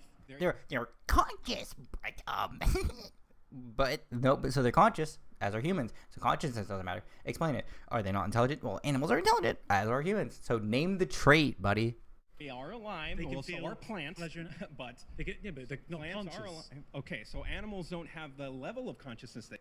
Okay, so what about a human that is less conscious than these animals? What does level of consciousness mean? So they don't feel as much empathy. An elephant, when it comes across another dead elephant, will cry even if it doesn't know it. Is that That is empathy? true, but they don't the gorilla have a cries sense when of its kitten future. died. That's But empathy. Regardless, what you said was wrong. I would also say that what you said was wrong. Regardless, what you said is wrong. You think you're doing so much to help these animals, but let's put an example here. We have two baskets in a grocery cart. One is a pound of carrots, and the other is a pound of rotisserie chickens. Let's say 3 of them. 3 rotisserie chickens versus 1 pound of carrots. It's some bad shopping right there, dude. Right. Well, yeah, obviously. But it's just an example. But it's just the said carrots had just arguably more death involved in getting those carrots to the grocery store than those 3 chickens because of all the pests and rats and rabbits. We've been over this. 80% of the soy is given to non-human animals. Factory farming, 40 to 1 in your calories. I'm not defending. So if you want to reduce, crop deaths by 75%, you've been voted out by the majority. Please return to your cheers. seat. Thank you, Marianne. You take care. He's like, yeah, we're gonna get back to crop deaths. It's not happening. Hey, how's it going? Sorry, remind me of your name. It's B. B. How you doing, B? Good. Okay, so let me ask you something. Do you eat corn? And Not really. You don't eat It's not corn. for me, no. Okay, but vegans do eat corn. It is. You would consider corn vegan. I think I'd consider corn vegan. Okay, so I mean, if you're saying that everybody should strive, or the best they can to become vegan, then some vegans are going to choose to eat corn. Yeah. Okay. Correct. However, corn isn't everything. Corn is not exclusively used for animal food. It is used in ethanol. It is used in high fructose corn syrup. It is in toothpaste. Corn is in literally almost I would be hard pressed to find more than like 1,000 common items that don't have some part corn. Corn is one of the most industrious things we've ever produced. So if the argument is then, well, corn, X and Y and Z, therefore crop deaths is relevant, don't only eat corn for a vegan diet. And if you're saying that, well, it's unethical to eat corn because of crop deaths, we need corn for infrastructure. Like the argumentation about we're not only feeding the soy to these cows, it's a manipulative statistic. Therefore, a large majority of corn is still being given to animals. So if the argumentation then follows that, if it's not good for X and Y and Z and X and Y and Z, then how do we justify corn? First off, again, let's take this to the soy argument. We'll circle back to that, and then we'll do this one. So the argumentation against soy. A large majority of soy is being fed to animals for food. Now, those animals are then killed as food products. The same can be said of corn. However, corn has infinitely more uses than soy. Still does not change the general premise. Okay. How is corn grown? You put it in the ground, you put water on it, you put sunlight on it. Okay, but it grows in soil. Yeah. Yes. And how does soil grow? How does soil grow? Genuinely a good question. Soil is... I actually don't know that answer. I do know that they till soil. They typically enrich it with nutrients. I'm trying to think of... So I garden. How do you grow soil? I actually don't know how you grow soil. I know that you can't continuously replant the same exact crops in the same area. It will be less arable, but you can use Miracle-Gro. You can enrich it with nitrogen. Typically something like Miracle-Gro is put in there to help it grow faster and better because of the nutrient composition that it has. I believe, you can correct me if I'm wrong on this. I'm not a farmer. I have not lived out in the country in roughly 11 years. But it might have like phosphorus, it has some nitrogen. You put the seed into the topsoil, and you also just take some regular old dirt that you have in the ground if you dig it with a shovel. And then once you do that, you water it. For our tomato plants, I'd have to go out there early in the morning, and then I would also, depending on if it was really hot throughout the day, I would do a second one right about 4:30, right when the sun was about to wane, so that it would have some water as well, because it would dry out too quickly sometimes. So you would water your crops, and then over a period long enough time, you would find when they're ripe, and you just pluck them. For corn, I don't know how you shuck them. You don't pluck them, you pluck them and shuck them. But yeah, I want to see where this goes. Soil grow? Well, how does soil grow plants? No, how does soil grow the plants? What does soil? I like how he's like, you don't grow soil. Soil doesn't grow. Yeah, no. How do you grow plants in soil is the question. Nutrients in the soil. And what are the nutrients from? Come on, dude. What is it? Where do the nutrients come from? The sunlight and the water? Not the sunlight anymore. We don't have enough sunlight. Come on, just get from the animals that are grazing on the fossil fuels. Fossil fuels. Wait. What? We get nutrients from fossil fuels? Extrapolate. Are used to grow corn. So what's the problem? Just jump to it. We haven't got too long. Okay. I want to know the contradiction. So the point is... I want the contradiction. I just want the contradiction. We don't got long here. Please extrapolate. Saying that we want to do better for the environment. Of course. Would you say that fossil fuels are good for the environment? No. I would say using fossil fuels should be avoided. However, the whole of the animal agricultural industry, according to the UN and one of the most conservative figures, is the animal agriculture industry, all of transport combined, every plane, train and car. Put that next to factory farming in the animal agriculture industry. Animal agriculture is more. And the one once you account for deforestation, okay, but wait a minute, and the emissions from the animals, just very quickly, I'm literally going to finish. And once you account for all the side effects of it too and all the waste, then it becomes about 3 or 4 times as much. But cows don't need to eat corn. What do cows don't need to eat corn? Okay, yeah, they can have soy. Cows normally eat? They can eat grass. They can eat... Exactly, grass. Yeah. So if we just fed cows grass, their natural diet, which is... How can you factory farm cows for grass? It's actually healthier for them, which would actually prohibit. So how does that? Okay, so let's entertain your idea for just a second before he skips over it entirely. If we only feed cows grass, then it's better for them. It's healthier for them. We don't have to worry about these things. Anyone who's smirking along in the background or rooting for this is fundamentally missing so many points that's kind of egregious. But also, how do you factory farm animals on grass? How do you get all of these animals who are confined in these large farms and these factory farms enough grass for their diet? How do you grow enough grass for that? How do you get them to some place where they get enough calories to then exist? The answer is you don't. Overgrazing do? And what does overgrazing do is actually a great retort. Overgrazing creates dead zones. Yeah. 35% of all the US mainland is used. Let me ask you. He's like, get fucked. 35% of the U.S. mainland is used for grazing. Overgrazing creates dead zones. And she's like, well, fuck. All right, next question. Growing cattle. But if we went back to a hunting-gathering society, but we're not, and we currently don't live like I know that. that's very. How many people could that sustain? For 10,000 years, we've been doing agriculture. Well, how many people could that sustain is a great point. Thank you for bringing that. How could we scale that to the? It was the same argument that I was making about like we can't necessarily do that because we can't factory farm animals in that condition. It would sustain the people that live within that area. What has? Okay, so you're telling me that all of the people in New York City could be sustained by the cows within that area. It's happened, how many people could the world sustain? It's a phantom capacity right now because of the growth of grains. The growth of grains and corn have caused overproduction, which now people are more dependent on it. So I'm saying if we taught people how to actually get food within the areas that they are in, and you do regenerative farming, which is actually very beneficial. Well, we can do a hybrid. Because we're at this point. You're not going to have. We've got 8 billion people. We could. And you want 17 million. Well, and it's not how did we get 8 billion people? Reproducing, having sex. He's like, what do you mean? Is this a serious question in a debate? How do we get 8 billion people? By reproducing, having sex. But how? I'm not going to give you that lesson here. Okay. He's like, how? He's like, I'm not going to give you that lesson here. That's great. Sex. But how? I'm not going to give you that lesson here. Okay. Come on. I'm being dead serious. So we have taken our food production, right?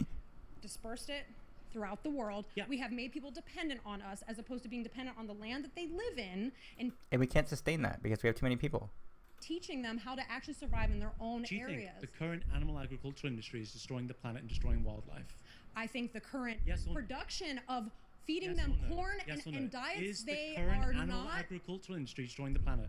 I think factory farming is, yes of course, and no? I disagree. I disagree not with just factory farming. Not just factory farming. Current animal agricultural practices. No, I don't. I can't. Do you have? Yeah. Just give it to him like 30 fucking times. But if you want cattle raised on grass, you have to engage in deforestation or use What about buffalo? land. What if we bring buffalo back? Because a lot of this 91%. area has had buffalo. It's not necessary. Why are you trying to jump through every single hoop to keep eating meat? Because I would eat buffalo. It's a natural animal that has survived in North America that we wiped out when the Europeans came over here, right? We wiped it all out. We put agriculture into our country, right? Yep. And now we are stuck in this, what has been created from 10,000 years ago. So either go catch yourself a buffalo or get a plant-based diet. No, well, maybe I will. I will. So you're going to catch the buffalo? Okay, pause maybe here. I will. You're going to be a vegan? No, I'm going to go catch that buffalo. Well, let me know when you do. I will. I've got a strong bet against you. Okay. Please return to your seat. Thank you. You've got a strong bet against you. Oh, sorry. Apologies. I actually do have a general question for you. I do think you make a lot of valid points, and I'm learning a lot there. What would be the which ones do you think were valid? Well, I don't agree with factory farming. So okay, nice.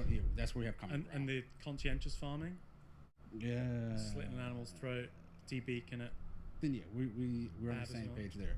Okay, so that's basically all farming. No, that's not all farming. Well, 998 for 1,000 chickens are factory farmed, and the other 2 are probably conscientiously farmed. So you got no chickens now. Okay, so the question. Sorry, but we agree on so much there because I think if you're going to go, 99.9% of all animal consumption is bad, and I don't think I should do it, and I'm going to take the steps to do it. Then that's, as far as I'm concerned, that's fine. I'm happy with that.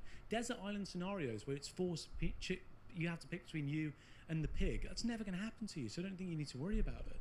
So, like, if you agree with me that far, then we're basically on the same page. We're doing the trivial stuff now. Do you know what I mean? Okay, so yeah, and this is what would be the economic impact of us not having. Okay, the economic impact of the unnecessary suffering is not relevant.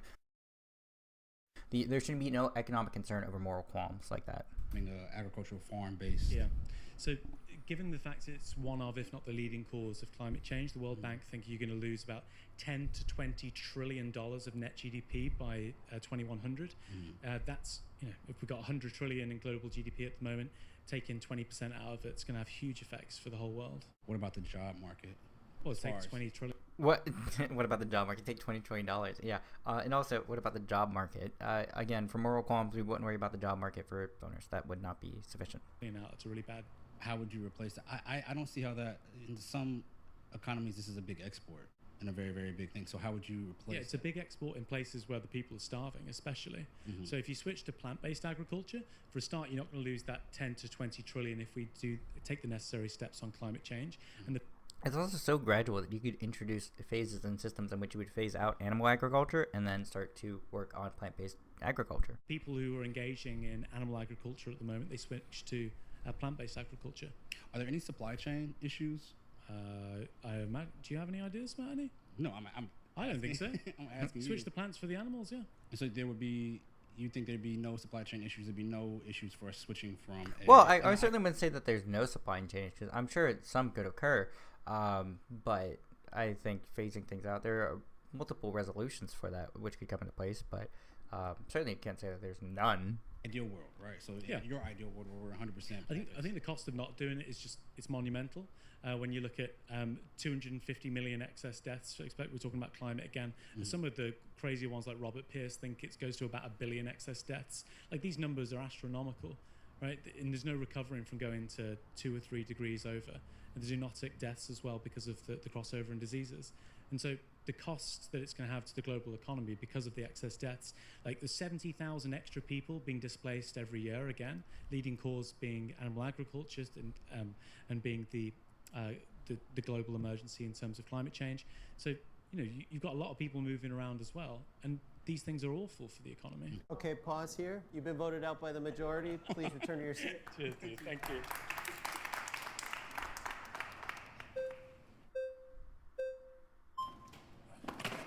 Good to see you again. Good to see you again. All right. What have you been thinking about? So I've been thinking about specifically the humanity part. You know, being vegan, good for humanity, humans like you and me. You won't like this. I'm a chef. So I cook with a lot of food all the time. I do cook vegan dishes, but a lot of animal products I use. What vegan dishes do you make? What's your best vegan dish? From what I remember, arugula endive bowl. I've got arugula, endive, figs. Actually, never mind. There's goat cheese in that. Sorry, forget that. But from my experience and the research I've done, you need at least some animal product to survive. Because like a lot of the vegan diet is good. A lot of it's good. No, provide evidence. The fruits and veggies and everything. But what makes you think that though?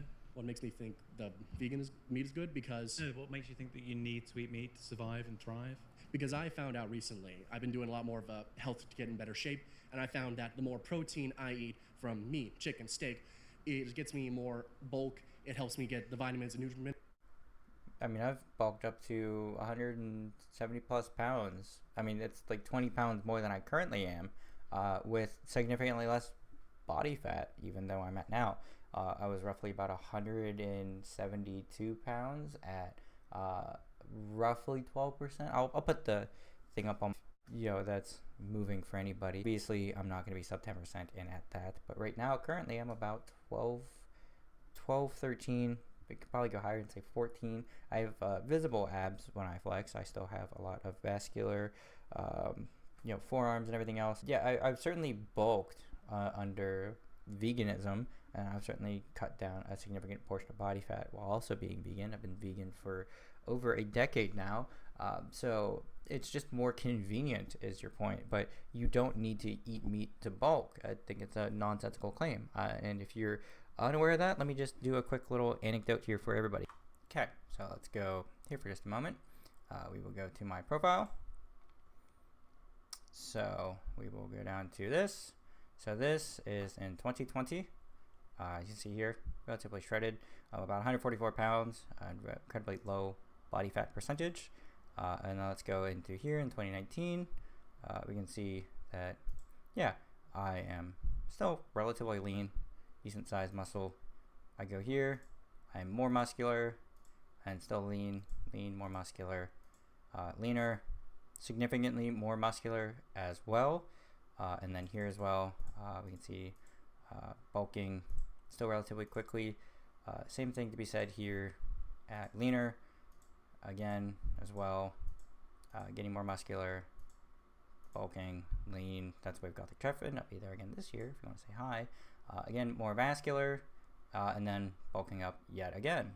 So it's certainly not an issue. Again, here we are, leaner, and again, more muscular than I was previously. So it's not an issue then of it as well. And there's some where you can see even stronger growth and bulk. So you don't need to eat meat to bulk and make gains. I hope that is incredibly helpful for some people to see that you can be leaner or bigger by just eating plants. Obviously, there is a caveat to that. I am taking androgenic anabolic steroids during that time, so that is going to help proliferate it, but still, they're not going to, in a calorie deficit, allow me to gain substantially more muscle by having no calories. The inclusion of excess calories is going to allow me to put on more muscle and more weight more rapidly. But again, you can put that caveat on there. I'm totally fine with it for sure. But it's just saying that, you know, you need meat to gain muscle. It's not true. There's plenty of natural individuals who do choose to do that. And I'll make sure that I include this portion into it too, and I wrap that up relatively quickly just to say, like, yeah, I chose to take steroids, but if I went through a PCT, I quit taking my testosterone dosage, and I just did this naturally. The same principles will hold true. So anyway, let's get back to the regularly scheduled program. All right, here we go. Minerals I need, and I know what you might say. Yeah. Hey, what about the B12 vitamin? That's good. I feel like you talk about B12 so much. You sound like my sister trying to convince me that her friend's so great. Like, oh, you got to try B12. She's great. Well, B12 is good. Well, let me. B12 is good. You should hang out with your sister's friend. That seems like a good idea. Yes, but no, here's I was going to say with protein. May I finish this first? Of course. If I do, yes, let's say I strictly to the B12 vitamins. Oh yeah, I get the minerals I need. Yeah.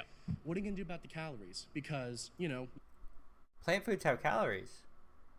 Plant foods have calories, by the way. You get rid of the meats, and you cut out that calorie, but you also cut out a lot of the calories that you need to survive. Because if we become, you get calories from plant sources. Two calories exist.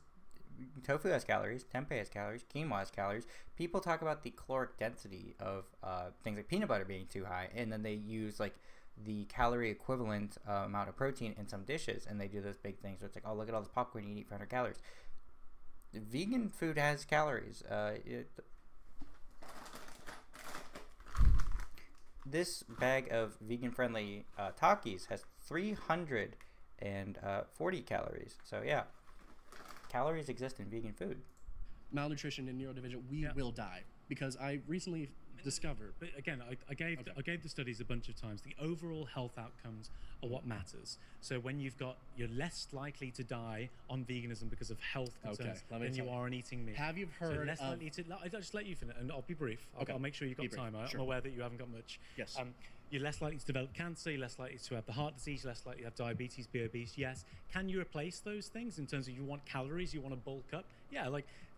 In proteins you mentioned, seitan has 80 to 100% more protein per calorie than a sirloin steak. That's significant. Tofu more than eggs, soy milk over whole milk and semi-skim milk. All right, let me ask you. So you, obviously we want to not die, obviously. So have you heard of, I'm going to mess up her name, I'm going to butcher it, Johanna Samsonova. No. She was a Russian vegan influencer that died at the age of 39, and what did she die of? You haven't got long.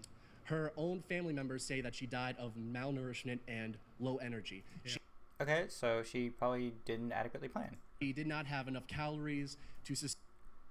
She could have had an eating disorder. How are you going to place that solely on just veganism? If you don't plan things appropriately, you don't eat enough, that's on you. Veganism doesn't inherently require that you're in a caloric restriction. Sustain her body, and because of that, she died before she was the age of 50. So one person versus the 600,000 I cited. But that's a good example. Like if we, it's not a good example. It's a cherry-picked example. Try. Anecdotes aren't the same as 600. One person, yeah, you're going to have anomalies, right? I met somebody earlier who said they can't survive and not eat meat. Yeah. Right? So yeah, I'm not denying that.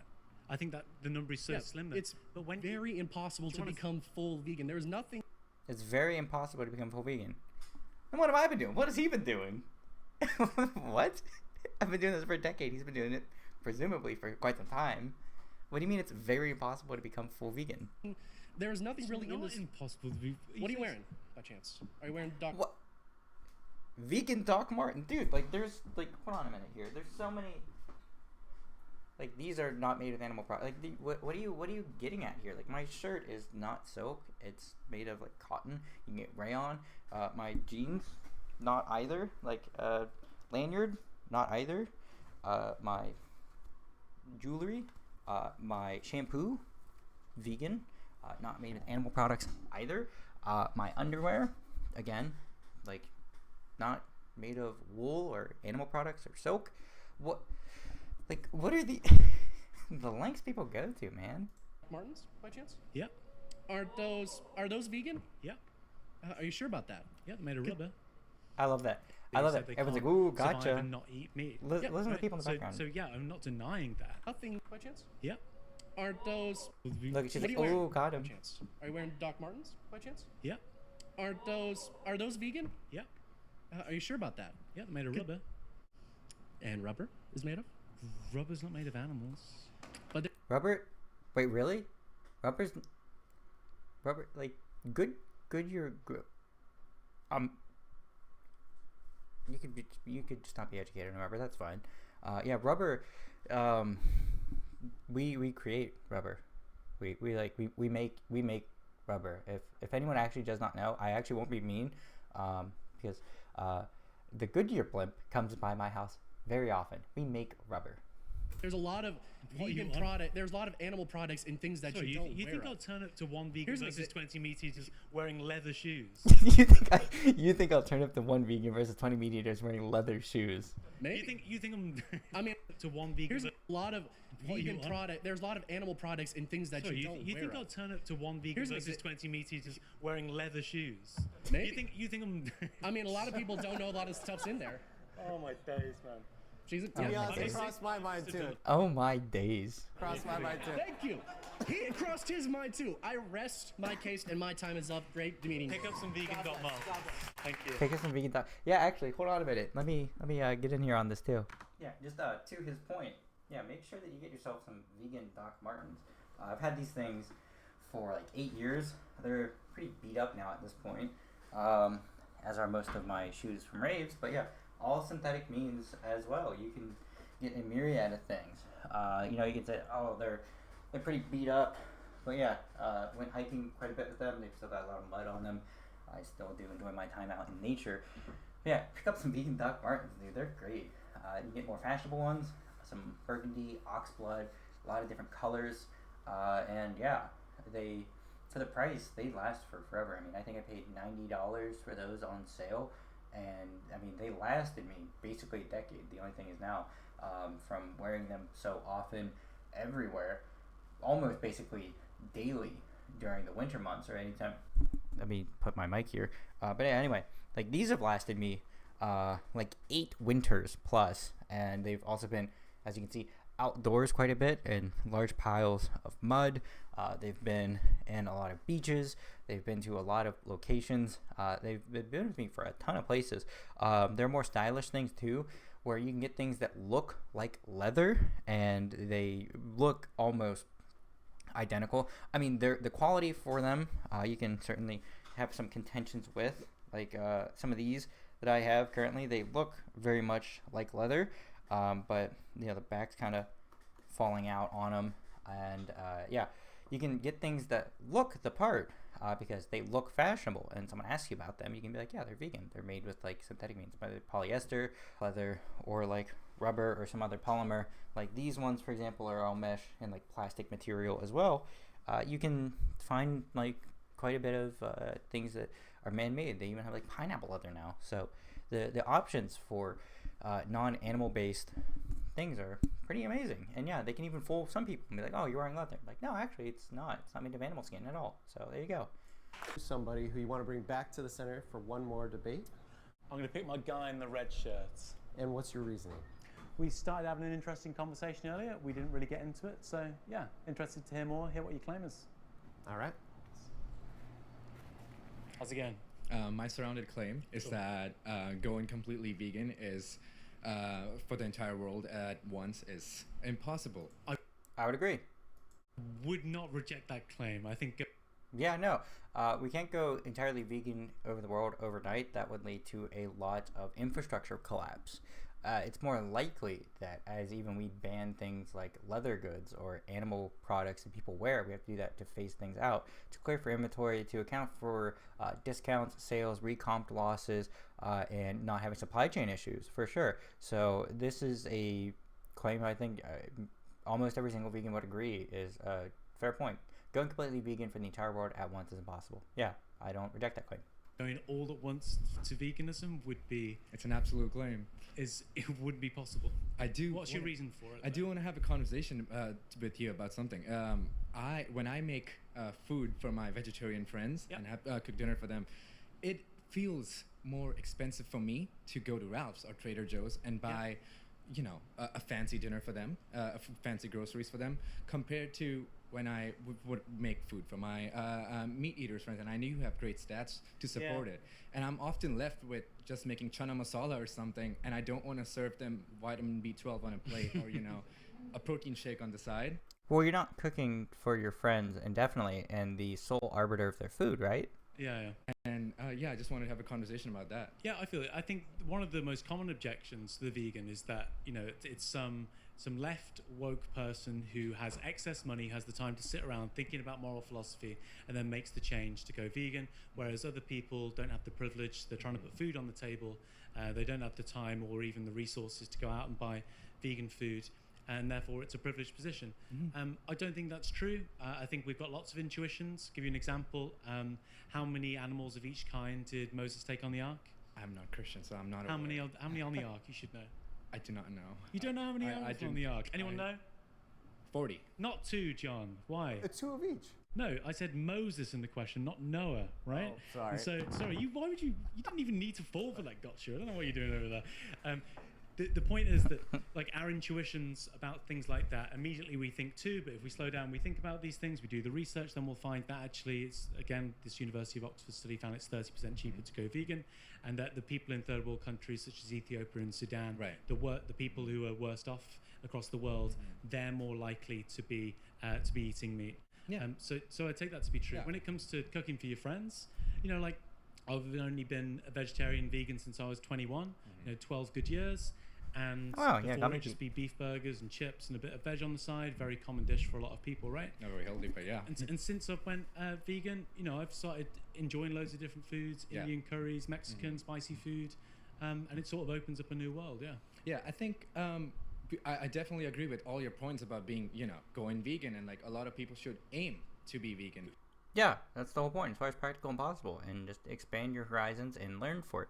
Continue to always grow into the position where you can. If there's learning curves and there's hiccups along the way, that's to be expected for a lot of individuals, especially when health literacy is so low. I don't think that the position is that we need to chastise people who are attempting to be vegan. It's that, and this is the thing that I talked about in my video where I critiqued Maggie's approach to veganism, where we don't need to say it's okay that you're not vegan. That's certainly not true. It is by our own value systems not okay. The issue is that if someone says that, well, I could go vegan except for cheese, it's so they don't try at all. It's, well, have you tried going vegan excluding cheese and then seeing what you don't like about vegan cheese and finding suitable alternatives at the same time? Have you tried incorporating different kinds of vegan cheeses to supplicate your desire for that, or seeing what the veganized versions of these dishes are like and incorporating more vegan forward ideas behind it? The argumentation is that it's okay to go vegan except for cheese, is not acceptable on the premise that you're still advocating for exploitation of animals, and that's still going to cause some harm. But if someone's saying that, yeah, I'm going to do my absolute best to go vegan, encourage that, absolutely. But don't say that it's okay to have non-vegan beliefs at all. You know, if someone's saying, you know, I'm really trying, I'm doing everything within my power to phase these things out and to work towards it, that's fantastic. Like, in my opinion, as far as I can, I'm going to try to find these swaps and make these things happen. Great. Keep moving that train forward until you're all the way there. There's no need for arbitrary stops along the way. If it's like, well, no, I was told, like, it's okay for me to be vegan except for pepperoni pizza. Have you tried vegan pepperoni pizzas? Well, no, but, like, it's totally fine for me to have vegan pepperoni pizza too, but I was told that I can be vegan except for pepperoni pizza and still be vegan. Well, you're not.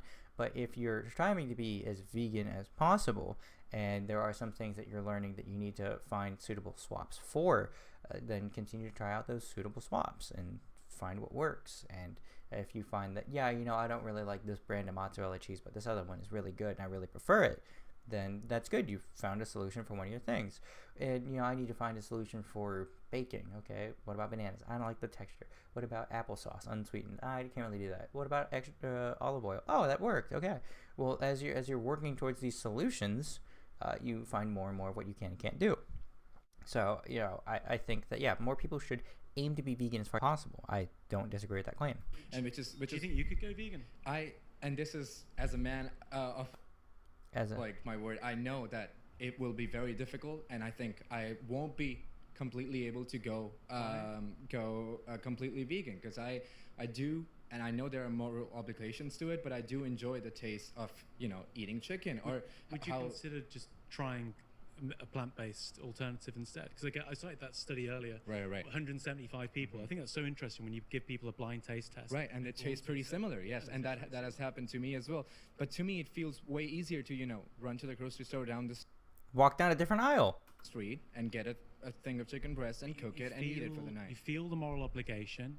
You want, in theory, to go vegan, but it's merely just your habit. I do not want to go vegan, but I do want to take certain steps, and I think there's a middle ground that, you know, because... No, it's a moral claim. And there's unnecessary suffering and suffering. If you don't want unnecessary suffering, then you just don't partake in it. We both have the same interest to... the moral argument, right? Right. You said you feel like there's a moral obligation. Right. Obligation means you ought to do it. So you should do it. Well, moral, maybe that's a wrong term that I use, but I think it's I do feel morally, you know, weird about eating. Yeah, it's cognitive dissonance. And let me talk on that too for a minute here, because he knows intuitively there's no difference between humans and animals, and that it's wrong to treat them like this. But he's been habituated, and I can even just say indoctrinated into accepting this premise as being the grandstanding normative traditional practice, and as he mentioned, he's been habituated to it, so he feels weird about accepting the premise that we shouldn't kill and eat dogs, but he's doing it for chickens. Or maybe he feels weird about doing it for cows but not pigs, or maybe he feels weird about killing pigs but not cows, or maybe there's some disconnect within that line between not doing it to humans and animals, or maybe some animals but not others, where he's trying to pick apart why it's more normative to do for one group than the other,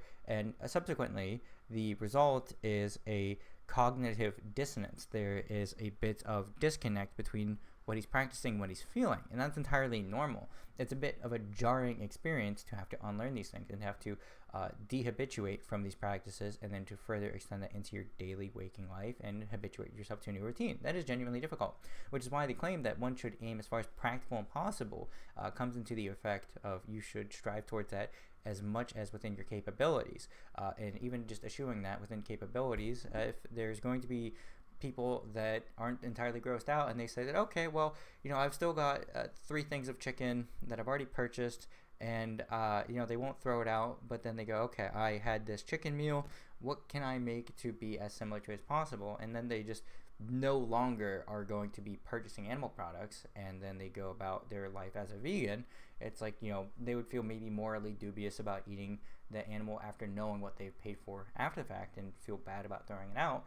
But, you know, let's just get me in trouble even with the vegan police for saying that, oh, well, you know, you're trying to be vegan but you're still eating animal products that you purchased, blah blah blah blah blah, you're not vegan. Okay, yeah, you're not vegan during the time you're eating those animal products. As long as you don't replenish them further. I mean, you can make the argument for somebody that has like a winter coat that has fur on it, or like is made of down feathers. If they don't have the opportunity to get an entirely, let's say, safer winter coat for the harsh conditions that they have, and they're just wearing that one out, as long as they're not advocating for wanting to purchase another down jacket, or telling people that they should only get down jackets, or that they're only doing X and Y and Z, and they are continuing to purchase animal byproducts or animal products of any capacity, I don't find that there's a qualm there within. As long as you're not claiming to be vegan and currently purchasing or utilizing animal products in the capacity that you are going to then further replenish them, I don't find that it's an issue. Some people might say that, well, no, morally I feel wrong about parading around a product that has their skin and their X, Y, and Z's. But then again, that's where, is it practical for you to go through harsh winter conditions without a winter coat? If the answer is, yeah, it is practical because my winter's in Florida and I don't necessarily need a heavy winter coat, versus somebody who's in colder climates, it might be the case that, yeah, I want to be vegan, but I don't have any suitable solutions for that. There's areas of ambiguity for that. It's that you would further be like, oh, well, isn't that coat made of down feathers? It's like, yeah, it is. Unfortunately, I'm fucking poor, and as soon as I can afford to get a new one, I would really like to replace it. I can't sell it and then buy one because I need it for work or travel or to stay warm. You could certainly make a persuasive argument for that. Again, you could absolutely shit on me for that, but that's one example in which I could find that you could find some justification for it. If you're advocating against it and you're forced to be in that position, not forced by like a gun to your head, but if you're stuck in that position, I certainly would not find an issue with somebody who's wearing out old products. I certainly wouldn't find an issue for somebody who is otherwise in a position where they have to utilize those things out of necessity. So no, definitely not. Because if I wouldn't kill an animal, why would I let someone else kill an animal and eat it, yeah, right? For sure, but even, I mean, I wouldn't say it was much better if you went out and killed it yourself. Right, but I think you and I both want somewhat similar to, go and preserve that the animals are protected and well taken care of and not killed in industrial farming. In any capacity, unnecessarily. And yeah, but being the killing more generally as well. Right? Another myth is that you're having humane slaughters. Yeah, let me get into that after I text back about this really quickly. I'm sorry. Long ass video. Anyway. Right. There's such thing as a humane slaughter. Yes, but I think, and this is a thing that the country of India practices a lot, and I don't see this could be a middle. What? This Hinduism and the country of India practices Hinduism, this, Jainism. Right. We practice a thing of not eating meat on Tuesdays. Which I think it's just a step forward in the direction of. But as you know, the Hindu tradition, the Buddhist tradition, the Sikh tradition, the Jain traditionally tradition, vegetarian. Yeah, they should practice the principle of ahimsa, non-suffering. Their reincarnation depends on it, and the same is true, I think, of the Jewish and the Muslim traditions as well. The Muslim tradition in the Hadith 2365, you've got an example of a woman who is condemned to hell according to Muslim teachings. She's condemned to hell for putting a cat in a cage so small the cat can't move in and not feeding it properly.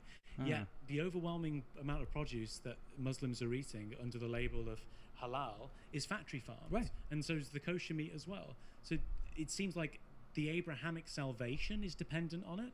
The Hindu, the Buddhist, and this is right back to the start of the conversation, all of their reincarnations are dependent on it too. And I totally agree with really this. Yes. Do you have a religious belief yourself? I am very similar to you in terms of religion. I'm pantheistic. Yeah. Pantheist. Cool.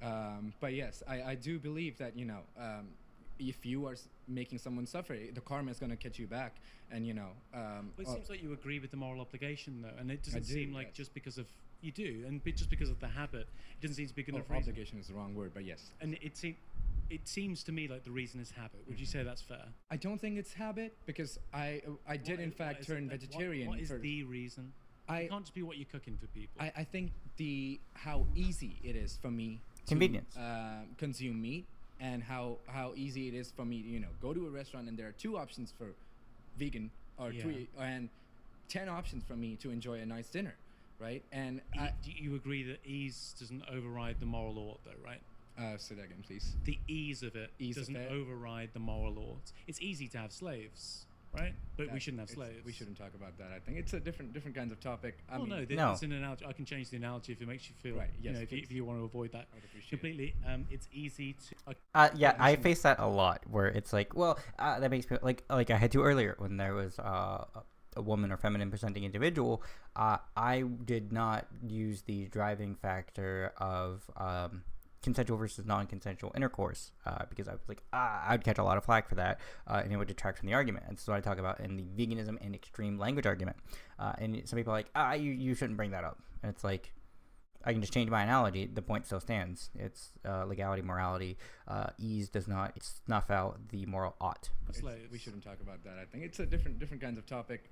It's not a different kind of topic. It's just a comparison of morality not being sensitive to erasure based on the ease of something. Well, no, it's an analogy. I can change the analogy if it makes you feel. Right. Yes, if you want to avoid that completely. It's easy to, I don't know.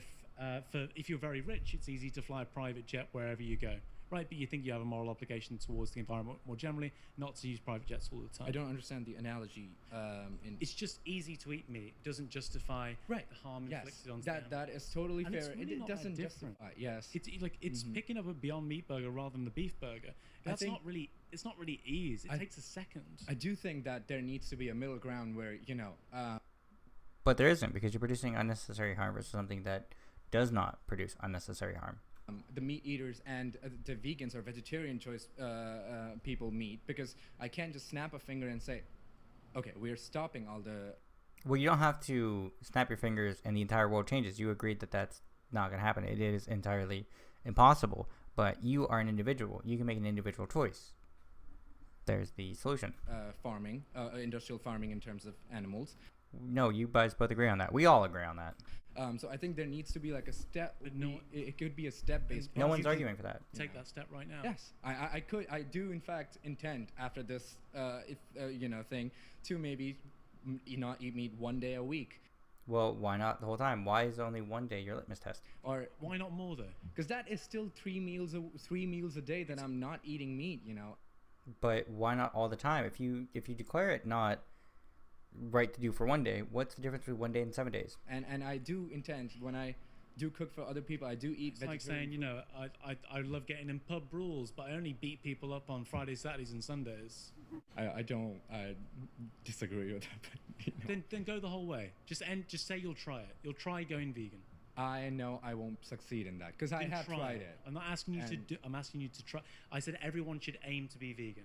That was one of my claims. As a person, I know myself, and I don't think I would be able to do it because I have tried it before. Dude, it baffles me that people sort of go like, "Hey, like it's so difficult to do. Like it's so impossible." Not just about being difficult, but yes, it is, because you're just saying, "I know myself. I couldn't do that."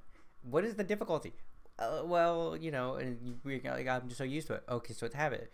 You can't change your habits. Well, it's not habit. It's like, well, it's just what you said. I do depend on. You can just do it. I do depend on my. Just do it. You can just. I could just do it. You could just do it. Hey, like it's so. Dude, this dude's just he's crashing out, invalidly. So he's like, oh, I can't. He's like, just do it.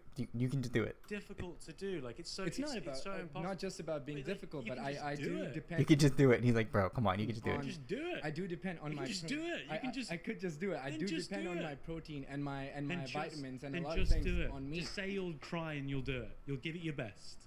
Let's end on that. Just say that you'll give it your best. If you fail, you fail, but you should try. I don't think. Go on, give it a try. I'll buy you first vegan burger. I will shake your hand only because I'm nice, but I'm not gonna go. I'm not gonna go vegan, but I don't want to leave you hanging. No, come on, you can't leave me hanging. You'll try to go vegan. I just don't want to say that I'll turn vegan in front of you and then not do it because I'm not a hypocrite. I'm not asking you to turn vegan. I'm asking you to try. I have tried in the past, and I'm promising you that I will be trying to reduce. This is like a living conversation. Like you accept all of the reasons, and you think that you should do it. Yeah, Dr. Jack, I promise you that I will try to limit the amount of meat I eat, but I can't promise you that I will be vegan right away. Try for a week. Meet me a week. I don't think I would be able to do that.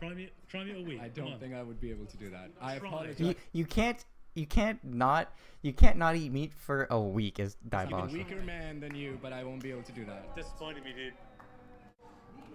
Hey, it's lovely to speak to you, though. Thank you. Nice to speak to you. Appreciate it. All right. He's like, I can't do it for a week. You can't go without an animal product for a week. That's diabolical. You understand all the premise and reasons.